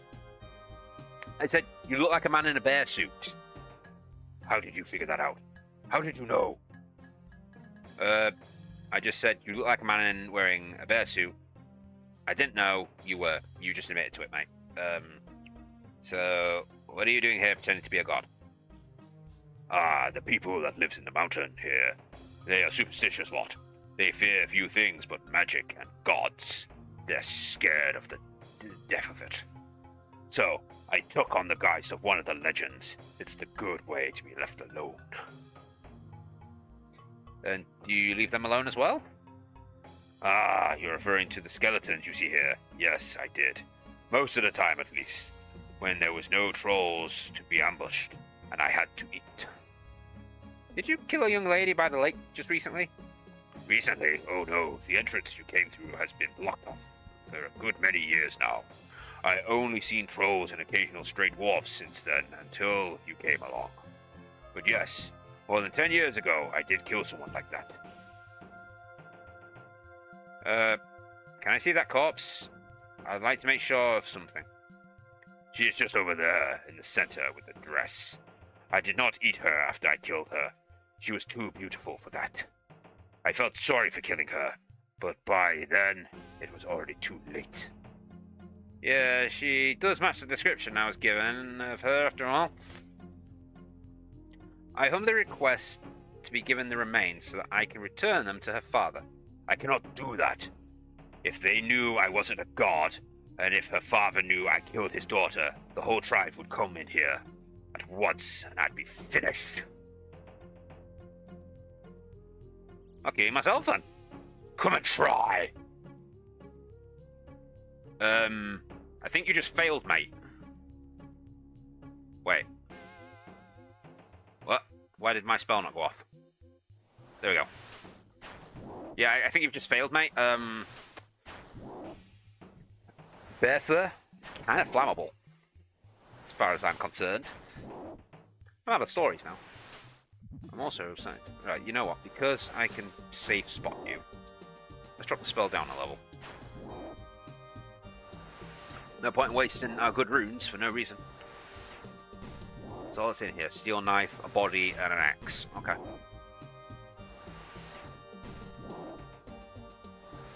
It does kind of like a man in a bear suit. Ah! Just for the bones, dickwad. Oh, we got a bear head. Okay, now what?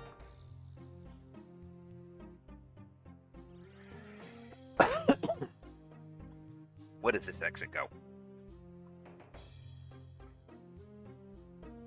I can't go into it. It's filled with skeletons.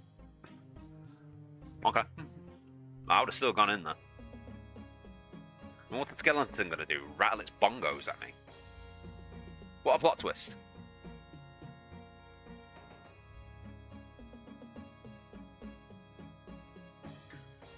Yeah. So there's my characters over the years. Let's go over some characters I've had over the years.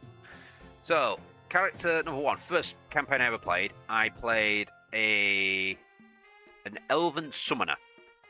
This is back in early D&D days. We had a summoning skill, and I never really told the GM how it fully worked. You know, he didn't read the codex. More fool him. So throughout the entire campaign, I just summoned a couple rats every now and again. A bit of scouting, you know, a bit of sneaky stuff. And that was kind of me. Early on, somebody tried to float my rat dad, as it was known, because I was raised by sewer rats, to a platform to test if it had traps, and he ended up splatting him into a ceiling. So I tried to murder him for said murderer of my father. But to the main point. So I'm summoning little rats throughout the entire campaign. Nothing major, nothing too silly. Just a few rats to go that way, a few rats to go that way. And later down the line, Big Bad comes into it. He summons a red dragon, and he's describing, oh, this dragon is going to murder. And everyone takes their turns. You know, we all roll. Barbarian rages and charges in. Wizard starts to get some spells down. It's my time. I'm going to summon rats. Now, how the rat skill works, how the summoning skill works is you get 1d20 for every for your proficiency in it, and I had a +6, so I get 6 d20s, and then you roll and you add that number together, and that gives you your power to summon. And then different creatures have different amounts for power needed. Now rats, they summon something like stupid, 15 for every point of power. So I summoned nearly 400 rats. Then everyone's like, wait, what? It's like, yeah, so all these rats attack this dragon. And it's like, oh yeah, well, thanks to the dragon's resistance and his armor and such, you can't really do any damage with your rats. It's like, actually, they've got plague, which means they always have to do a minimum of 1 damage each. So it's 400 damage straight away. So GM's not really happy. So he's like, oh, kill these rats. So it's like, they've also got swarms, so you can't kill more than 50% of them. So now he's pissed because now this dragon's just covered in rats. My next turn, so everyone's kind of stepping back. It's like, wait, what? So yeah, my next turn, I summon more rats. Turn 3, I summon more rats, and that's all the summons I can do. I do 3 summons, and everyone's just laughing their ass off because the dragon's covered in rats. It's being munched to death. And somebody else is like, oh, I've got this spell that can restore one of your spell slots, so you can do it again. It's like, oh, go on then, cast it on us. And he casts it on us. So I summon a 4th lot of rats. At that point, I turn to our GM and I'm like, tell us again. What's the weight capacity on a dragon? He's like, I've overencumbered you. Your dragon can't move anymore. It can't attack. And he just got pissed off. Then I went on to the Kenku Bard. The first Kenku Bard. That one is in a quest where the world has already gone to fuck because the main party failed in their mission. And that led us on a quest of just trying to escape. No. The next one was the gnome. I played a gnome wizard who got all these powers from a magic ring. And my good friend Gandan the Blue told me I should cast the ring into the fires from which it came and destroy it. But I didn't want to do that, so I smothered him in his sleep and kept the ring. Then it was the Kenku Bard who was trying to survive the apocalypse of the world. Made good friends with a barbarian called Brick because he liked pretty birds, pretty music. And, that one went on hiatus end of last year. I played a one-shot where, well, it wasn't a one-shot, it was me playing for a few years before, 2-3 sessions before I went to the Falklands, where I stepped in as a Kenku Bard on a pirate ship. They found me floating in a barrel, level 1 Kenku Bard, and I just spent the entire time just following people around going, what doing? And then they were like, oh, I'm doing this and that. The first one was the cleric, and then she's doing a prayer of healing and that. And I was recording them on their phone and they didn't realise. So then when we got into a fight, I was like, oh, I run up to this this down person, and I'm going to use Healing Word. And wait, you've got Healing Word. And I'd press play on it, and I'd mimic what the cleric had done, because then I'd taken level 1 in cleric. And they thought that was funny, and I just took level 1 in Bard, Cleric, Barbarian, Paladin. Just took all the level 1s, and then there's the recent one where I'm playing the Tiefling. It's quite fun. I only read the book. Of course, we planted the tree. Because we planted the trees ourselves many years ago. It is unwise to come too close to the gods, so we made sure that no one would go there anymore. But he's not a god, he's a man in a bear suit. And he killed your daughter. And why didn't you tell me that she'd been missing for more than 10 years? 14 years to be exact. I didn't say otherwise, did I? I didn't say otherwise, did I? As for Kindle, as proof, Have you heard these serious accusations? Well, I've only gone and killed him, haven't I? You have? Then you've made an enormous mistake. As did ye, impersonating a god. A god bear the highest penalty imaginable. But I did not think that kind of justice would be delivered by the hands of an outlander. I also found your daughter. The bearman killed her. So, it is true after all. Let me see her body, please. Yes, I see it. It is her. So, it is true that you have spoken in the spirits of the pool? Yes, that was true. I don't lie.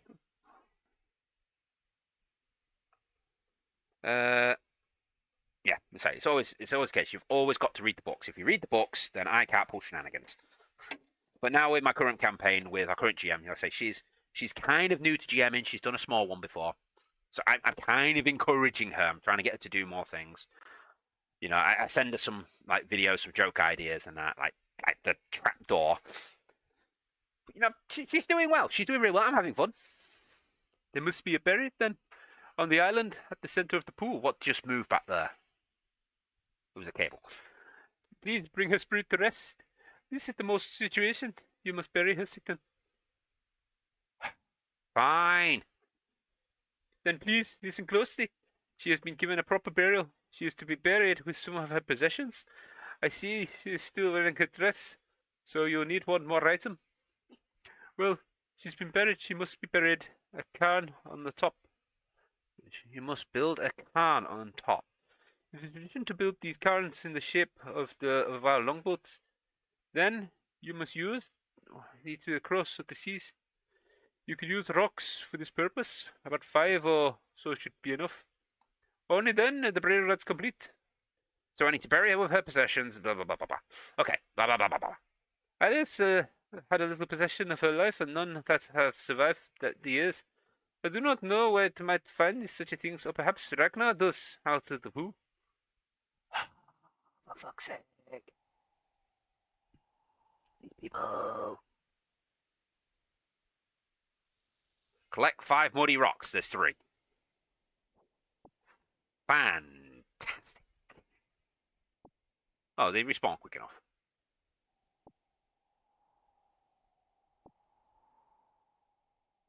Five muddy rocks. Quest is nearly done.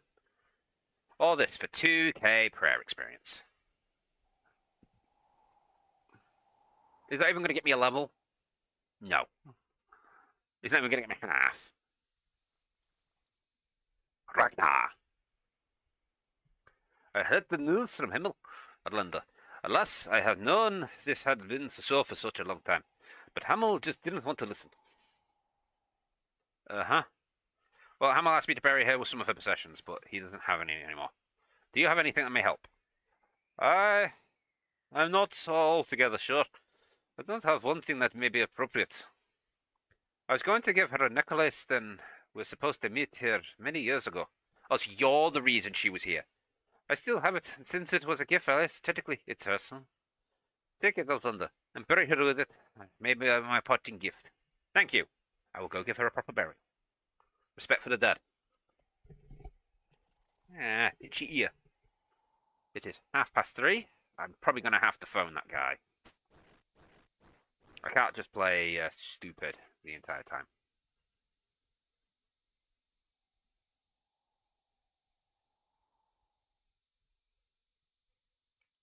Whee! He definitely wants me to open the armory up.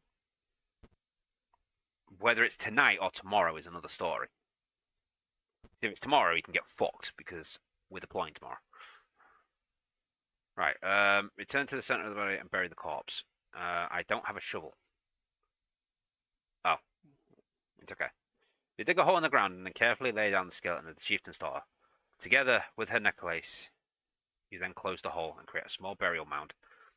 Now, all you need to do is build the cairn on top. Am I going to have to do this 5 times? No, good. Oh, I don't like it when I can't save the person. It's a shame. Oh, well, I'm glad you've been entertained. Say, I do enjoy talking to people. I'm I'm a chatty kind of person. Lunar diplomacy from Isles. That's on my list. So you're always welcome back. Do the thing. Oh, make a subscription. I'm never going to say that. That's not me. Yeah, I usually stream most days. If not, I tend to try and get a video out at least once a day. So you're always welcome to come back and chat. Sometimes there's a few people that chat on. Sometimes not. Sometimes it's just me on my own for like 4 hours. I try my best. I try to be entertaining. As always, the channel will always be free. I'm never going to monetize this channel. It's within my vow. I'm doing this for fun, to share a game and get some company as I play games. I have no interest in money. I earn enough as it is. My job's pretty good. I'm a game designer as well, so I get money off that. I need another quest now. So anytime you want, feel free to rejoin us. And I'm happy to have you. It's always fun to talk to people. Oh, I can do Edgar's rooms. This actually updated. Oh, thanks for the sub, bud. Thanks. It does help.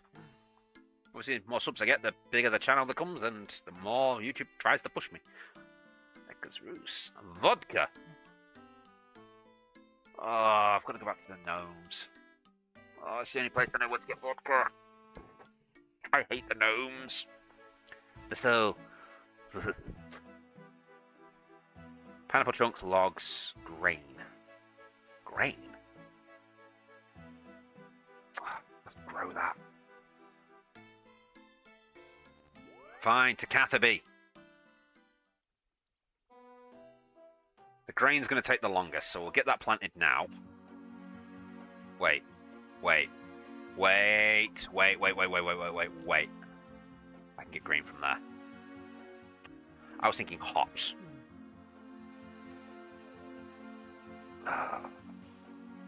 Why am I stupid sometimes?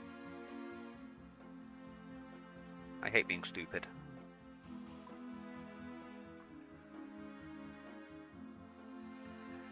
Bearhead. I keep seeing movement over there. It's just my phone doing the video. Reshuffle.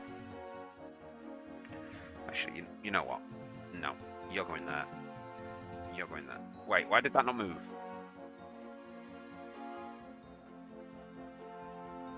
There, that's better. Pineapple chunks. Can you use spirit tree at the GE? I can, but I need grain, and I kind of messed up there. Yeah, I went the wrong way. But while I'm here, I might as well get out what I can. Pineapple chunks, sorted. 2 logs. I see a normal tree. Wait, dice, slice. Dice, because that becomes pineapple rings. What have I get? Oh, that's a lot of 5 chickens! I guess we're going back to Lumbridge. Wait, what? A Grail Bell. The hell's a Grail Bell? No idea. RX.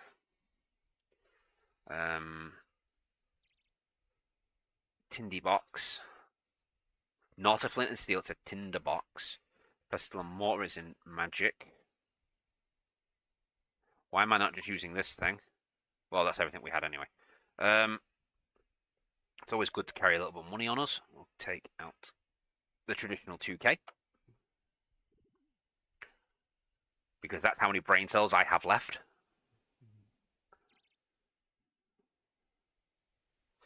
Right, so do that. Alright, so we're going to have to go back to Lumbridge then, because there is grain and... Wait, that's the wrong kind of tree. Shit. Because there is grain and chickens there, and then we can go to Varrock, and we can use the Grand Tree to get over to this to get the vodka. Rain out unfinished potion, we can get that whilst we're here. Let's see, we'll make your plans, We're going to forget the plans almost instantly, and then do something else. As is the way. Oh yeah, I was supposed to phone that guy, wasn't I? On the bed, off the bed. Ooh, ha, ha. I am Speed, my name is Timothy. Ooh, what's that? What's that else? What's that? Oh, I know that was in the wrong order, but it still amused me. Ooh, Guam. Once again, Captain Distracto. Also, we didn't get out the Eye of Newt.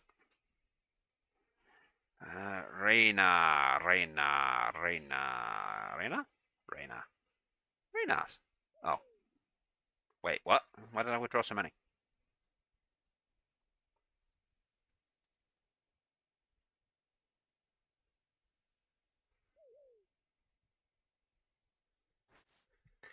Make the plan, forget the plan. Now that is always the fun plan. We make the plan goes horribly wrong, throw away the plan.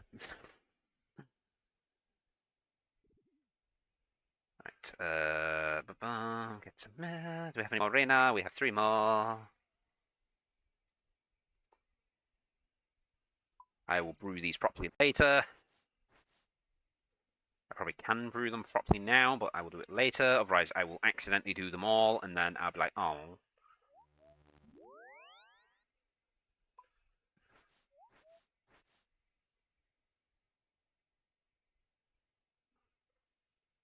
Right, one of those, put you away. Chicken, grain, and vodka. Okay, so back to Lummy. Now we can kill the chickens. I'm gonna feel sorry for these poor chickens. This chicken's not gonna know what's about to bloody hit it. It's just gonna be sat there and then... Like, you still go out peacefully, I guess. It's not gonna suffer. Its head's gonna explode. At least I hope the heads are gonna explode. If they don't, I mean, if they're just on the floor like... then I'm gonna feel even worse. Wait, do I have enough space for 10 grain slots? And 5 chickens. I do not. Shit. Climbing boots. 1, 2, 3, 4, 14, 19, 21, 2. Fuck. We're going to be 1 slot short. And my axe is in the way as well. Okay. We can make this work. Kill the chicken.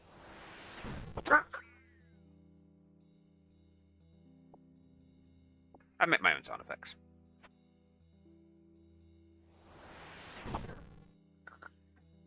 No witnesses! It survived! No! My feathery face! Ooh, feathers. Right, we're getting distracted again. Distracted by a feather.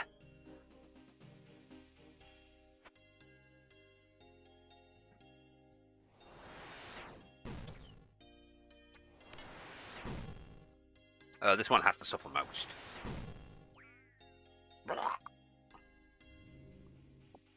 That's how you know it's dead, is when it goes. If you don't make the blade side, how are you supposed to know if it's dead?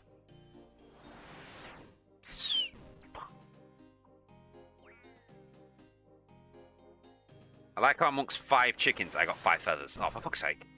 The goblin didn't see it coming either.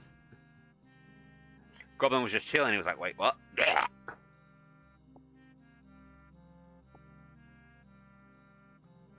Okay, we don't have 10 slots for... We have 8 slots if I get rid of the feathers. Shit. Why did I need the money? Oh, vodka.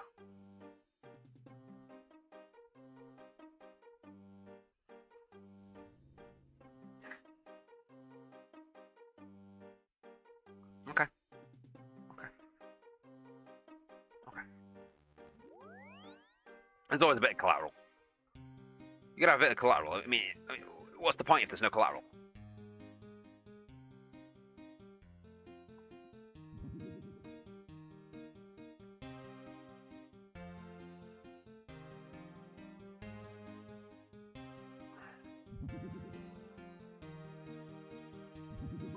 Okay, bank them. Bank that.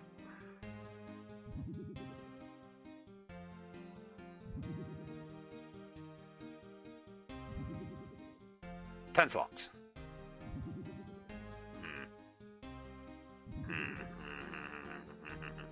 Earth rune.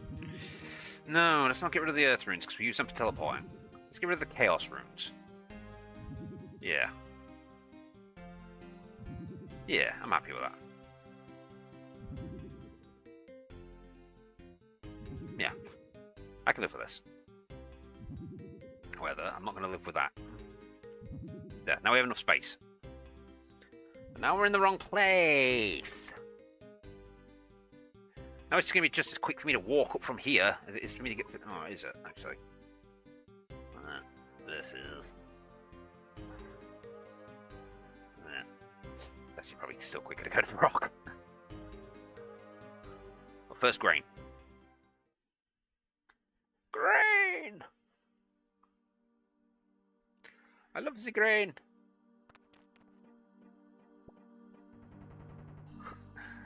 I don't. Me just doing that, just saying I love the grain in a slight German accent, it's just put my character's background story in my head. If you've ever seen Team Fortress 2, the medic, that's essentially my character's background story. And then the blizzard woke up, and the skeleton was missing, and the doctor was never seen from again. The GM was amused. Alright, Vorok. I'm so lazy. Right then, how long is this quest? Not very. 3 Tavalis, 1 Ardong, and a Berthorpe. We've got a gaming necklace on us. I don't want to carry the gaming necklace. Leather body, Willow seed. Why do people do this? Knows the shit out of me. Especially right next to a bank.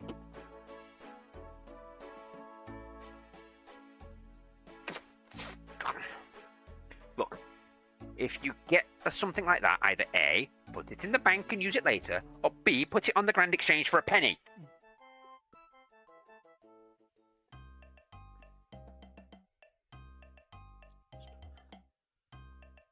I thought it was funny. So I'm a disgraced doctor who has a full medical, well, had a full medical license, and I lost it because a patient woke up with no skeleton. And I left it ambiguous at that point. I didn't state in the story whether or not my character was or wasn't responsible for the missing skeleton. I stated that the GM could decide. Why did I come here? I don't want to be there. I want to be over here.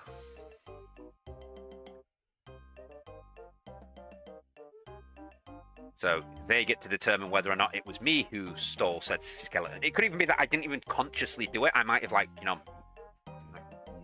like knocked a chemical over and it dissolved their skeleton. I don't know. All I know is that a patient skeleton disappeared and thus I lost my medical license. Wait, what? Is he not the guy who sells...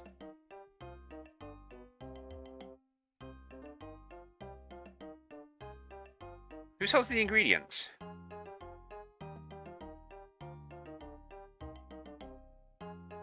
Ah, can I buy the ingredients?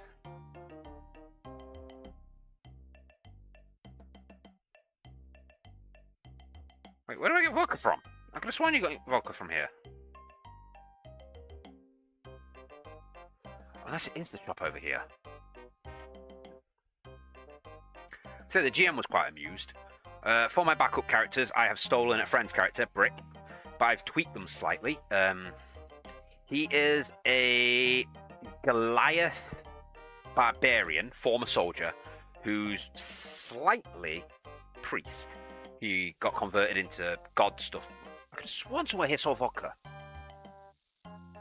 Yeah, so he has a little bit of priest in him from a priest he had to protect, and then he learned about religion and blah, blah, blah, blah, blah. However, his big thing is that his main weapon is a brick. He wears like a knuckle duster. And because he's a giant and can take ancestry of the giants, he has the cloud giant. So you piss him off, you slowly watch him put this brick on, and you think, oh, yeah, back up, then that way, haha, I can get you from range. But no. You can't get brick from range because he's a cloud giant ancestor, which means he can teleport. And he teleports into your face and badoof. Vodka. Where do we find the vodka? Right, vodka can be found by Huckle Funch in the Gnome Stronghold. I know it's here somewhere. Where's this Knuckle Funch? That's Hudo.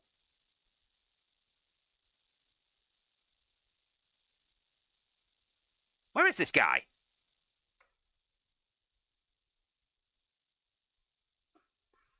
He's a shopkeeper selling ingredients for gnome cooking. His shop, groceries, is the east side of the Grand Tree, on the second floor. Oh, we're on the first floor. Wait, there's nothing on the next floor.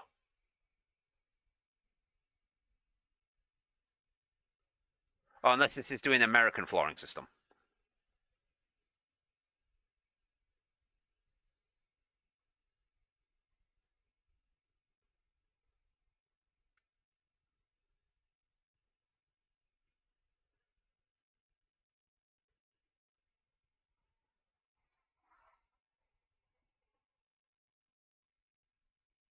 Yes, it's doing the American flooring system. The guy near the cocktail glass spawner. Yep, see, yep, you got it. Aha! One vodka, please. Thank you. Sorted. Talk to Sanwu in Tavali. Faldor! But this is 90% of my gameplay. I teleport everywhere because I'm so lazy. That's why I always carry all my lore runes on me, all 900 of them. I have a lot of lore runes. Imagine if I were to use them. What? It's what, it's 55 experience for a Camelot teleport. So, 892 times 55. That's only 49,000 experience right there. Yeah, but that'll get me a level. Surprisingly, it only just gets me a level. Is the old man on? He is.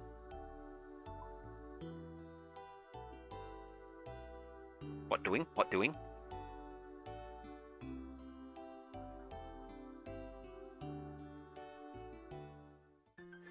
Suppose I'm probably gonna make. Oh, we could have got grain from. Oh. Poo. Poo sandwich. Up the stairs we go. Hi, Sandy. I ask a Joker. Have you any more work for me? Alright. I ran out of laws recently. And it really sucks because you have to work. See, this is why I spend so much time doing the Guardians of the Rift. It is so good for runes. And for rune crafting experiences. I'll say that's why this used to be my highest skill ever. Is some kind of hippie? Yeah, some kind of hippie man. Ah, you come just in time. I need a certain herb for the part of the purification ritual. It is quite common, but nowadays only the trolls know where to find it. They used it in the cooking, you see, and I'm very prized ingredient. Okay, what exactly do you want me to do? Journey to the north of the land of the trolls and find the secret of the herb from the trolls called giltweed. My friend Edgar lives in the area. He may be able to help you. Bring him some giltweed back, and I've started to go a little bit Scottish there, and I'll teach you how something useful. Cool.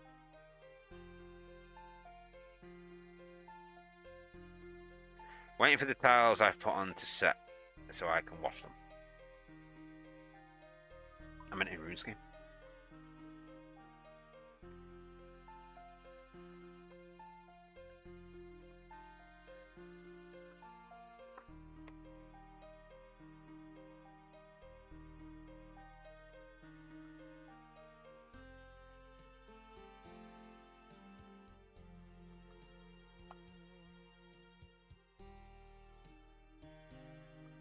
Okay. Edgar. Where is the Edgar? Is he the guy? Oh, no. Oh, he's the mountaineer. Okay. Yeah, when I first discovered the Guardians of selling magic beans. Yeah, when I first discovered the Guardians of the Rift minigame, I spent, I don't know, 3 days doing nothing but gather runes. I went from 10 rune crafting to like 58. And then it slowed down because I started to get bored after that. I kind of enjoy the game, it's fun. We're out of deficits now, so I'll have to wait till I get paid.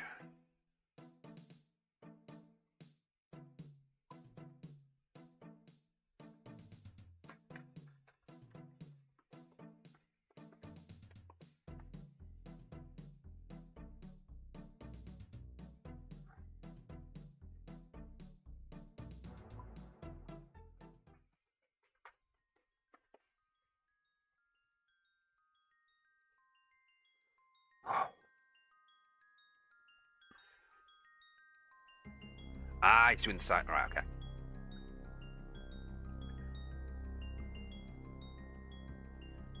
They remained. The Guardian squares.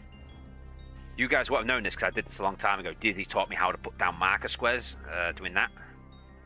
So we set 4 marker squares here.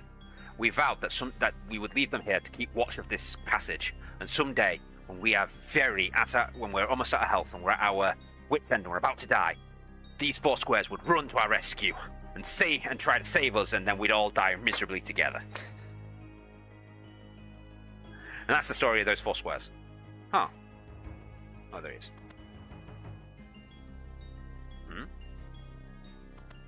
Going on?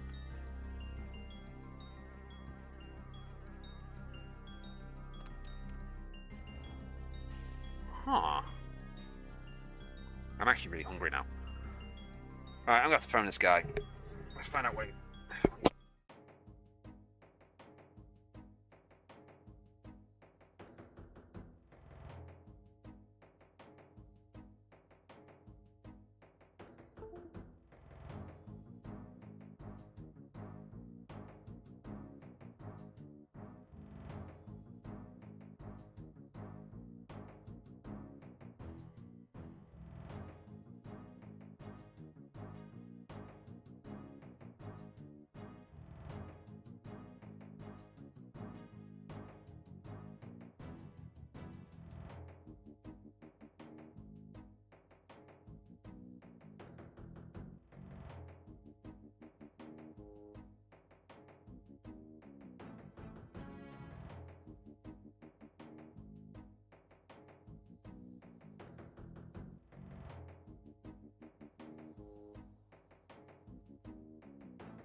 One second, I'll check that message.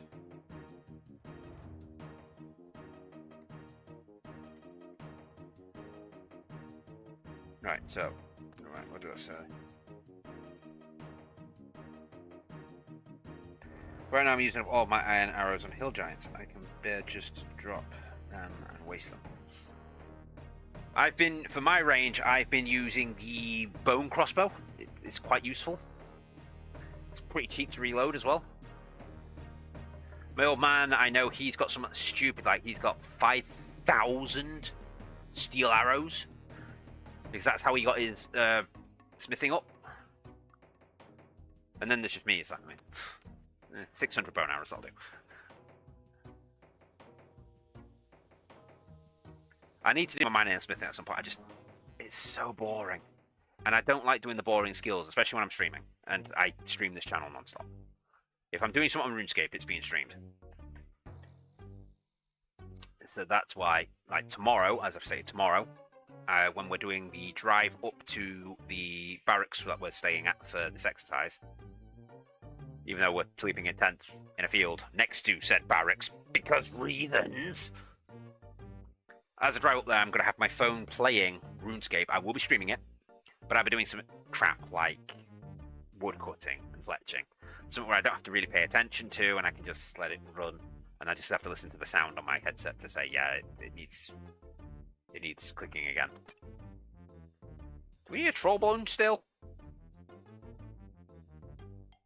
It's not on my list, so I guess no.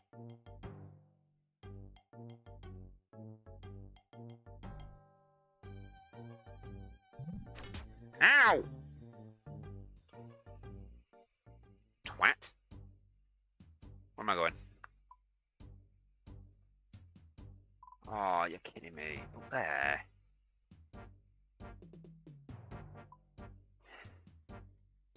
I best not need protection because I've got 0 protection spells left. It says I don't have to fight anything. Leave me alone. I'm but a humble wizard. There's nothing holding about me. Yeah, I had like 3.9. Now down to 9. Cool. Nice. Nice. Some serious grinding right there. I appreciate that. Oh, look, a goat. Meh. Glad I was able to take those shortcuts. If I had to walk around this hill like 5 times, I'd have been pissed off. Edgar!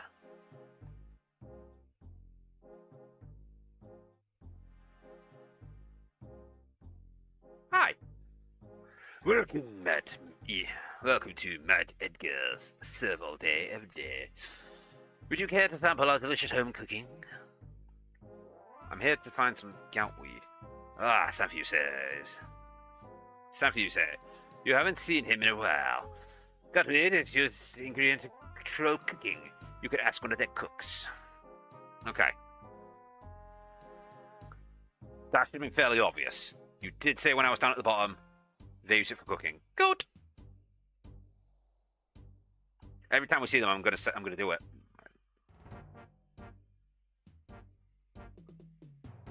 All those seeds and herbs, though. Yeah, that's what I could do with. I have next to no herbs left. Well, I have mid to high level herbs. I haven't got the herbs I need. And the seeds I do have are the shite ones. I need more corn. Strawberries would be nice. I could go thieving. I could do that. Not. Oh, there he is. He's phoning me.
Phone call, and did I? Oh, I'm very hungry. It's 4 o'clock. The Scoff House is not open yet. Scoff House opens at 4:45, and that is when I'm gonna have to take my break. So I can go get some foods. Because I have no foods in the room today. What human do in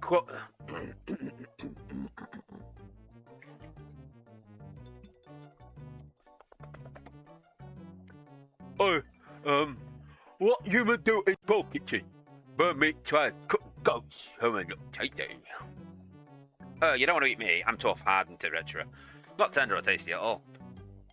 Burnt meat thinks you probably right. What human doing here? I'm here to find some goutweed. Burnt meat not give you greatest cooking secret away, so you wait. But burnt meat also has quests for human. So that should have been Humi.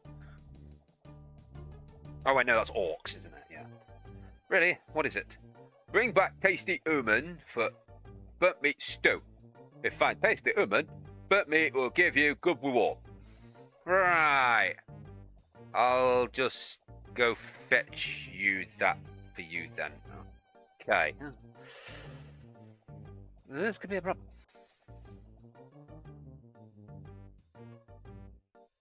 Leave the stronghold.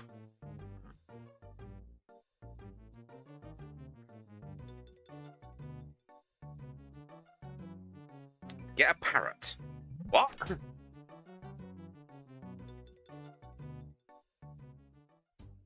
are we going now? Alright, we're going back to Edgar.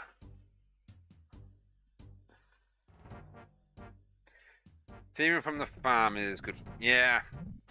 But the problem I have with doing that is the amount of time you get caught, it's generally slow. Especially me. I'll sit there and I'll like steal one seed and then I'll get knocked out like 20 times in a row and then I'll steal another seed because I'm unlucky as fuck. So, it annoys me. I'd prefer to steal from the stalls, but they only get you low quality seeds and you don't get herbs, which is something I need. Have you talked to the troll cook yet? Oh, he's doing a bit crazy. I forgot his voice. Oh dear, that's not good. You could just go hand over a human to the trolls. Ah, I have a plan. Yes, it's bound to work. First of all, I need a parrot. A parrot? Where am I going to find one of those? At the zoo. Where is? Anything else I can do for you? No. You're lost. That's just my regular voice. My day-to-day voice. Right. Travel to the zoo. Talk to Parity Pete. Ask him both question 2 and 3, then use vodka on pineapple trunks.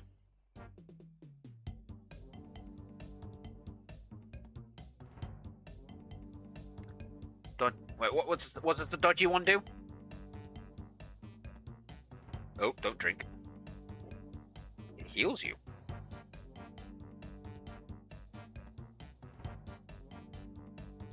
Ah, why would you do that? Why would I not want to do that? That sounds delicious. Actually, it doesn't. It sounds awful. I hate pineapple. Both on pizza and just in general, I'm not a fan of pineapple. Dodgy necklace. Not 100% sure what that one does, to be honest. Yes. Oh, he's logged out. He must have done. He's not showing me here.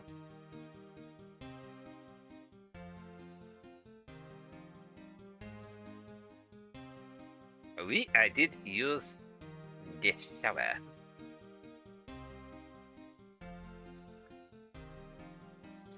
Right, questions 2 and then 3. Oh. Gotcha. Parity Pete. Good day. Good day, good day. Come to admire the new pirate Avery, have we? When did you add it? Just recently. It would have been sooner, but some wretched thought it might be amusing to replace their drinking water with vodka, and the vets and the nurse had to bring them all back to health for weeks.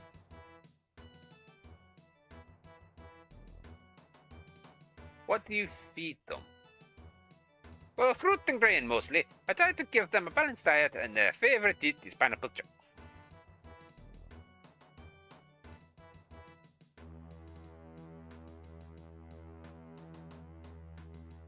Alka chunks! Got you now. Squawk! Heck. Hey, what are you doing with that parrot? Nothing. It looks drunk. You should never feed alcohol to a parrot. Why has he gone Da Vinci all of a sudden? Well, good thing I found it. I'll just take it to the vet and then shove it. Oh, thank you. You're the busy here to do. Return the parrot to... Oh, for fuck's sake. You are taking the fucking piss, mate.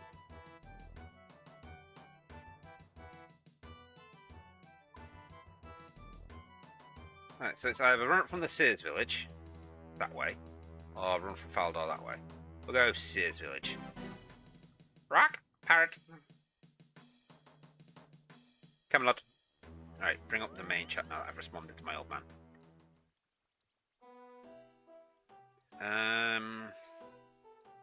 It stops you from getting punched.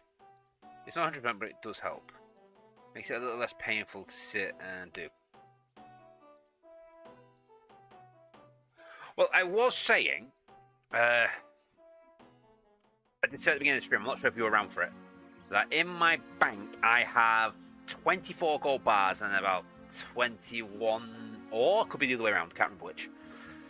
And my plan was to go to Shiloh Village, mine, I don't know why I turned to say Shiloh Village, to go to Shiloh Village, mine at the gem rocks until I get enough decent gems that I can make all of those gold bars into jewellery, into bracelets. Not doing rubies, because rubies, I need 250 of them for something else. And then whatever I get other gem-wise, I'm going to cut them, so I'm going to count them out, and then go buy silver jewels, silver ore, so I can make the bars for them. So technically, I could go get a bunch of dodgy amulets. Is it amulet or is it necklace? Necklace. I could make myself a bunch of necklaces instead of bracelets with them. I only do bracelets because they get you the most money. Because generally I just sell everything. Because I'm at a point where I don't really need things. I mean, like the clay bracelets. I mean, yes. When am I really going to need clay? And it's occasional. It does. So maybe I will. Maybe I'll make a bunch. Well, if I'm making them, I just won't sell them then. I'll just turn them all into necklaces.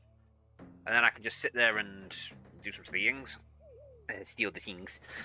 And then I can get my thieving level up a bit more, I guess, at the same time. I mean, what's the level I've got to get it to? Not you, don't need you anymore. Quest rewards. Right.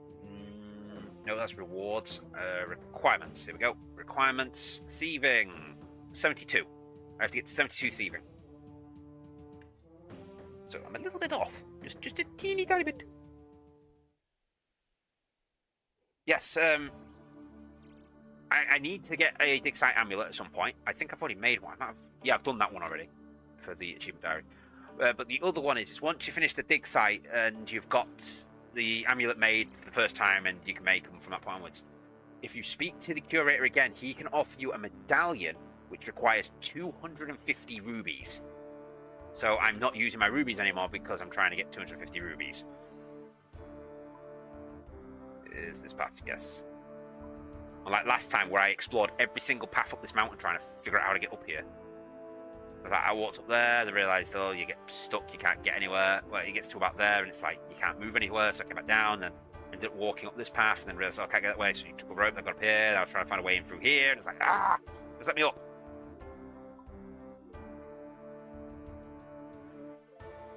Yeah, the requirements, the exact requirements, 1 second, because I've got it wrote down here somewhere. Yeah, there's the requirements, there's what you need. 250 rubies, a dig site pendant, 100 cosmic runes, 500 fire runes, and then you get, I don't even know what it does, but you get some kind of medallion off him. So I was just like, well, sod it, I might as well. I've also got to do the parts of the rogue trader still. I think I've done the memoir. I've done all the memoirs now, that can go away. Get family crest. Have I done that? I think I've already got a family crest. Because that's a Faldor diary thing, is it not? Get a haircut. I need to get a haircut today. Make mine tiara. Security. Blah blah blah. Buzz item. Crystal tablet. Mine's some gold. What Faldor? Could have sworn this was one. Oh, there you go. Find out what your family crest is.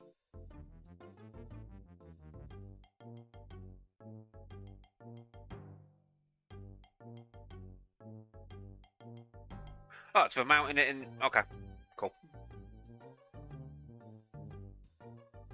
Wait, where? Why am I going this way?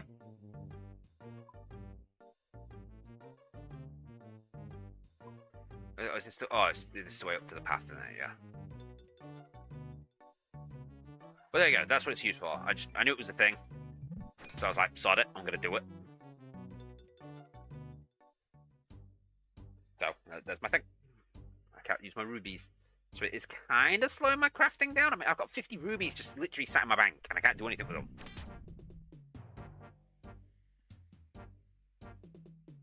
Also, I've got a dragon stone, which, you know, I want to use, but I'm not allowed because you need 5 of them for something else. More dragon stones. But they don't come up often enough. Oh no! Whee! Oh, it's okay. See, I'm all for it. I'm all for spreading knowledge and trying to help people if I can. If everyone just help everyone, then everyone would get further in life. Ear's hurting me again. I think I've got a small cut inside it. It just keeps aggravating me all the time. Yeah, we can finish this quest before Scoff starts. Ah, probably want a cracker. Here it is. Are you going to explain your plan? Yes, of course. It's quite ingenious, really. What we need is something that looks like a human, sounds like a human, smells like a human, tastes like a human. It's a pork. A shaved bear covered in pork. How are you going to make this look like a human? Oh, we'll make a scarecrow. We just need a log and 10 shivs of wheat stuffing. How are you going to make it sound like human?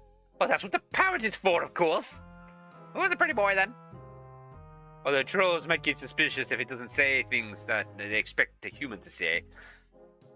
You should hide it for a while, somewhere it can pick up some sort of appropriate catchphrase.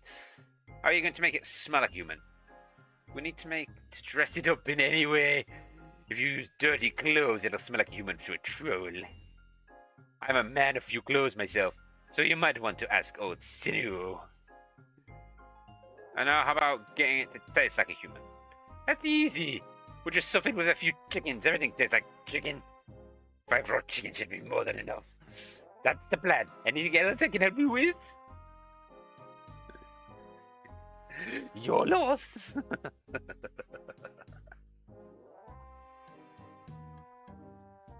Good luck on the rest of your quest. Yummy. Okie dokie loki.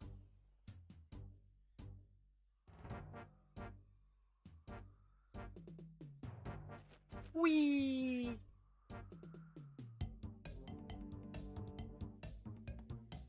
Oh, BRB, I mean, see ya. Oh, okay, see you later, my friend, and, until next time.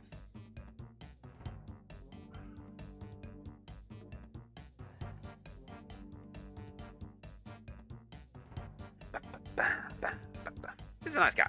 I enjoy talking with him. Well, a nice bod. I can neither confirm nor deny if he was or wasn't female. So, nice bod. Everyone's a bod.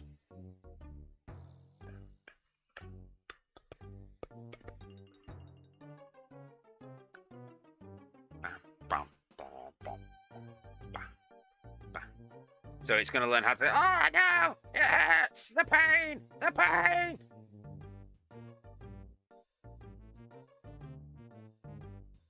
How are we going to tie the parrot to it so it doesn't fly away?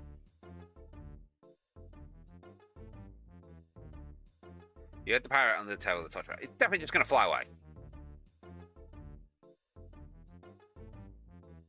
Torch in the tower for the tower leak. Oh, for fuck's sake. Valdor!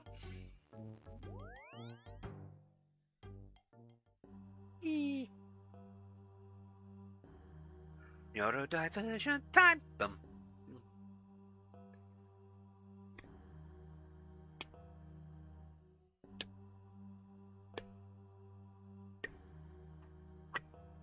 Not too soon.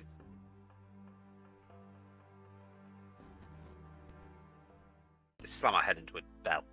Huh. Thinks I'm weird that way. I'm always weird. It's just who I am. People should get used to it and not try and change me. Or turn me into a fish.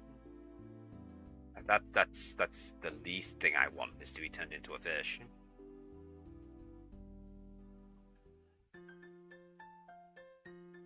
No, I definitely don't want to be a fish.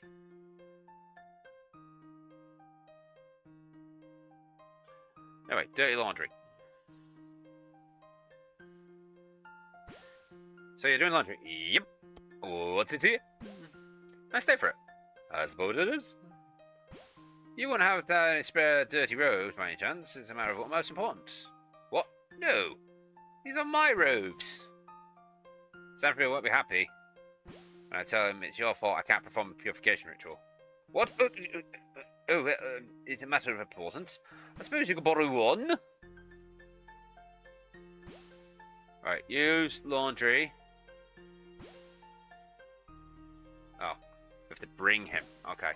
I suppose we could just walk up from this side now. I mean, already here. Yeah, might as well.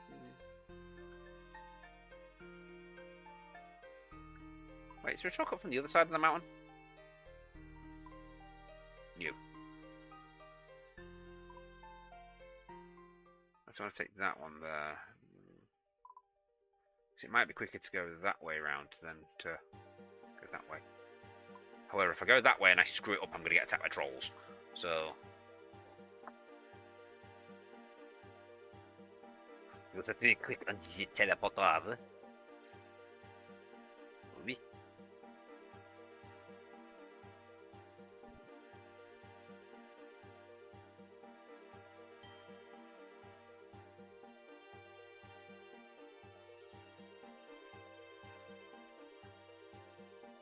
Cool. Oh, mob must me. What is this?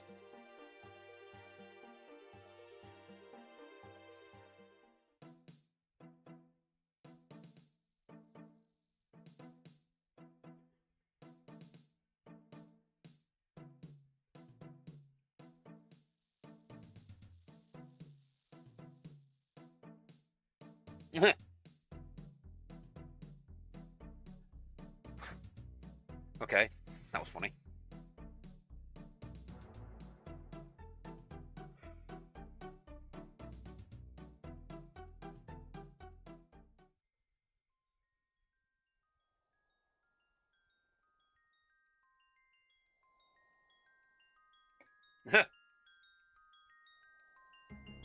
Two very good jokes from my friend.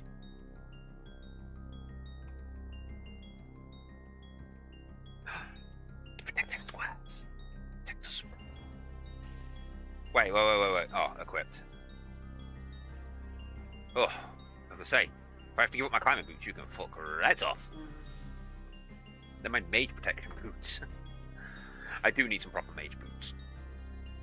Am I 62 magics? Oh, I need to get to 63, don't I? So I need one more level to get to the mage guild and go get some proper mage armor.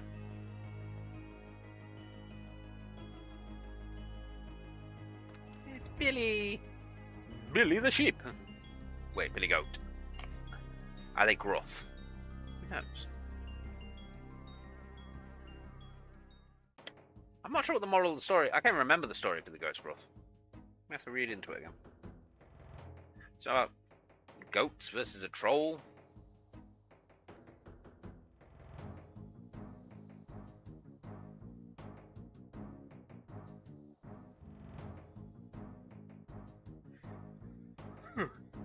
Oh, excuse me. I am tired. Oh, shit. I'm tired. I'm hungry. Not packed. Yes, the answer to that is yes, I did indeed use the new shower. You just wanted to know if I thought it was better than the old one. It is indeed. Because in this one, you set the temperature and it stays at the temperature. Whereas the other one, you were sat there with like a little tappy thing, like, trying to get it perfect. You just tap it slightly and it'd go really cold, and you tap it back the other way, and now all of a sudden it's scalding your skin off. Because this one's got a thermoregulator in it, so it's, you know, you set it to 38 and it stays at 38. It's proper fucking good.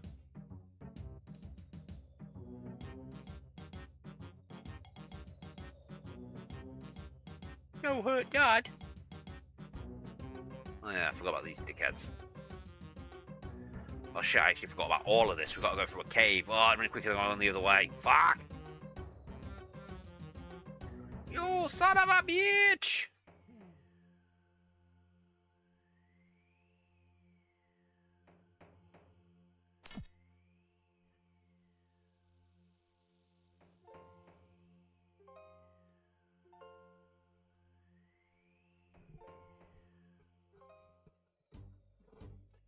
I'm not sure if it's a cut or a spot or something, but see, there's definitely something there on my ear that's absolutely killing me.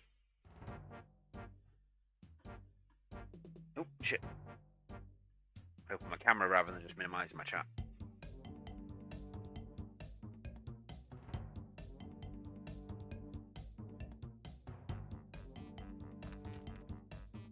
We could harass them now from this side.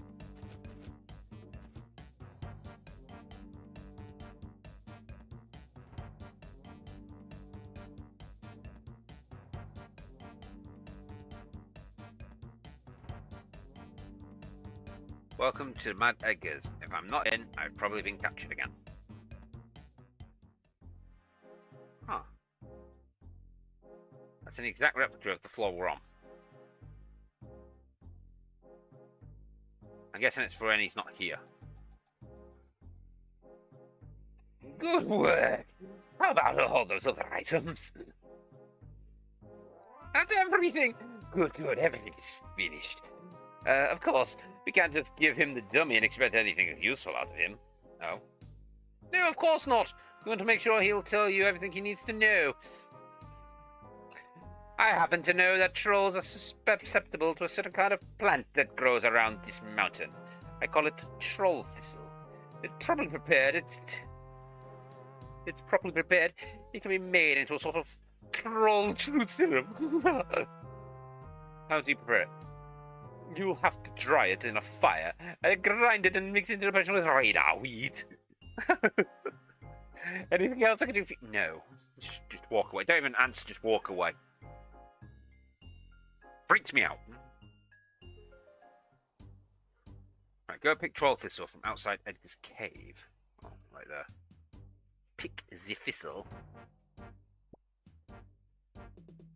Light a fire and use it on the troll thistle. Ah, that's why we needed this.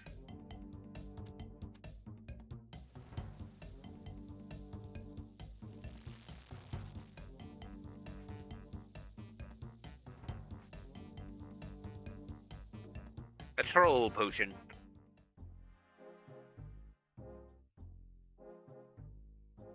I got the troll truth potion. Excellent, excellent, thank you. Now you have to go fetch that poor parrot back. He'll probably be hard enough by now. Why don't you just send me to get that before I do all this? I could have saved like 5 minutes of my precious, precious time. Where the fuck are you going? Your ass back up here. Whee! Really tired. So I'll try and pack what I can later. Get it all ready. The only thing I'm not going to pack is my bedding. Obviously I'm going to need that tonight. Ow! Cunt. Mushroom! He's fast asleep.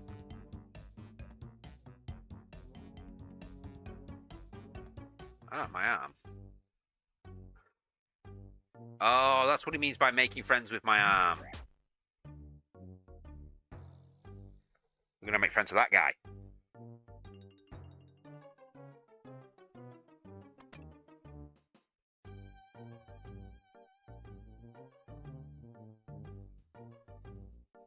Oh, tiredness is definitely kicking in.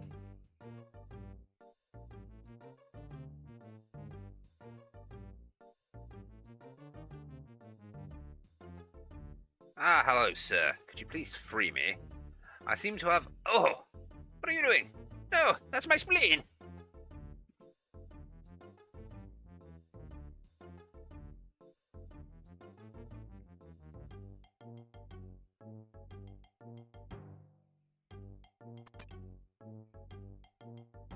It's rather drunk.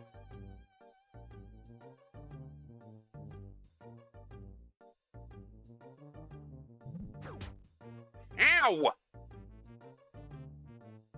The heck, man? I thought we were friends. Oh no, wait, no, I'm friends with the ogres, not the trolls.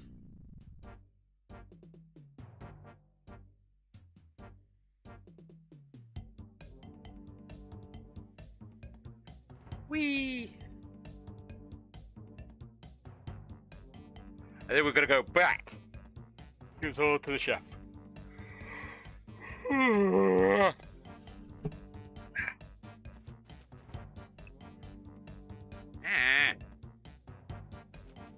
Oh, please don't be on one of these ones like the penguin quest. Because that took the piss. Oh, that's another one I want the ending to. I want to know the ending of the penguin quest. Because that was getting diabolical.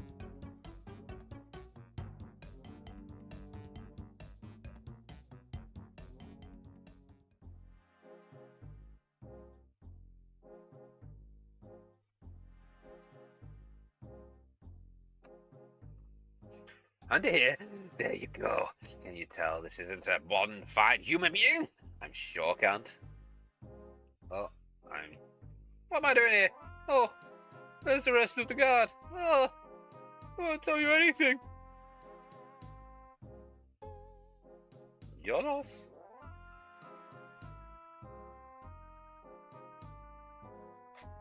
I assume this is the end of the quest.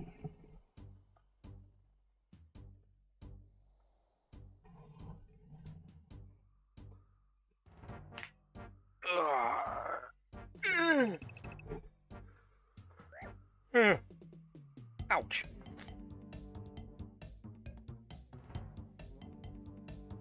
What the fuck is he doing?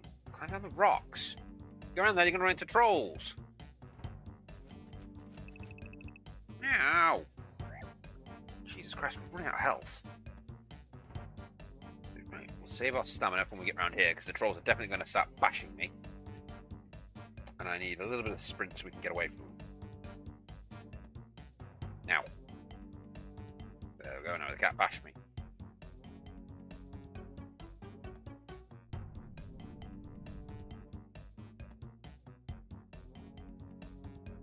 I do like how there's like the leprechaun just like chilling out there, sunbathing. So yeah, fuck it.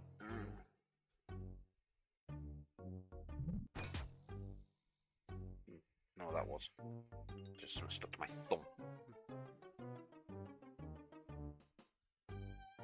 Cool, cool, cool, cool, cool, cool, cool. Ah.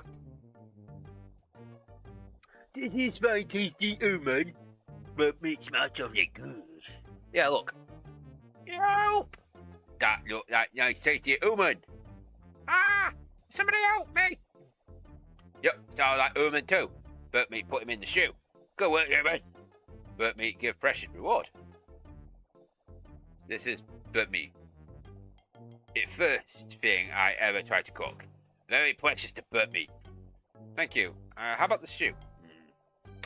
Human stew, cheer. Burnt me up. So, where can I get some goutweed? Ha! So I'll pick it until none left many years ago. I made stocking storeroom.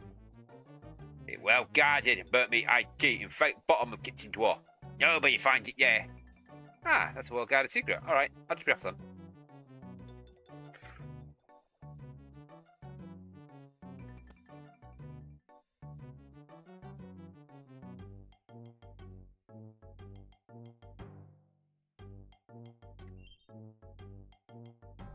Oh. I thought that was... Never mind.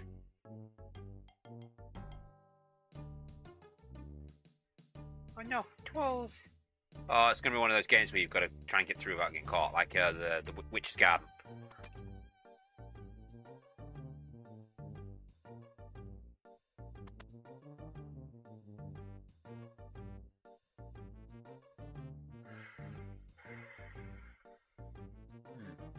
Okay.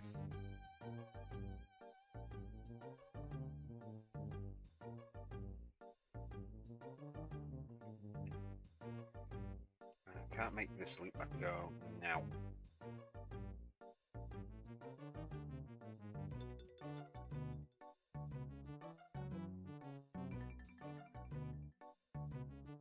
Okay. So not that way then.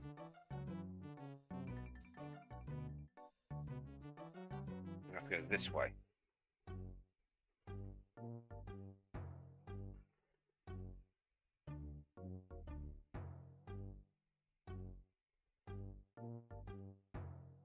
Okay, that's doable. Pretty much this loop. Here she goes. Go, go, go, go, go. Go, go, go, go, go. Go, go, go, go, go. Go, go, go, go. Shit, I don't think I should have gone this way. Oh, it still worked. Yes!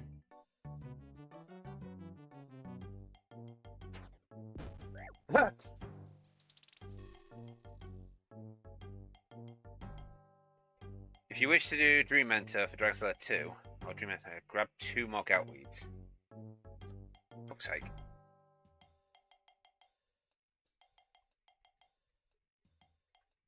Oh shit.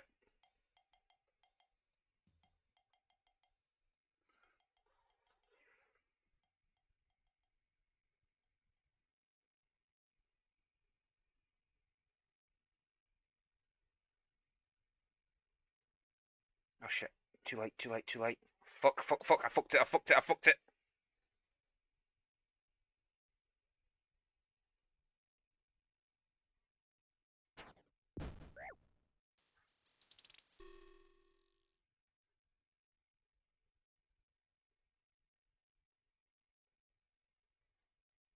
Are the trolls, like, seriously blind or something? Look at that, I just walked straight through that one. Oh, fuck. I didn't walk through that one.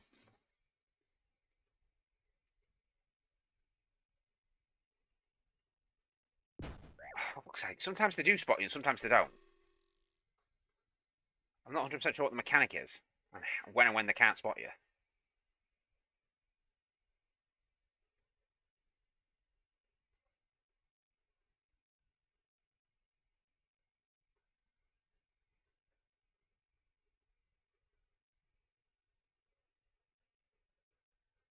I could have gone.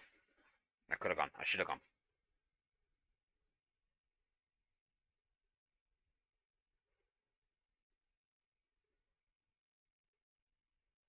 Oh, fuck off. I should have known that was coming. We're taking a shit ton of damage.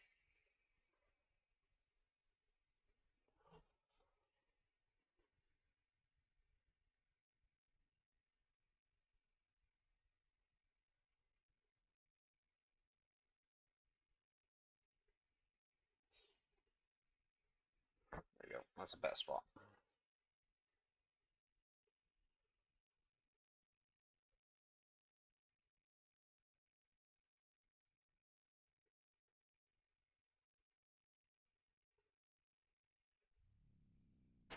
There we go. Right, now go back to Tavali.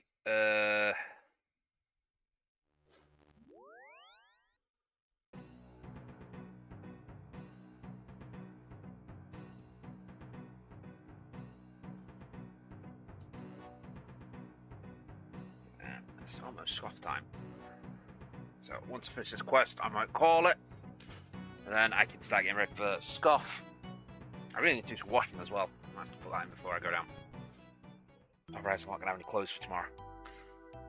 If I keep one uniform out for wash tomorrow, I can then put whatever series I want in.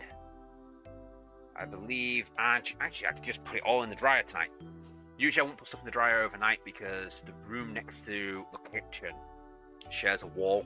The sharing wall is where the dryer is, and it vibrates like crazy. But Argent, well, I don't really care for him anymore because he's stolen something from me, and well, he's also not in. So, fucking.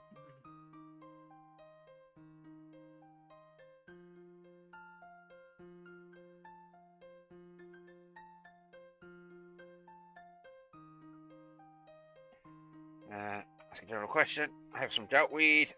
Excellent. Oh, excellent.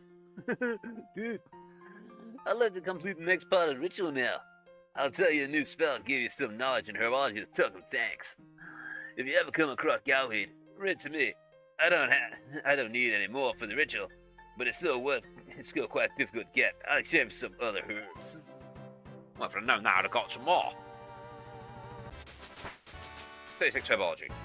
You can now make combat potions. Nice, that was like 5 levels I just got. So I can now ID Toad Flax. Nice. Oh, I can always do that. I can make defense potions, I don't want to do that. Toad Flax plus Toad Legs makes agility potions. Aha. Combat potion. Harland plus Ground Desert Goat Horn. Okay. This is what I want. I want 38. I want the prayer restore potions because I go through a shite ton of prayer. Alright then, guys. So I'm going to call it there for now. We will be back on later tonight. But right now, I need to go sort out a bit of admin, get some food in me. But until then, I will see you all next time. Goodbye!